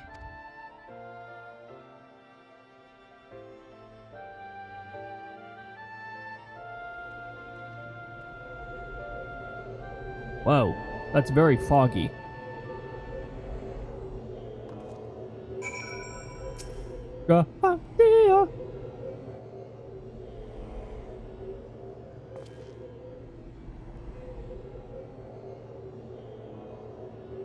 My apologies if I've given you cause to worry. I'm quite well, I assure you. As you can appreciate, there has been much more work for me to think on. You know, I really don't like the second definition of appreciate. I mean, I don't like our English language for many reasons, but appreciate is one of those words I do not like. That it has two commonly used definitions on it that are spelt the same and said the same way. There's the appreciate as if, like, I don't want to say it to appreciate because that drives me absolutely nuts when a dictionary is like, oh yeah, this word means to a different form of this word. To have a positive reaction to somebody's effort or something like that. And then there's the other appreciate, which is just a placeholder for acknowledge. Just say acknowledge. Come on. Why do we don't need these duplicate words? Like, come on. This English language is ridiculous. English makes English makes way more sense to me. That whole sentence was almost English right there.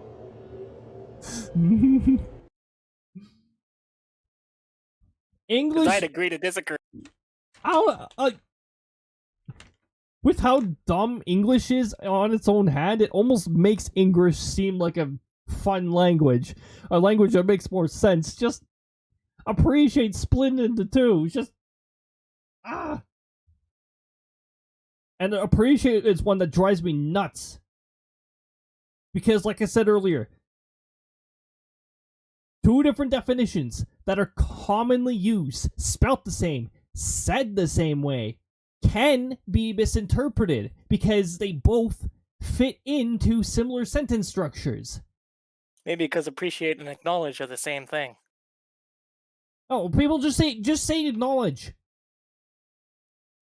Because appreciate's supposed to be a more positive sort of thing. Not just like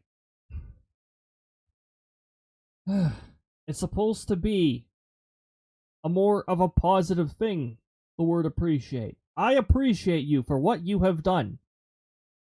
It's supposed to be positive. It's just our, like, for instance... And acknowledge isn't? For instance, our provincial government has misused the word appreciate a lot.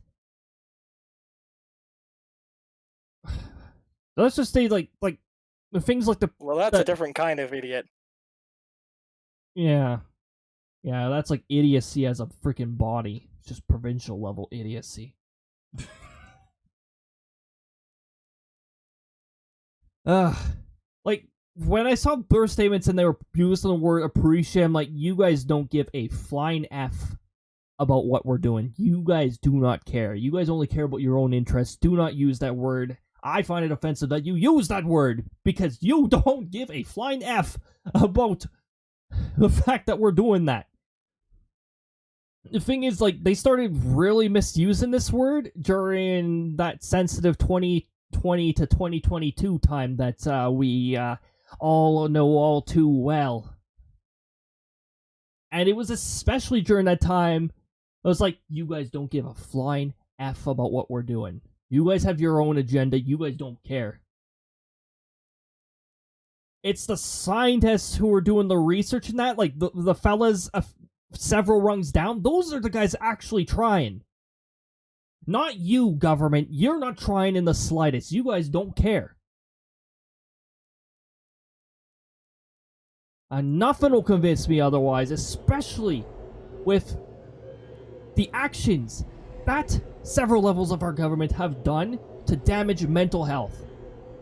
Mental health was spiraling during 2020-2022. And that's, like, I already had a pretty, I I already had very limited trust in the government in the first place, but that period of time has At least you really- trusted. has I really, never did. the only things I trusted out of them was things that were obvious, that were already happening. In fact, as far as I'm concerned, every single one of them is the goddamn same, no matter what they say. At least the ones in power are. No, everyone, No, they're including the one. no, the bottom feeders who can't do anything, they might actually mean intent, but they can't do anything. They're all in the same house, so they all have the same flag. Our feds are the absolute worst. The solidarity rule and all that. It's disgusting. Oh, you're not allowed to have an opinion. But you know what? There is a reason why cities are called corporate limits. It's because they behave like a corporation. All in the same. One day, maybe we will have a supervillain like Dr. Eggman or something. Somebody rise up and bring in a new era or something like that. I don't know. Or maybe one day the weather will have an uprising, just tired of people's nonsense. The only scary part is the weather does not discriminate and has a habit of targeting everybody. So, I'd like to stay on the weather's good side. Please give me more thunderstorms. Anyways. Now is not the time for action. Oh, now is the time for action, not idle thoughts. Oh, sorry, Graha. I got caught in idle thoughts. Circus Tower awaits us.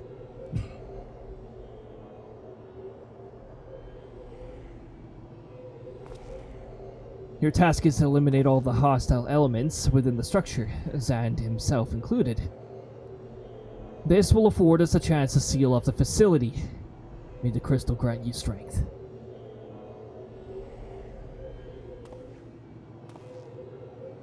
May the crystal grant us strength indeed. We never know who we'll wind up with for the Circus Tower part.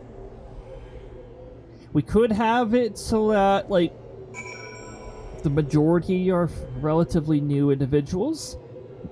We could have one heal style, or we could have the other. I'm doing the alliance raids so that you guys don't have to experience them. Because, quite frankly, in terms of duty types, alliance raids are one of the lowest on my list. I like them the least. At least with Here, I thought you liked allies. At least with the sectoral leader will work with allies just fine, but I won't.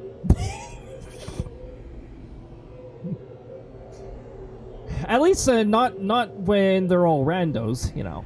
Or at least in this case, all -2. So it's like 22 out of 24 of them are randos I don't know.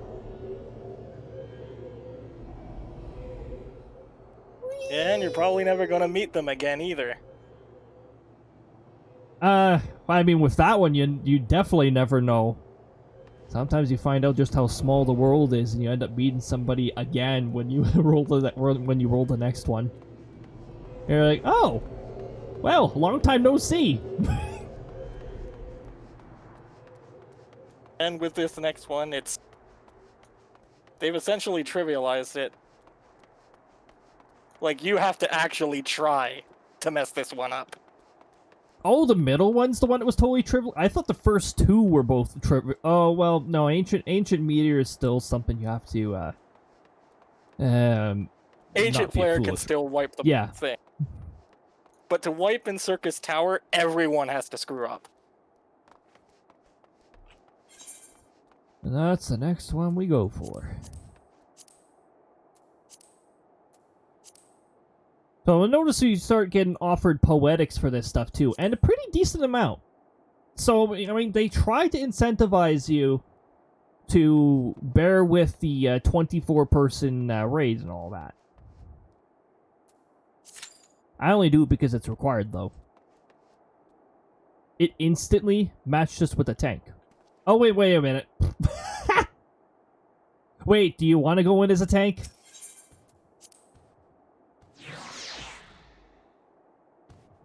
I know Tank and Alliance raid gets the most pressure out of everyone.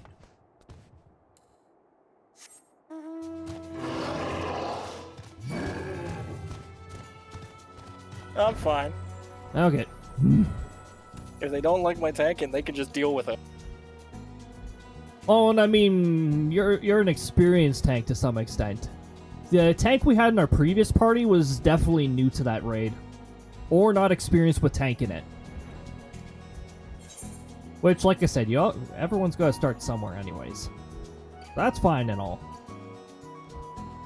I just say this. You either die a hero, or you live long enough to see yourself become a villain.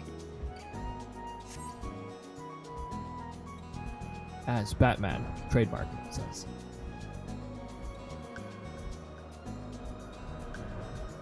See that Fun flame? fact, that one was actually Harvey Two-Face Dent. Oh, right. It was within Batman. Oh,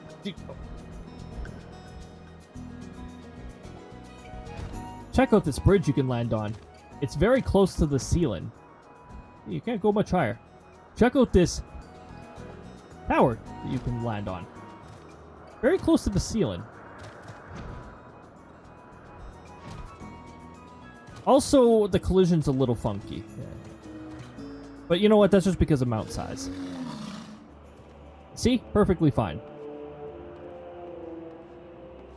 Oh, but you can't jump off this tower. Oh, wait. If you can, it is most likely here.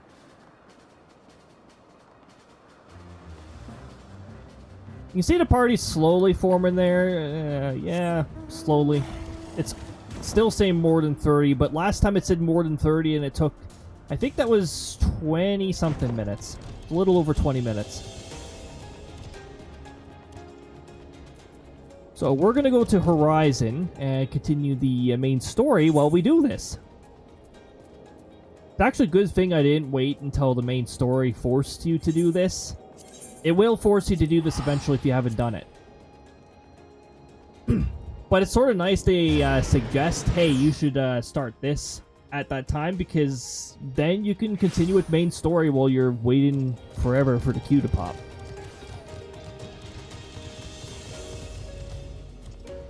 By the way, pop here in Canada means soda down in the US. Joke's on them. We call it pop.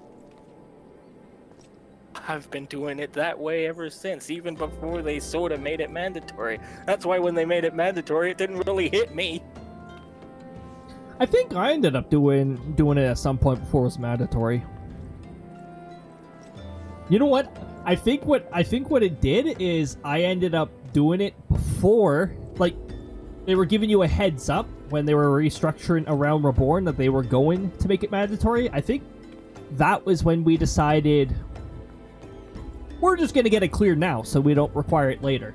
Because if you're later in the game, like if you're in like Shadowbringers, there's also a check for whether you have completed the Crystal Tower raid. For, you know, for anybody who's already passed the threshold in Around Reborn, that checks. They did that especially for those people. Even though you have already met this certain person in they turned it from a fun little Easter egg into a mandate. It's like I'm still opposed to the decision that they did. I know they insist, oh lore, but it's like, yeah, but you're changing every other duty into you can experience it with single players as a single player with NPCs.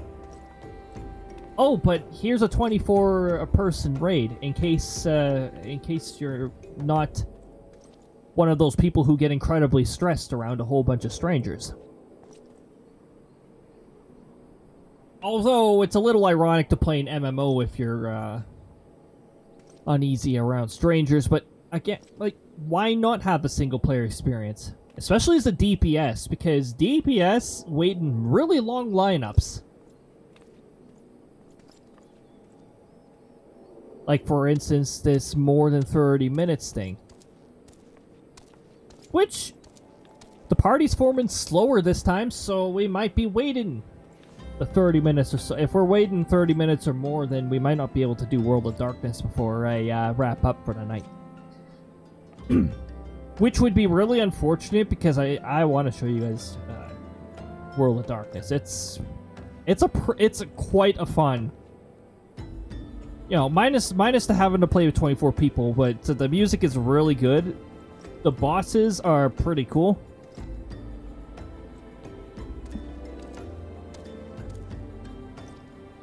Something I'm hoping to show to everybody. Now, unfortunately, our one healer that was there just disappeared. It went back down to 0, and our DPS is very slowly going up. It's able to pull tanks right off the bat, but oh my goodness. Cody, your assistance is most welcome. I've already spoken at a length with the brass blades of the rose, but to little avail. It would seem that the thieves took great plans to conceal their activities. I could go into further detail, but your time might be better spent in conversation with Fufulupa. He is the officer charged with leading the investigation, and I would only be repeating that which he related to me. If had eluded my attention, mayhap it will not elude yours. That sounds like a Lalafell name. Look for Lalafell. It is indeed a Lalafell. We should know that because I believe Fufulupa has been here for quite some time and not just here conveniently for story.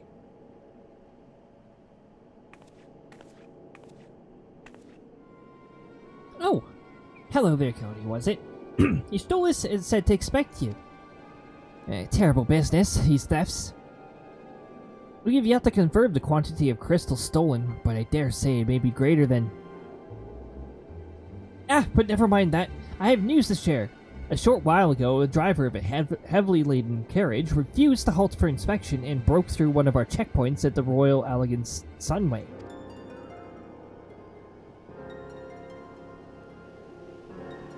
The cart bolted off towards Eastern Thanalan where, thank the gods, I hear that our colleagues were able to apprehend them without further incident. A speeding carriage? That would seem a curious choice of thieves of such proven cunning. Yet the Amja do have a foothold in the Eastern Thanalan. And what of their cargo? Did they carry the crystals we seek? We should be receiving a report any minute now, but I fail to see what else could... Here comes the report. Oh, okay. Actually, it might still be a report. You never know with Dancred. Did you miss me, friends? I'm back.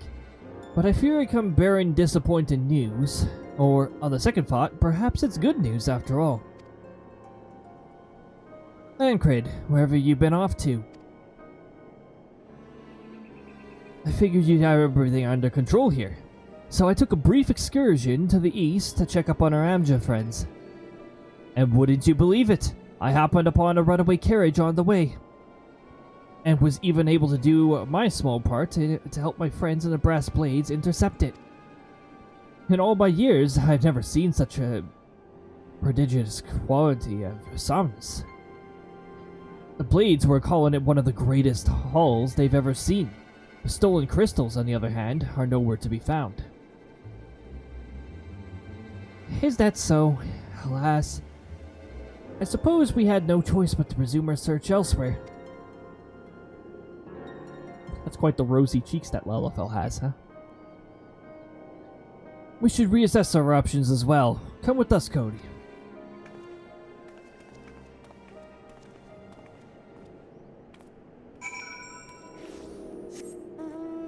We have gained no new members in the party that's forming. Against all expectation, it would seem the Amja are innocent of this particular spate of crimes. But all indications, they have yet to replenish the stores of crystals exhausted during their last attempt to summon Ifrit. What I can't fathom is why anyone else would go to such lengths to obtain the crystals, and in such quantities. It cannot be that we are dealing with simple thieves. If their motive were to profit, why would they limit their trade to crystals alone? Plainly, we are missing something. While you think of what it might be, I shall inform Oriange of our progress, or lack thereof.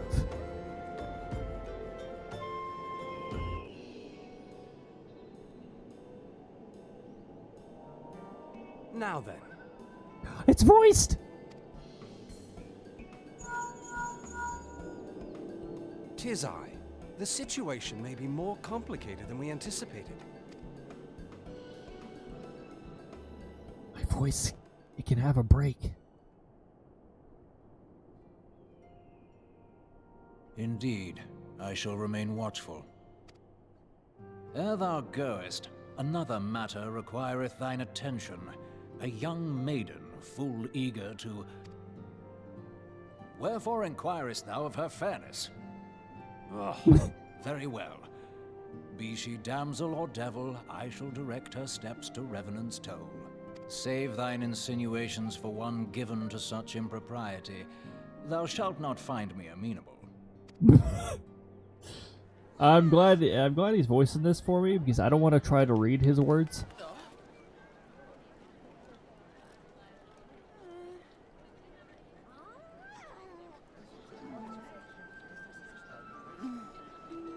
Ooh, yeah. Far across the sea from the land of Domar have we traveled. We seek audience with the ruler of these lands. Who here speaks for you?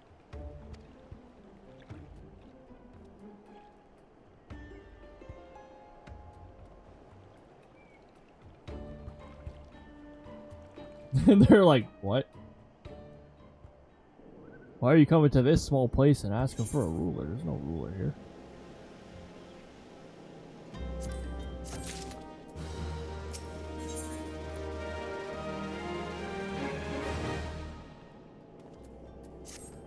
Earrings of Caston. Any bright ideas? A solitary flash of insight? No? Well then, for want of a better suggestion, I say we try picking Fufulupa's brain again. Who knows? If we work together, we might find something of use nestled away within it. Bankred, we're not zombies.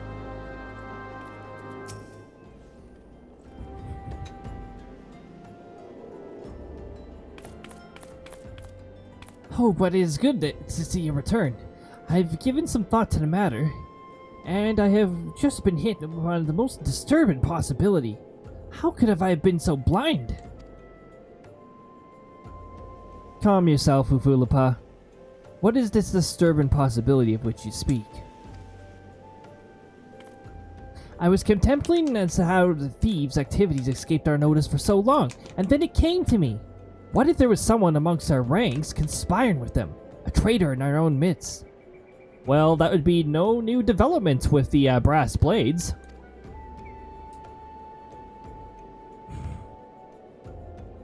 You know, considering that's already happened... Whoa, that's already happened twice, right? Or is it 3 times? I don't know. I lost count after 1. It would be most unfortunate if your fears prove well-founded, Fufulupa. Indeed, if for any reasons of security, the concern decided to transfer the remaining crystals stored in Horizon to another location, their plans would be discovered in the moment the brass blades were informed. But such a shipment would surely be well guarded. Would the thieves be wily as our... Would thieves as wily as ours risk open confrontation? Mayhap not, but neither would the concern be eager to present them with such an obvious target. Nay, they might instead elect to carry out the transfer in secret, to entrust the goods to, let us say, a lone Mikito miner, traveler without escort, so as to not attract undue attention. By who? Ah, I see. Yes, the concern may well elect to do that. But to travel with so much cargo would be a strenuous task indeed, and this miner would certainly need to rest upon the way. Mayhap north of the bridge to the Hammerlia? A fine spot for a rest, would you not agree, Cody? You lie in wait to the north, and we shall do the same in the south. Forgive me, my friends, but I've received new orders. I must inform my men at once.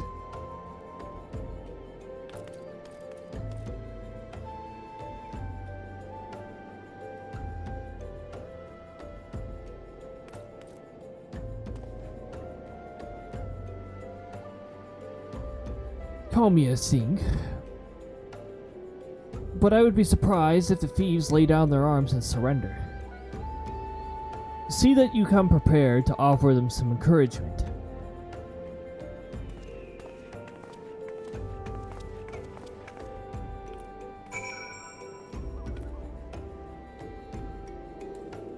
Lie in wait for the thieves. Final temptation. That also sounds like a title before encountering Demenda.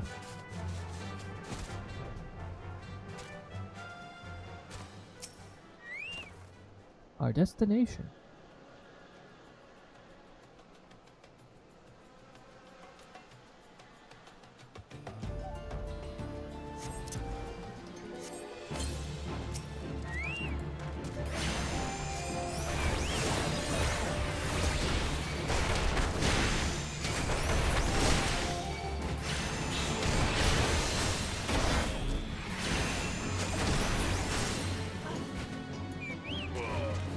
Wow, that's funny. Oh, where's the other ones? Why are you guys spawning so far away? Aren't you supposed to want to attack me? Wow, that direct hit almost one-shot him.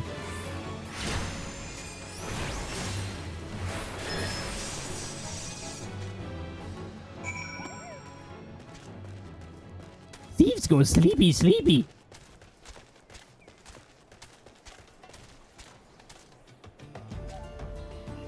Y'shtola.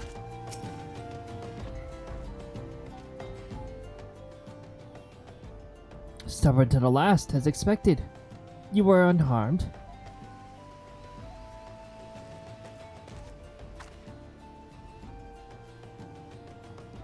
A gang of Seawolf thieves, and in Fanaline no less. And I suppose it's a first time for everything. Seawolves, all of them. Aye, and all with the same taste and facial tattoos. Blue, in case you were wondering. Our thieves are a long way from home. Do we even see Y'shtola in this particular garb very much? I don't think we do. Thancred, if you would be so good as to attend to the outstanding matters in Horizon, I have inquiries to make. To Horizon, then. Pufalupa will want to hear about your meeting with the thieves.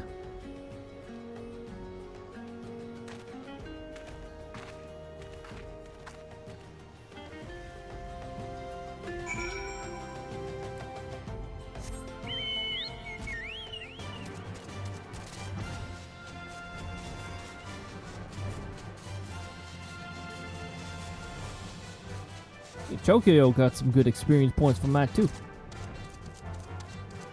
Alright.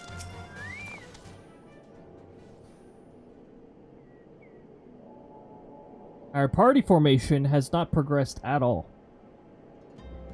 On behalf of the Brass Blades of the Rose, I thank you for your service to Horizon. But we have not been idle. While you were afield, we succeeded in identifying the traitor within our ranks. Is that so? And by your leave, I would very much like to have a word with the fellow in private.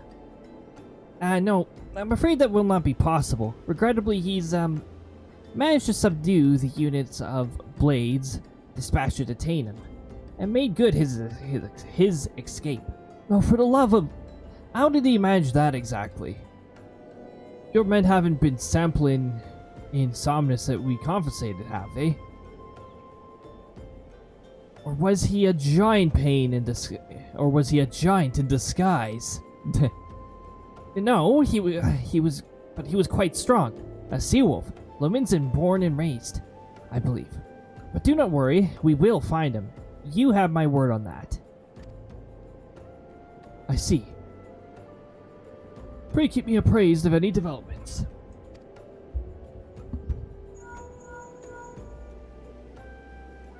Yes, he's standing next to me.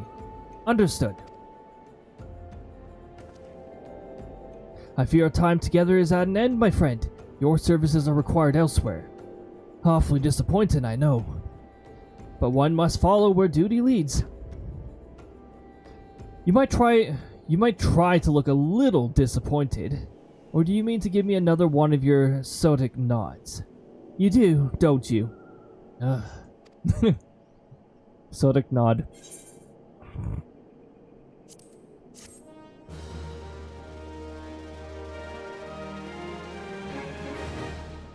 Yep, that's a Sodic nod. Why did I take the earrings? Why did I take the earrings? Why did I take the earrings?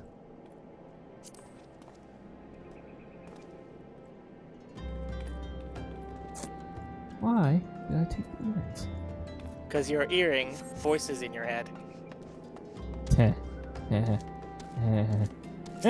Anyways.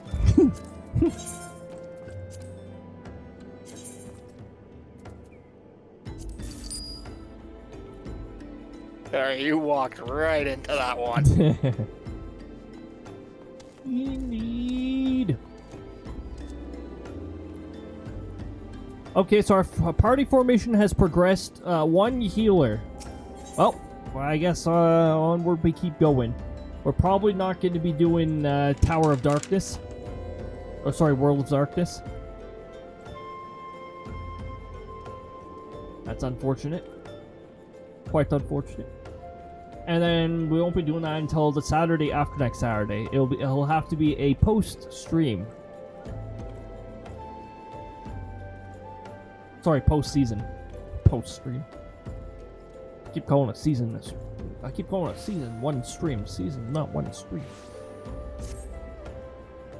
The answer didn't bid me. You make way for best for pay. Where young Alphanid waits your coming most eagerly. It is he who requested your assistance. Some commotion or incident, I'm not privy to the details. While you do whatever it is that Alphanid has planned for you, I shall endeavor to track down their traitorous brass blade. And when I do, you may rest assured that we will have our answers.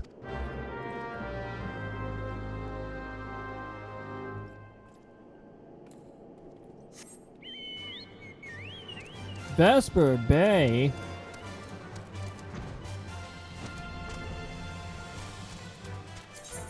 I guess since we have so many of these, let's just do this.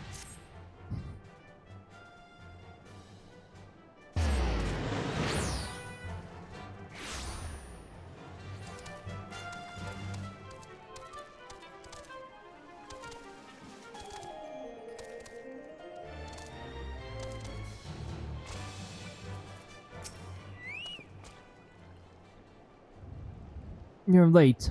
No matter. I know where our visitors are headed. From that, have been able to gather. This vessel belongs to a band of Domans who seek an audience with the Sultana. You are familiar with Doma, yes? In Ulthard? Well, like the rest of the nations in the Eastern Continent, it is ruled by the Garlean Empire. Given our visitors' unannounced arrival, as well as the state of their ship, I suspect that they did not leave their homeland under the best circumstances. Needless to say, I should be very interested to hear their tale, and more importantly, what they know of the current state of affairs in the Empire. Such information could prove useful. Most useful, in fact. We'd be fools not to pursue this opportunity, do you not think? Come, with me to Ulda, Cody. Unless I'm mistaken, and I am rarely mistaken, we would find the Domans bickering with the Sultan's sworn on the Royal Promenade. You are uncertain of your role in the proceedings. Insurance. If our guests are not themselves Imperial ancients, it seems fair to assume that they may have been pursued by some. And if not, who better than to have on hand in the event of an unforeseen diplomatic incident? Besides, I do enjoy your sparkling repartee. Satisfied? Good. I shall see you in Ulda.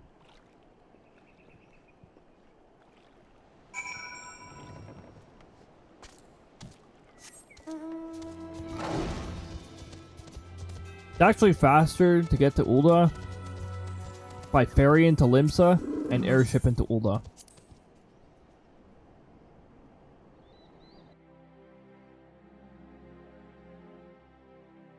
Wait a minute, didn't I go through this before? Where it actually ends up taking the same amount of time?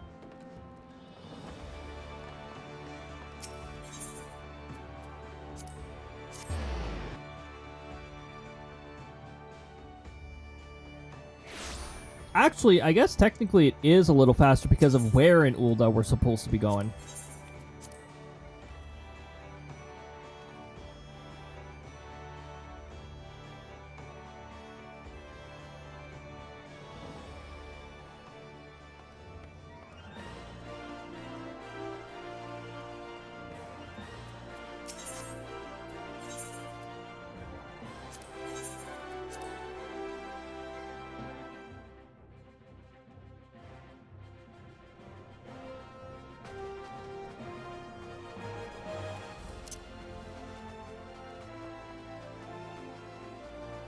And DPS has dropped back down to 5. Oh, the joys of being required to use the duty finder, which loves to never pop for DPS. Oh, the ever-loving joys. Alright. Walk-in cutscene. Matters not how many times you ask. Without the necessary permissions, none shall pass. Anyways. Pray understand, good sir. We do not the leisure to lodge a formal petition. Time is of essence. All I ask is that you summon your superior. Allow me to plead my case. Surely you can grant us that small kindness. Away with you, and darken these doors no longer. I will not ask again. I know not what to do.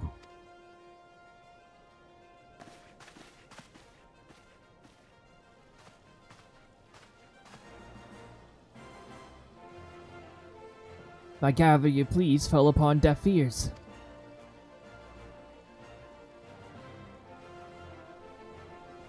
A loyal man with a cold heart. I know his kind well. I hope that you will find me more to your liking. Alpha Lavenier, at your service, a friend. Which, I believe, makes me very nearly unique. In this part of the world, at least. Few indeed are your allies in Ulda. Yet you will need some if you wish to endear yourselves to the wealthy and powerful. Pray join me and my associate at the quicksand. There you may explain your situation to us. And we shall see if there is aught we can do to help. Okay.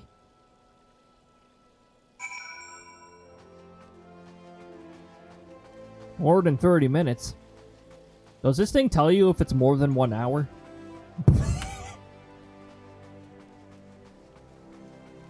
No. Damn it. Well, we'll do main story up to a point, and if the tower still doesn't want to pop, then I guess that's just too bad. Unfortunately, we are a little late into the night, and this world is already empty enough, it gets even more dead during the night.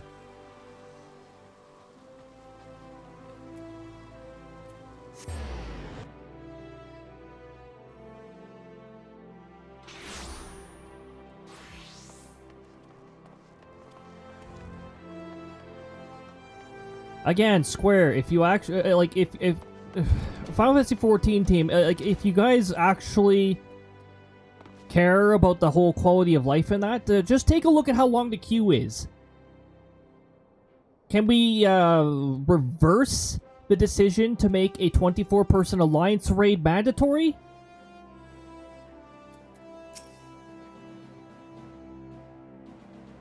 Oh, but for lore reasons. Yeah, but you know, some people don't like waiting 2 hours or 2+ hours or to be able to even do one part. We have traveled some several thousand miles across the sea from the nation of Doma. I almost in forgot hopes that Yuguri we might was find sanctuary in these lands. introduced this early. Sanctuary, Lady Yugiri? Sorry, Yugiri. Yugiri. I'll just say Yugiri. Easier. Aye. Lying within Othard, Doma was under the dominion of the Garlean Empire, as I'm sure you are aware. When the War of Succession broke out in Garlemald, we espied an opportunity to free ourselves from the yoke of imperial oppression and took up arms. Only to be crushed. And so I gathered what few Domans escaped the reckoning and guided them hither to your shores. A war of succession? Then the Emperor... Forgive me. You said that Doma was under Imperial rule, did you not? Doma is gone. Razed to the ground as an example to the other provinces. 12 have mercy. And your people? On a ship anchored in Vesper Bay, flying borrowed colors. Many were complicit in the rebellion, or akin to those who were. They will not come ashore until I send word that it is safe to do so. I sought an audience with your rulers, but was summarily refused. The lords of SLdr are not wont to entertain foreign refugees without suitable encouragement. Mayhap I was foolish to expect otherwise, but our supplies run low and we have young ones in urgent need of care. I have seen the tents outside the gates, however. We are not the first to seek asylum, nor will we be the last. Be that as it may, SLdr is no friend to Garlemald. Your tale would stir the hearts of many men and women here. The Sultana and the Syndicate will not be so easily swayed, but I shall see that you are granted an opportunity to plead your case. This is within your power? Well, far be it from me to boast, but I do have the ear of certain influential individuals. I am in your debt. I wonder who that is. Lady Yugiri, forgive me for observing, but your choice of attire seems like to evoke feelings of mistrust. Men are wont to fear the unfamiliar. We know this from experience. We seek only to spare the people of SLdr unnecessary disquiet. I shall defer to your experience, then. I thank you for your understanding. It seems I have urgent business with the Flame General. I leave our guests in your capable hands. Don't ask me too many questions. The answer is 42.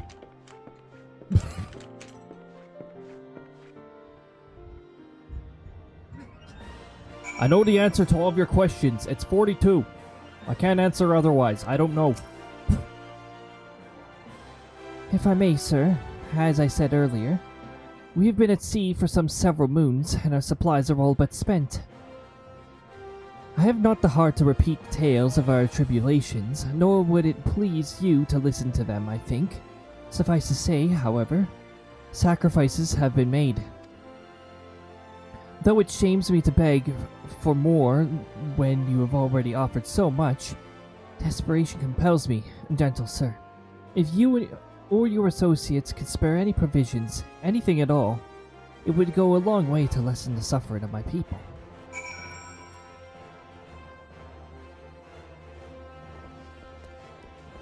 Oh, my Marty!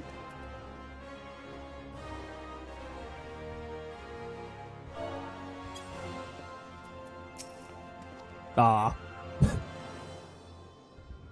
Hells, why didn't you say so sooner, Cody? Of course I'll help. You couldn't have picked a better day to tell the truth. A wealthy merchant and his entourage were due to have a banquet here on the morrow, see? But just sent word that they can't come. I mean, I got a boatload of foodstuffs and no one to feed. Best of all, they paid for the lot in advance. Ha ha!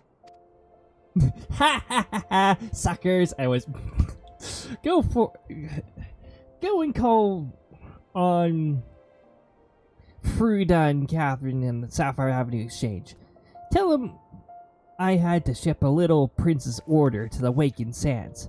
Oh, and if they argue, just show them the letters. That should set them straight. The queue is so dead. Or it has stopped refreshing and it will just suddenly pop.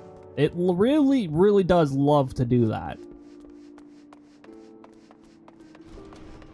Honestly, I wish they'd fix it so that it would actually function correctly, but you know. But it very well could be dead.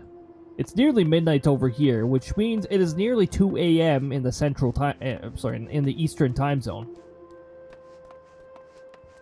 The birds are now fleeing because ads are impending.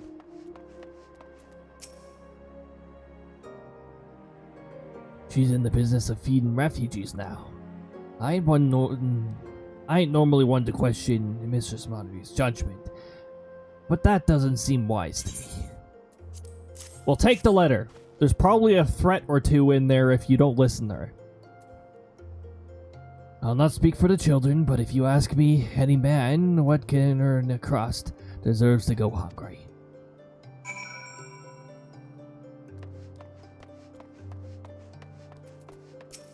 Well, you're taking that letter to the face. She will go through with her threat. Why, that's a rather odd request. Mayhap you misheard her instructions. These are her instructions. Take them. You know, you shouldn't encourage them like this. They'll start to expect it. You mark my words. You shut up. You shut your trap. That's her orders. You gonna defy Mamadi's orders? How dare you? Anyways.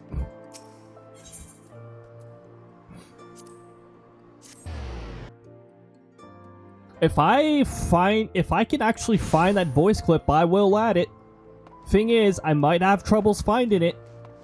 Because I do believe that is one of Eggle's take damage lines. Actually, you know what? I might be able to find Eggle's voice lines.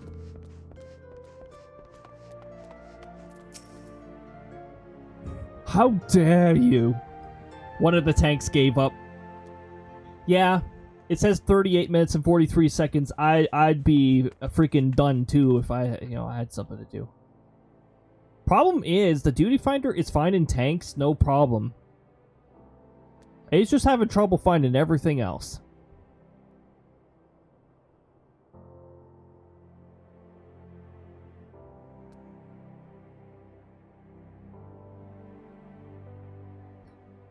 Yeah, like I said, I was gonna...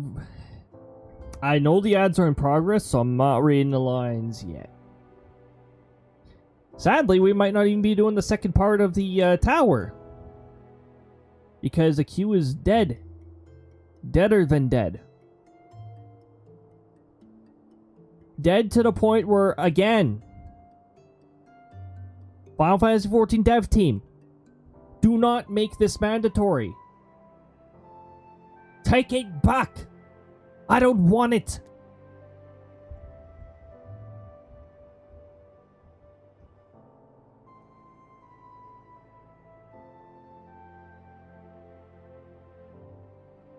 Like, you know, yeah, their lore's cool and all, but until you can find a way around this kind of nonsense, don't make it mandatory. Can't find a way around this nonsense, don't make it mandatory.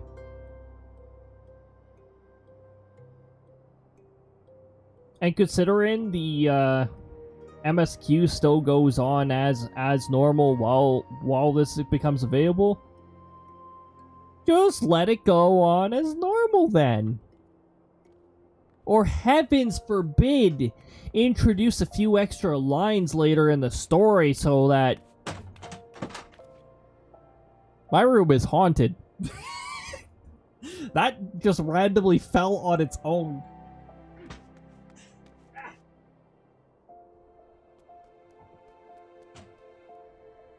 Spooky.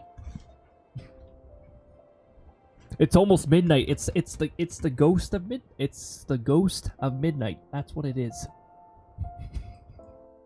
Something over there just randomly just like like, ah. Oh, I see. I mean, speaking plainly, I actually don't feel the vibe of somebody else present here. Like, not in this household. The last...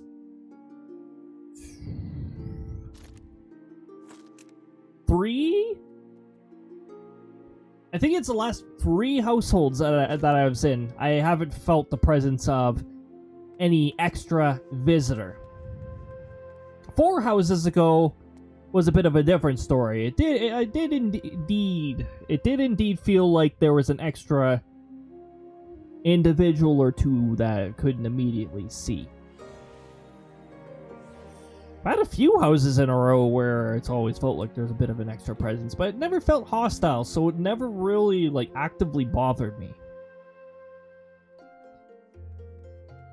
Yeah, I'm one of those people who do indeed believe in ghosts and, like, lingering spirits and that. It's like, they're definitely out there and about.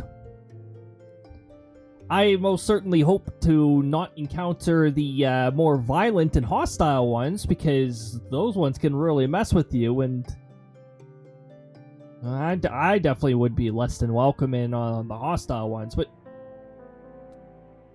no, the ones that I felt the presence of I haven't felt any like hostile intents from them.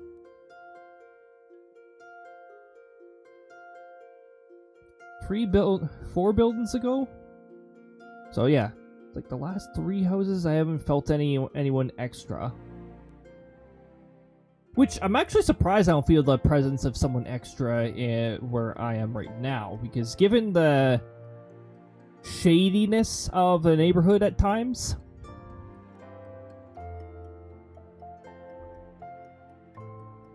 Yeah. But yeah, 4 buildings ago, that building does have a history. Well, it doesn't have a history of someone getting murdered. It has a history of someone getting beaten nearly... Oh, wait, no. Further back, it did have a history of somebody getting murdered. It did. Which could possibly explain why I felt someone extra there at times. Not often, though. They weren't a very active extra person. Just sometimes. And then 5 houses ago, thinking back on it now, it wouldn't surprise me if that was maybe also the result of a mouse or a rodent being present, because eventually that place did have problems with rodents. But the entire time I was there, I always felt someone extra, so maybe it wasn't... it couldn't have been just mouse, because the mouse problem only showed up in the later part of us being in that building. It wasn't there earlier.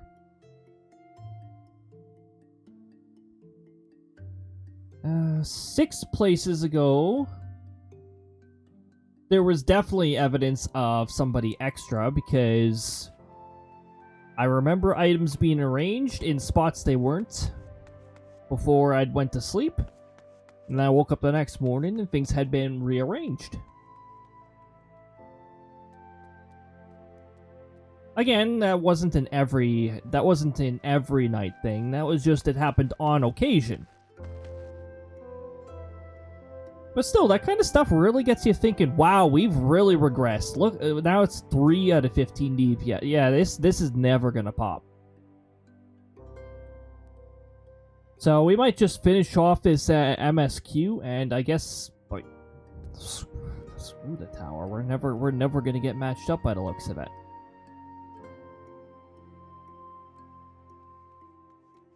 Implement NPCs for Alliance Raid. Implement NPCs for Alliance Raid. Please and thank you. Okay. I know that's a huge ask. Because it's only been... Like, it was only when Endwalker was brought out that they had done an 8-person NPC trial for the first time. So it might be a little difficult getting 23 other NPCs at the same time. Like, I'm thinking on it, it's like, that sounds really difficult to pull off. It's possible, I mean, they've already achieved a lot of things that I'm like, that's a huge undertaking. Like, they're already starting to implement physical cross-data center. Like, you can play on Australia's servers right now. You can actually visit Australia's servers right now. Or Oceanic, sorry. Oceanic. The Oceanic servers. And I'm trying to remember, I think Oceanic servers can also visit here. And I think Japanese, they can also visit the Oceanic. The Oceanic one is the one they're experimenting with. We can't visit Japanese servers yet. But the thing is, if you're traveling to a different region, Final Fantasy XIV has grown, and its regional differences in that. When you're traveling to a different data center, especially one in a different country, there's actually a big difference in etiquette and like practices in that. It's actually quite shocking if you don't do your research. Hunts, for instance, work really differently in the Japanese data center. Like to the point where I think in the Japanese data centers, you are not allowed, it is very frowned upon to shout hunt targets at any point. No shouting them. It's actually rather... I think even Link Shells, it's sort of restrictive in terms of like discussing it. I hope I'm not mistaken in different areas, but I think for them, it all orbits around the Party Finder feature. And that's how you inform others, and that's how you gather people for hunting the big targets. Now, there's some cultural differences, even when you're traveling between different data centers on the same continent. Like, North America, we have 4 data centers. The one that we're playing on is one of the newest ones, which is probably why the queue is so incredibly dead. I don't think this one has really formed like a solid culture yet, because it's still pretty new.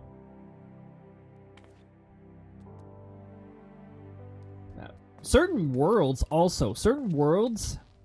a lot more roleplay. I think Malboro is one of the worlds that is like a roleplay, more roleplay than anything else. And then there's other ones that have different focus. There's the odd one that has a bit more PvP too, but again, PvP is like one specific area of the game. You can't just go wandering into like a wilderness zone like RuneScape or something like that. You can't just go walking into a wilderness zone.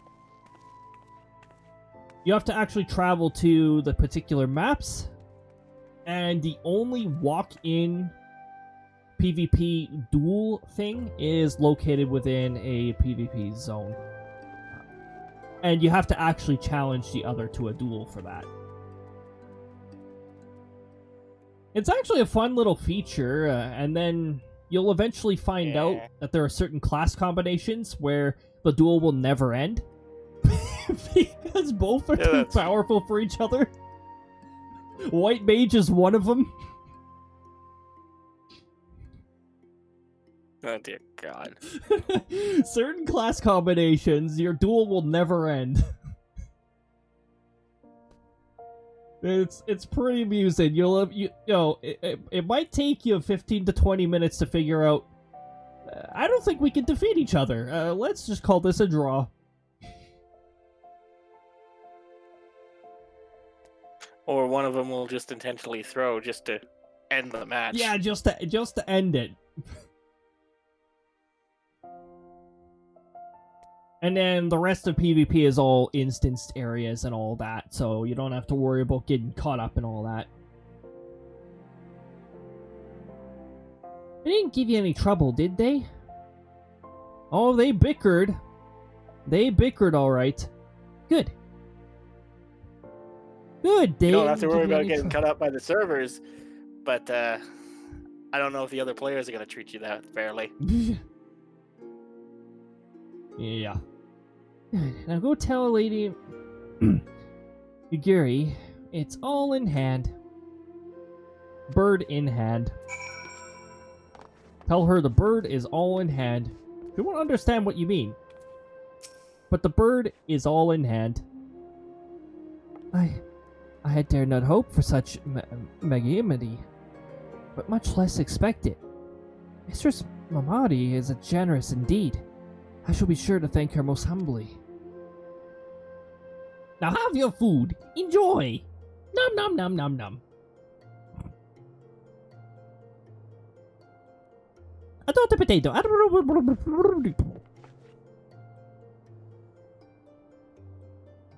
Lady Yaguri, I briefed the Flame General on your situation. I think you will be pleased with his reply.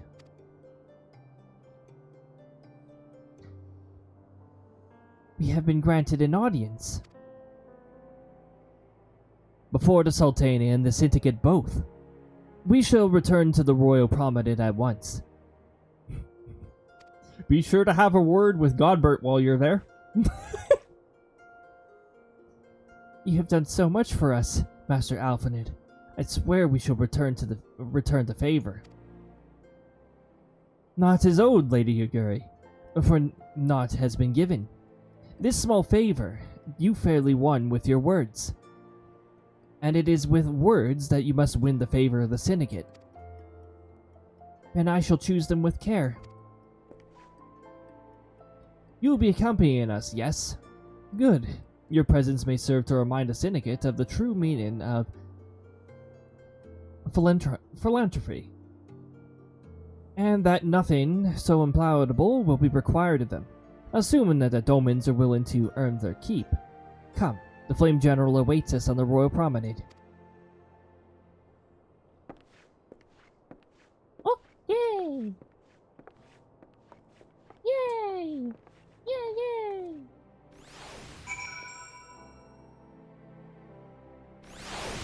Dang. The NPC effect that we were noticing quite a bit is happening with actual player characters now.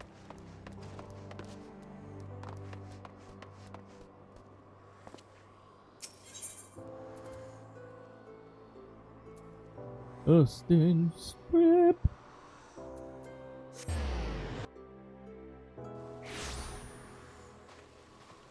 I think I might withdraw from this queue very soon. Also, can I move this? Hold on. I need to move this.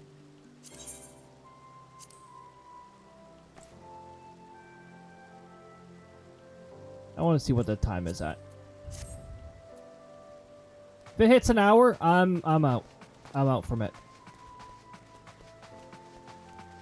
Wasted enough time in lineup.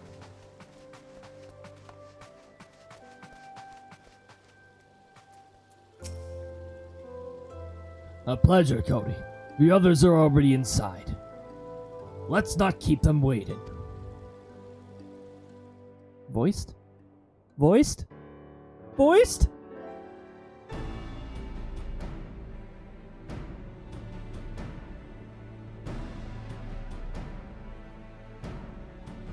I, Yugiri of Doma, am honored to meet you at last, Your Grace.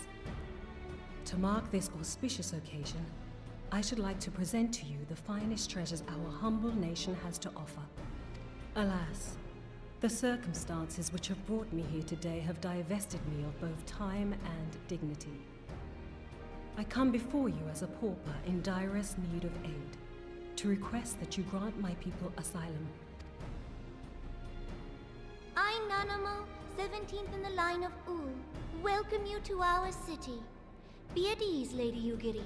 Although I myself have heard the tale of your misfortune, I would ask that you recount it once more for the benefit of the others here present. As you wish, Your Grace. For many years, my nation, Doma, suffered under the yoke of imperial rule, and my people yearned to be free. Thus, when a war of succession broke out in Garlemald, we sought to take advantage of the chaos and reclaim our liberty. I still keep calling Garlemald Garlic Land. And I will. Even when we eventually get to Endwalker, I will still continue to call it Garlic Land. Alas, our enemy proved less preoccupied than we had hoped, and our rebellion was put down in the most brutal fashion. Those who survived, how many do they number? More than 200 souls huddle within the cramped confines of our own galleon's hold. Yet this figure accounts for but one of a number of ships which escaped the Purge. It is my hope that you will allow us all to dwell within your walls. Should that prove unfeasible, however, I humbly ask that you accept as many of my people as your resources allow. Pray understand, we do not beg a boon, but propose instead an arrangement. We would serve as soldiers or tradesmen until our debt is repaid. What are the Syndicate's opinions on this matter? I, for one, think it's a marvelous idea. Lady Ugiri and her people strike me as an industrious lot, and there are parts of the city which have yet to be fully restored. If they are willing to work, I see no reason not to let them. The head of the Mirage Trust is not known for his generosity. He sees profit in this. I agree. That said, these are foreign refugees. To admit them would require a formal resolution. Shall we call a vote?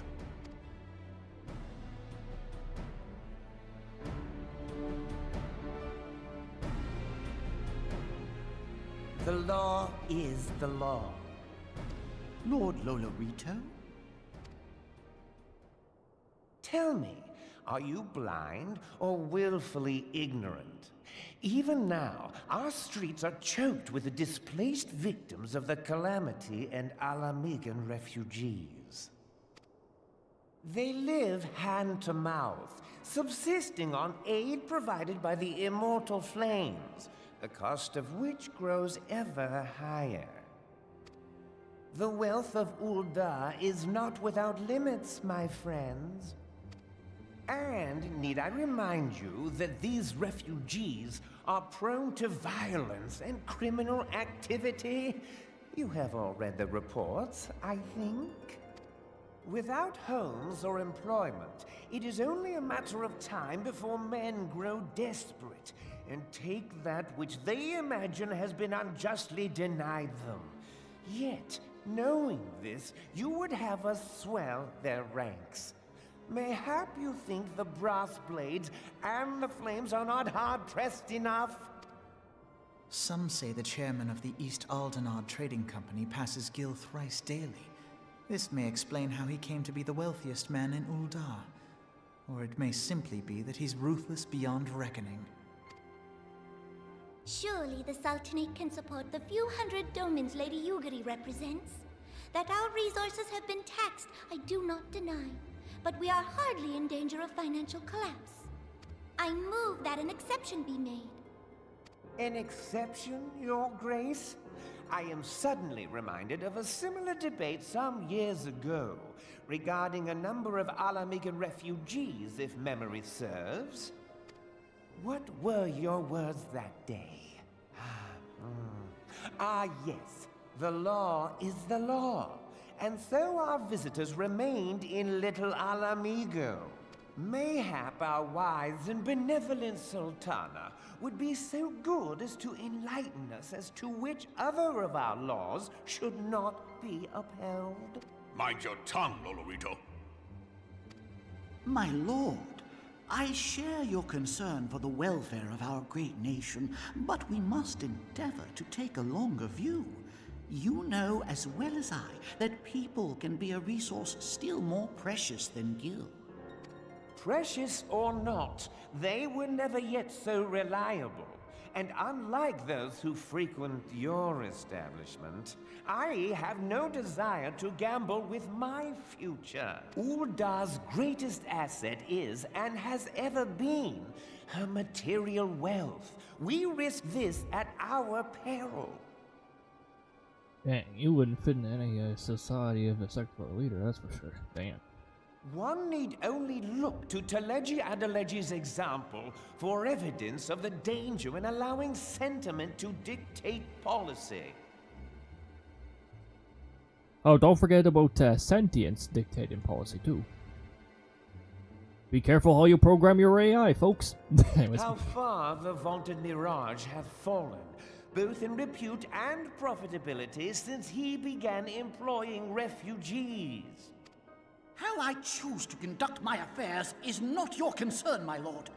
A proposal has been tabled. Given its urgency, I move we forego further debate and call a vote.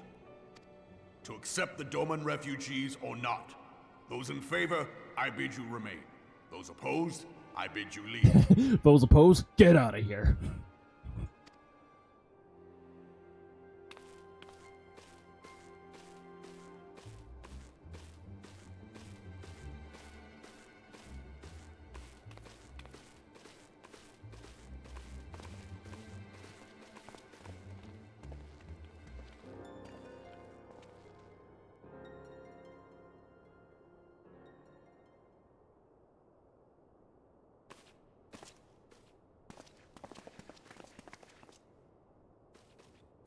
Would that it were within my power to welcome you and your people, Lady Yugiri.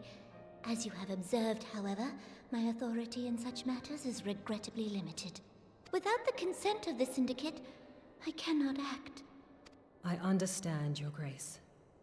And I Also, appreciate Godbert all wasn't that there. you have done on our behalf. Oh, right, yeah, he doesn't really.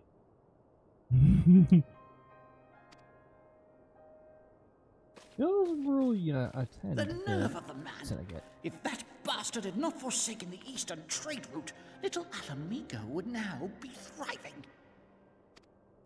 Oh, that you should have traveled so far under such dire circumstances, only to be refused in this manner is utterly unconscionable.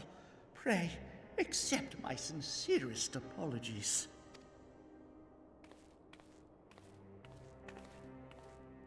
Now that the Empire no longer poses an immediate threat, they see little reason to maintain the pretense of unity. The Monitorists have grown especially defiant of late. Lord Lolorito most of all. But this is neither the time nor place for that discussion.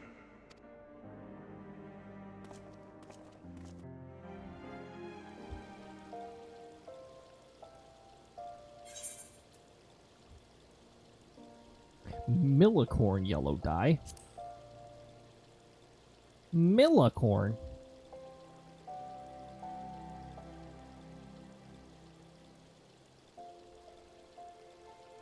The only way you can get this otherwise is crafting it, if I'm not mistaken. Which I could easily get that. I could easily get that crafted, sure. If I really need it. Plus, my inventory is a little, a big mess. We're just going to, end this, yeah, we're gonna end this. Screw that.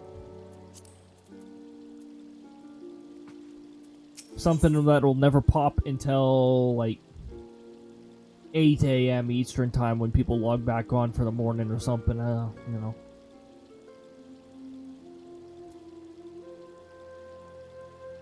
Yo, did he just walk up slowly and down smash?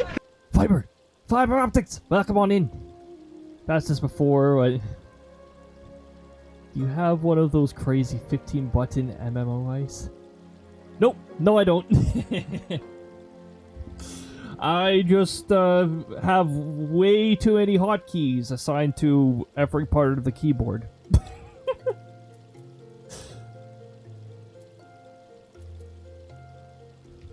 Let's see. What does Q do? Oh, that's right. These are all movement keys. The numbers are all for the bar. Control button, shift button. The function keys I do not assign to this game because they serve purposes for some of the stream functions. The keypad I do not assign. I do not assign any of the numbers on the keypad because those also serve a function in the stream. So it's like, yeah, no.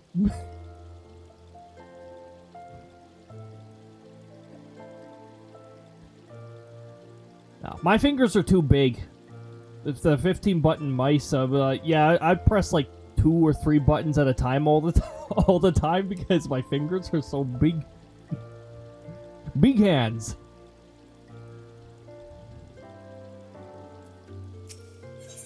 Yeah, welcome on in. Welcome to the late night stream. Well, it's late night for North America. For those of you in Australia, it's right in the middle of the day. Actually, it's probably coming on. Yeah, it's coming on morning for the UK right now.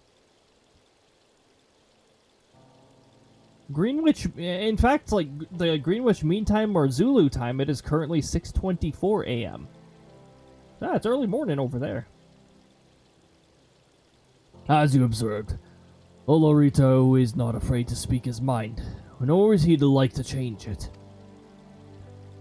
Oft have I wondered how a man so skilled at weighing the worth of things could be so incapable of seeing the value in people.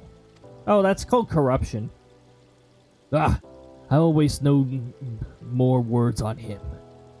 Not when the Domans are yet in need of aid. Everyone, follow me to the Hall of Flames.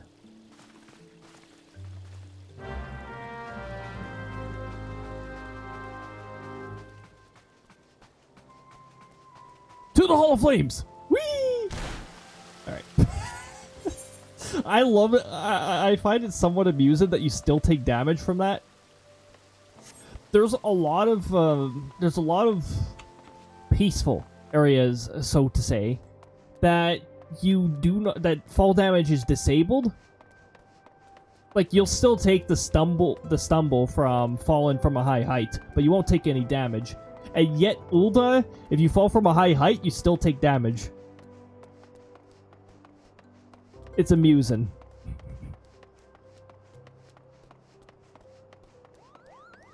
Oh no, there's just something about Ul'dah. I can actually feel my bones popping when I fall from a height. Oh.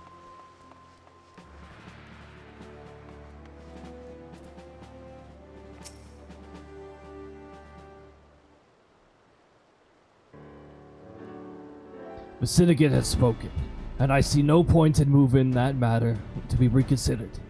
The monitorists have made their position clear. Agreed. Ul'dah is not an option.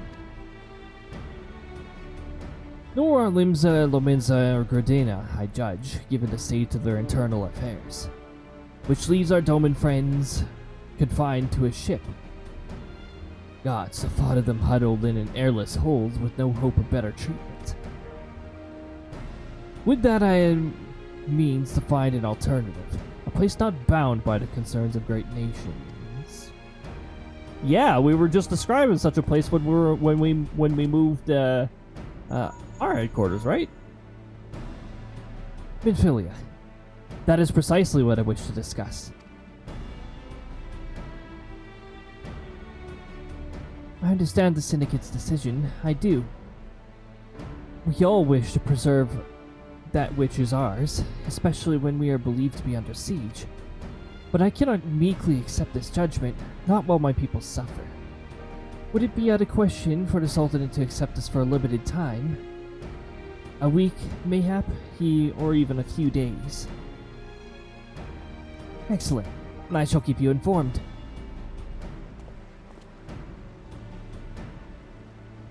Lady Yuguri, I have a proposal, if you would hear it. Out with it, Master Alphanid.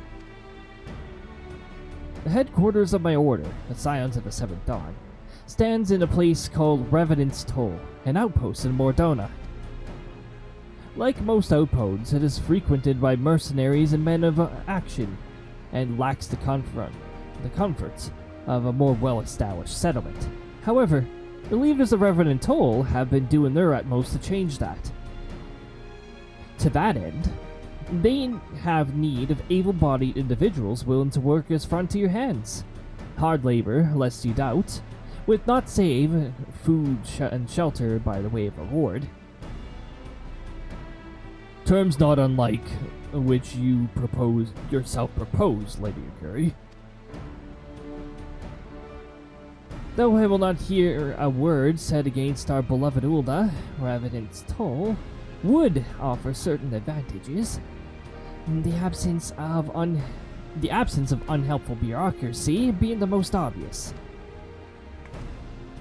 If you can accommodate us at all, we shall gladly accept. You can hear my English starting to creep up on me again. It's like you know you want to speak it. Master Alphanid, once again I find myself in your debt.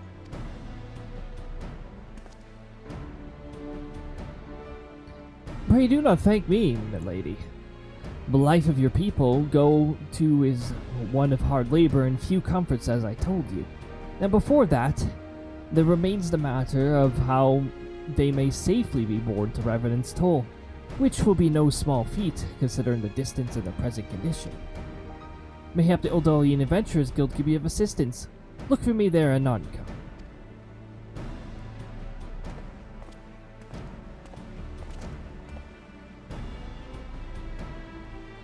Lady Yuguri, if you and your people would accompany me, we may discuss what aid the Immortal Flames can provide.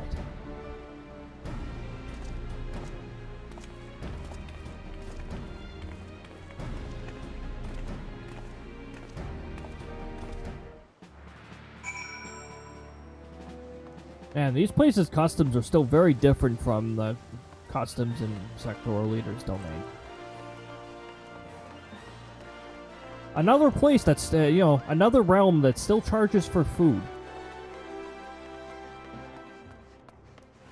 That would be unheard of! Ah! That would be unheard of in his domain. The whole basic needs don't cost anything. However, extras cost quite a lot, so there is a trade-off.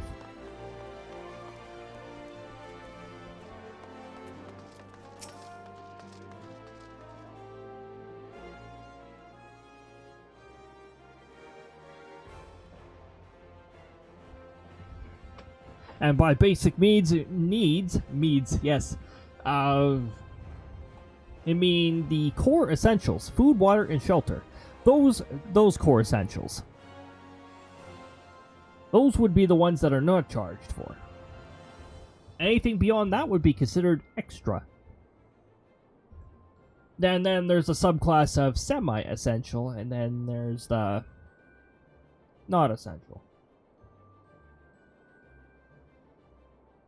You know, like, for instance, in large settlements, transport is semi-essential.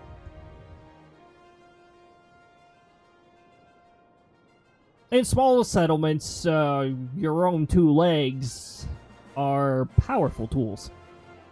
In larger settlements, though, you can only walk so far. I mean, I'm crazy enough to walk from one side of a city to another. There's not many people that are me in terms of that.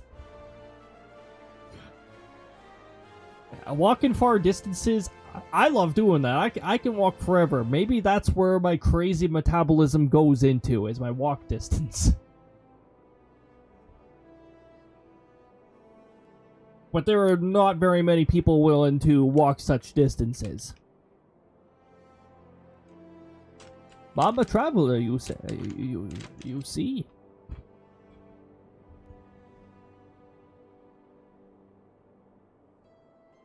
I don't know. Everybody's just built differently. But for the most part, if it's a pretty decent distance, people prefer to, you know, travel. Travel by more efficient means. I guess that's another really, that's another very big argument too, is, well, traveling far takes time. And time is something that we don't necessarily have a very generous amount of.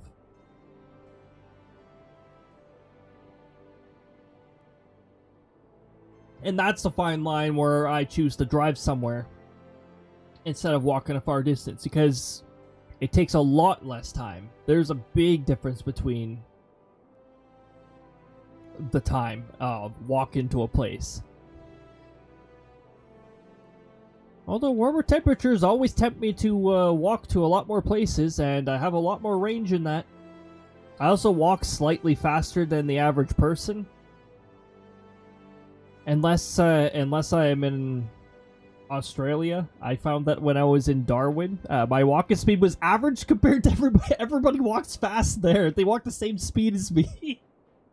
Over here, I walk way faster than everybody else. But over there, it's like normal walk speed. Everybody walks faster there. Even the ants move faster there. Like, in Darwin, the ants are a lot faster too. I've seen them running along the railings there. They're fast. And yet, when I was in certain other parts of Australia, they're super slow. The ants are really slow. It's crazy. It's like even with the insects, you notice there's a difference in like locale and how they behave. The birds, huge difference too. Like I said, I think our crows would have a very hard time understanding whatever language the Australian crows speak in. Very different accent. The Australian crows sound like they have a cold. It is amazing. I love it.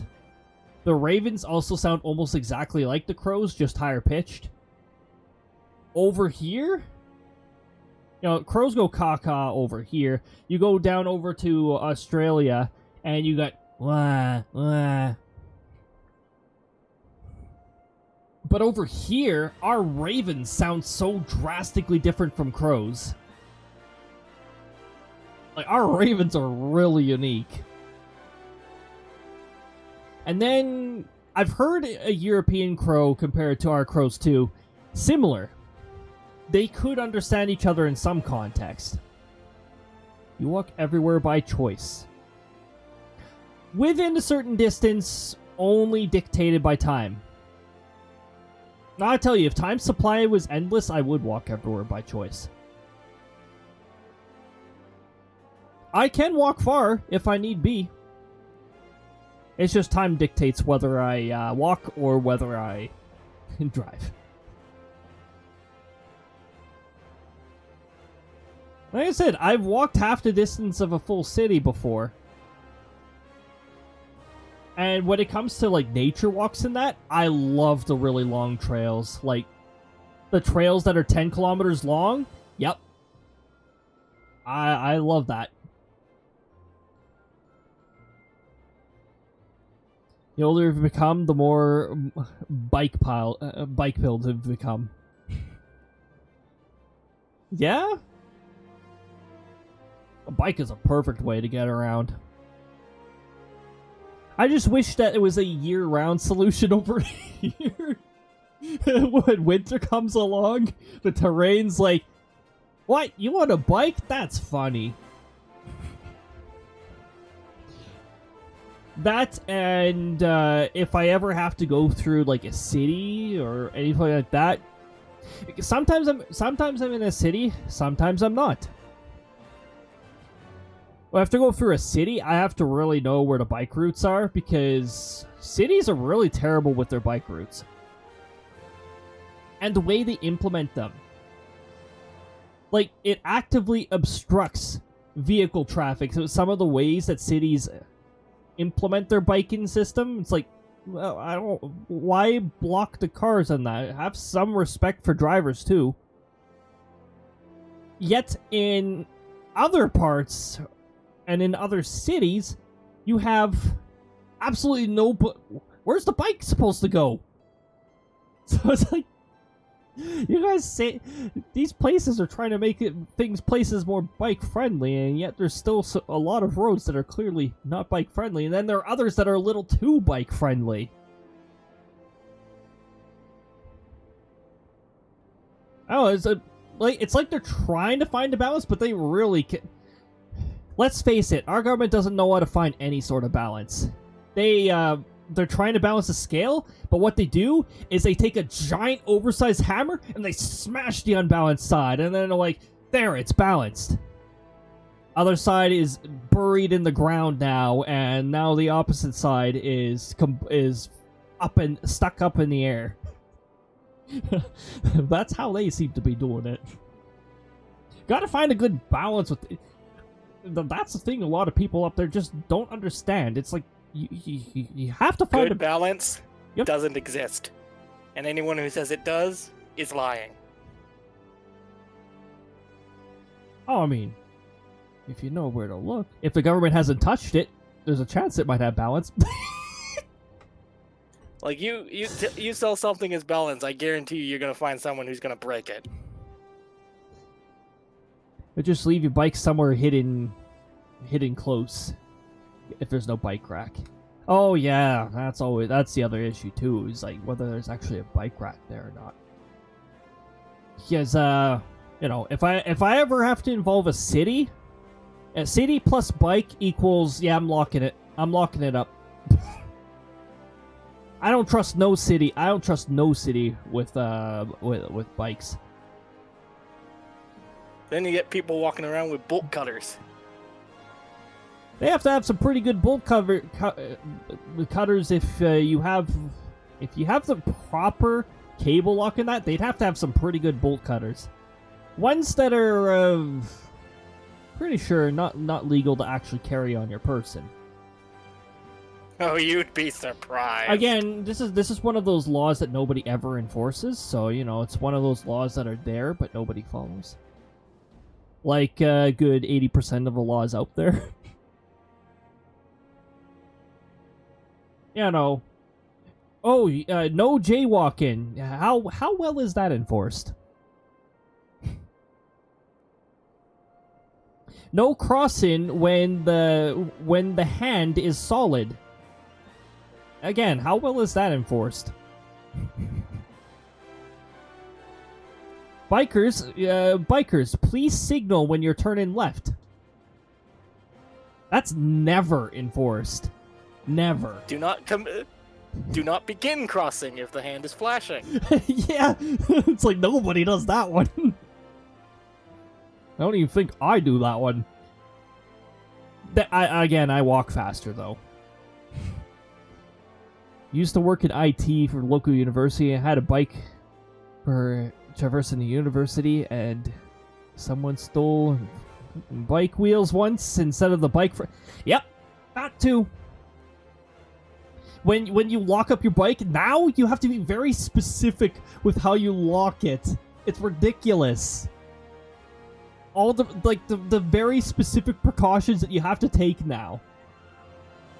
And it has to be the wheel that's required to properly, you know, the wheel that's a pain in the ass to detach.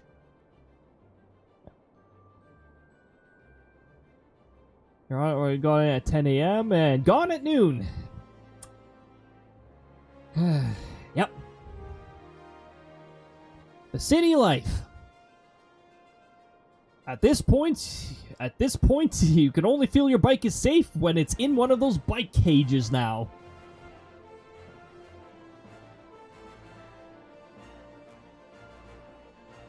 Oh, but ranting about the city life aside, because you know, any of us who've been in a city at any points will probably have some sort of tale to rant about. You know, as with the cities, a lot of annoying things come about these cities. You know, the corporate limits, as they are called over here, which makes very much sense. They do very much operate like a corporation. They very much care about people as much as a corporation actually does. You're just finding that out now? Oh, I found that out long ago. Long ago. I was gonna say, because that's been a thing for a long time. And yeah, anybody who's done your social studies, well, up here in Canada at least, at some point they taught us about the whole religion and state thing and how it played into a lot of problems. Our modern problems nowadays, there's still a little bit of religion and state happening, but corporate and state is the foreground problem now. And you know, maybe eventually we'll reach an era where it changes into something else, and corporate and state becomes a past thing, but and unfortunately, in some ways, it's getting to the point where I'm feeling like I may have no choice but to become one of them. Well, good luck becoming a corporation. You have to be a multi-billionaire to become one. But anywho, that kind of stuff is... It just makes me respect the weather so much more, because the weather does not give. The weather does not care about your status. The weather does not care about your wealth. The weather will do whatever the heck it wants, and I absolutely respect that. I love that nature will do whatever the heck it feels like doing. And I laugh in amusement at people who think they can control nature. It is absolutely hilarious. People have been trying to convince themselves that they can for the longest time. Yeah, sure, you can have a small little influence. Maybe you can set off a trigger for it. A trigger of something that was going to happen eventually. But, I mean, it's the elements of nature that put the environment there in the first place, so... What kind of power do you really have over nature? Nature put the ingredients there. You just put them together, that's all. But anyways. Speaking of weather, I am going to take just a quick glance at the map because it has been absolutely insane. It's still crazy. I have to show this for a moment. Because there are still 2 tornado warnings and a line of thunderstorms still making their way across. That's a tornado warning. That's a tornado warning. Oh yeah, there's winter storms over here too. They're sticking mostly to the mountains, so... Hey, look! A little fog advisory too. See? The weather will do what it wants, whether you like it or not. Ha ha ha ha, pun intended. Anyways. Yeah, Oklahoma still has 2 tornado warnings. And there's a very look at this organized line of severe thunderstorms. Very solid. I can't tell if that's a flash flood warning, a tornado warning, or both. It is within the moderate zone. Whoa! That is so solid! It's so neatly organized. I wish I was that organized.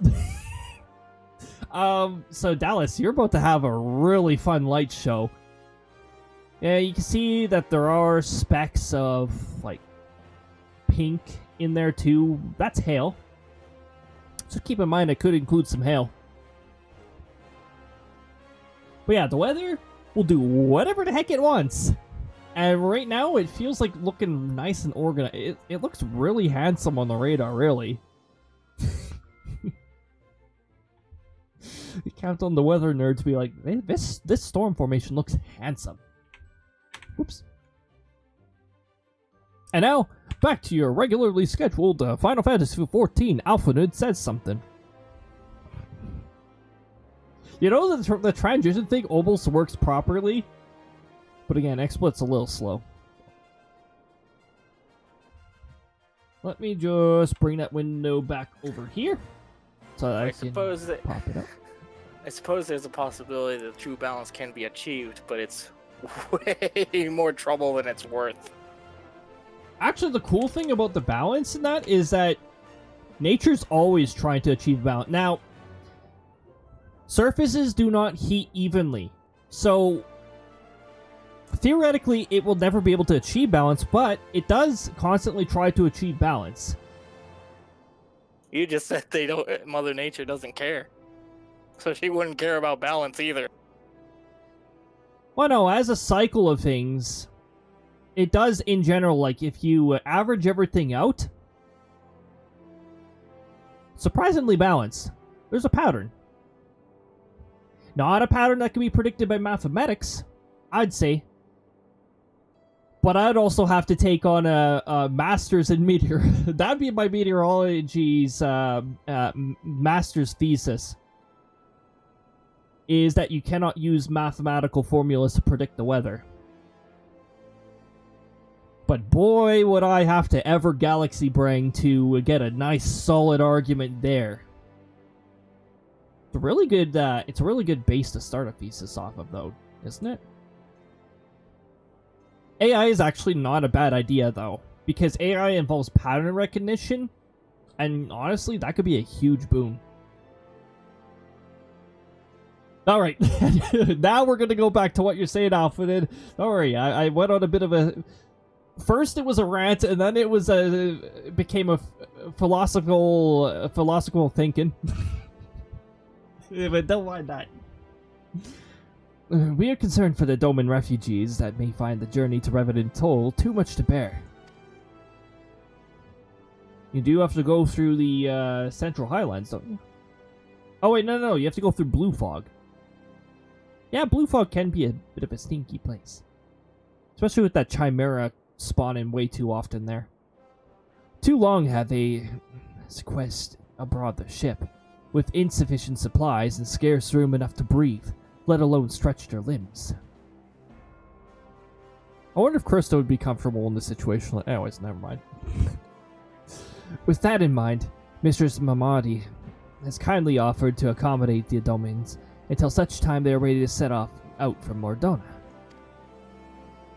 See, she's right there in the background, looking at you. Those healthy enough to travel will embark as soon as transportation has been secured, while those too weak will leave at once. To leave at once will be permitted to stay until they regain their strength. Hi.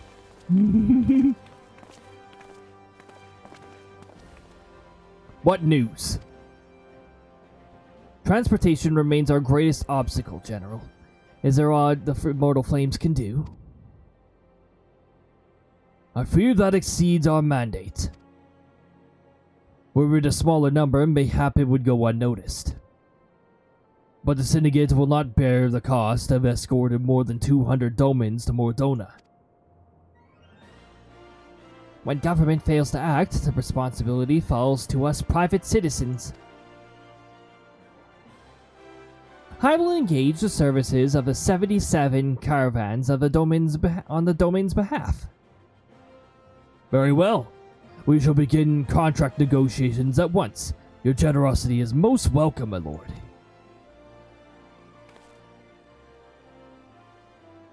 After all that has befallen these good people, it is the least I can do. Come what may, you shall ever have a friend in Ulda, Lady Yuguri.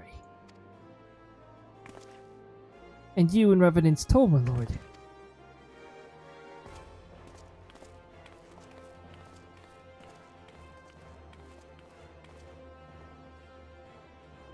Well, sounds like we all have work to do, Lady Yuguri. Let's put our heads together and settle the details of our arrangement, shall we?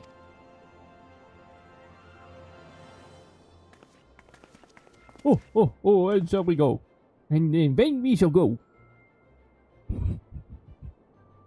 Very unseasonable noises coming from me right now. Now, we didn't trust the task of escorting our Doman friends to you. After all, after you have rested your own road-weary legs, of course, what say you?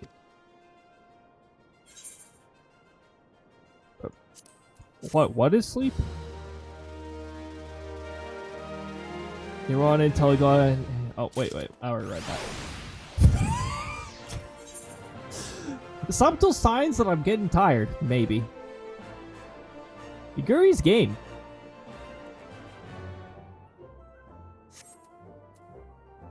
The game of life. Remember the game of life. Well, afraid we're gonna have to continue this. Not next Saturday, but the Saturday after. I'm gonna take a glance for people to raid off to. I think I will just send you guys off. I will send you guys off to Katori for some good old RNG or whatever whatever Katori happens to be doing in Genshin Impact. After I'm done accidentally closing the whole window and having to reload everything. Oh boy. Late night shenanigans with the sectoral leader. I shouldn't blame the sectoral leader for closing windows that aren't supposed to be closed. I would like to thank you. So just stick around for the raid there. Whether you want to raid and run, whether you want to raid and say hello, whether you want to raid and lurk, all are perfectly fine by me. I'm gonna send you guys off to Katori. Hey, it might work properly. Oh my goodness, that part's working properly. Wait. Is the raid gonna trigger? No, not ads. No, go away, ads. Oh my goodness, it worked properly for once. Okay. So, first message is for subs. Second message is for non-subs. I want you all to be able to send messages of happy, greeting, Thunderstorm Raid happy messages. I have a very difficult time copying these messages because Twitch made their annoying pop-ups get in the way of what I'm selecting. But for you, it should be much easier. That's going to be it for me tonight. Tomorrow is a bit of weather, weekly weather at noon. Mountain time. Tuesday, 7 p.m. Kirby and the Forgotten Land. Be there for a fun conclusion to post-game. No stream on Thursday. On next Saturday is the 12-hour stream. The stream, Season 2 finale. I'm going to be playing a variety of games and doing a bit of weather and a bit of art. So look forward to that. The weekly schedule will be posted soon. Thank you all for joining. Have a fantastic night. And take good care of yourselves. Till we meet again, we'll see you later.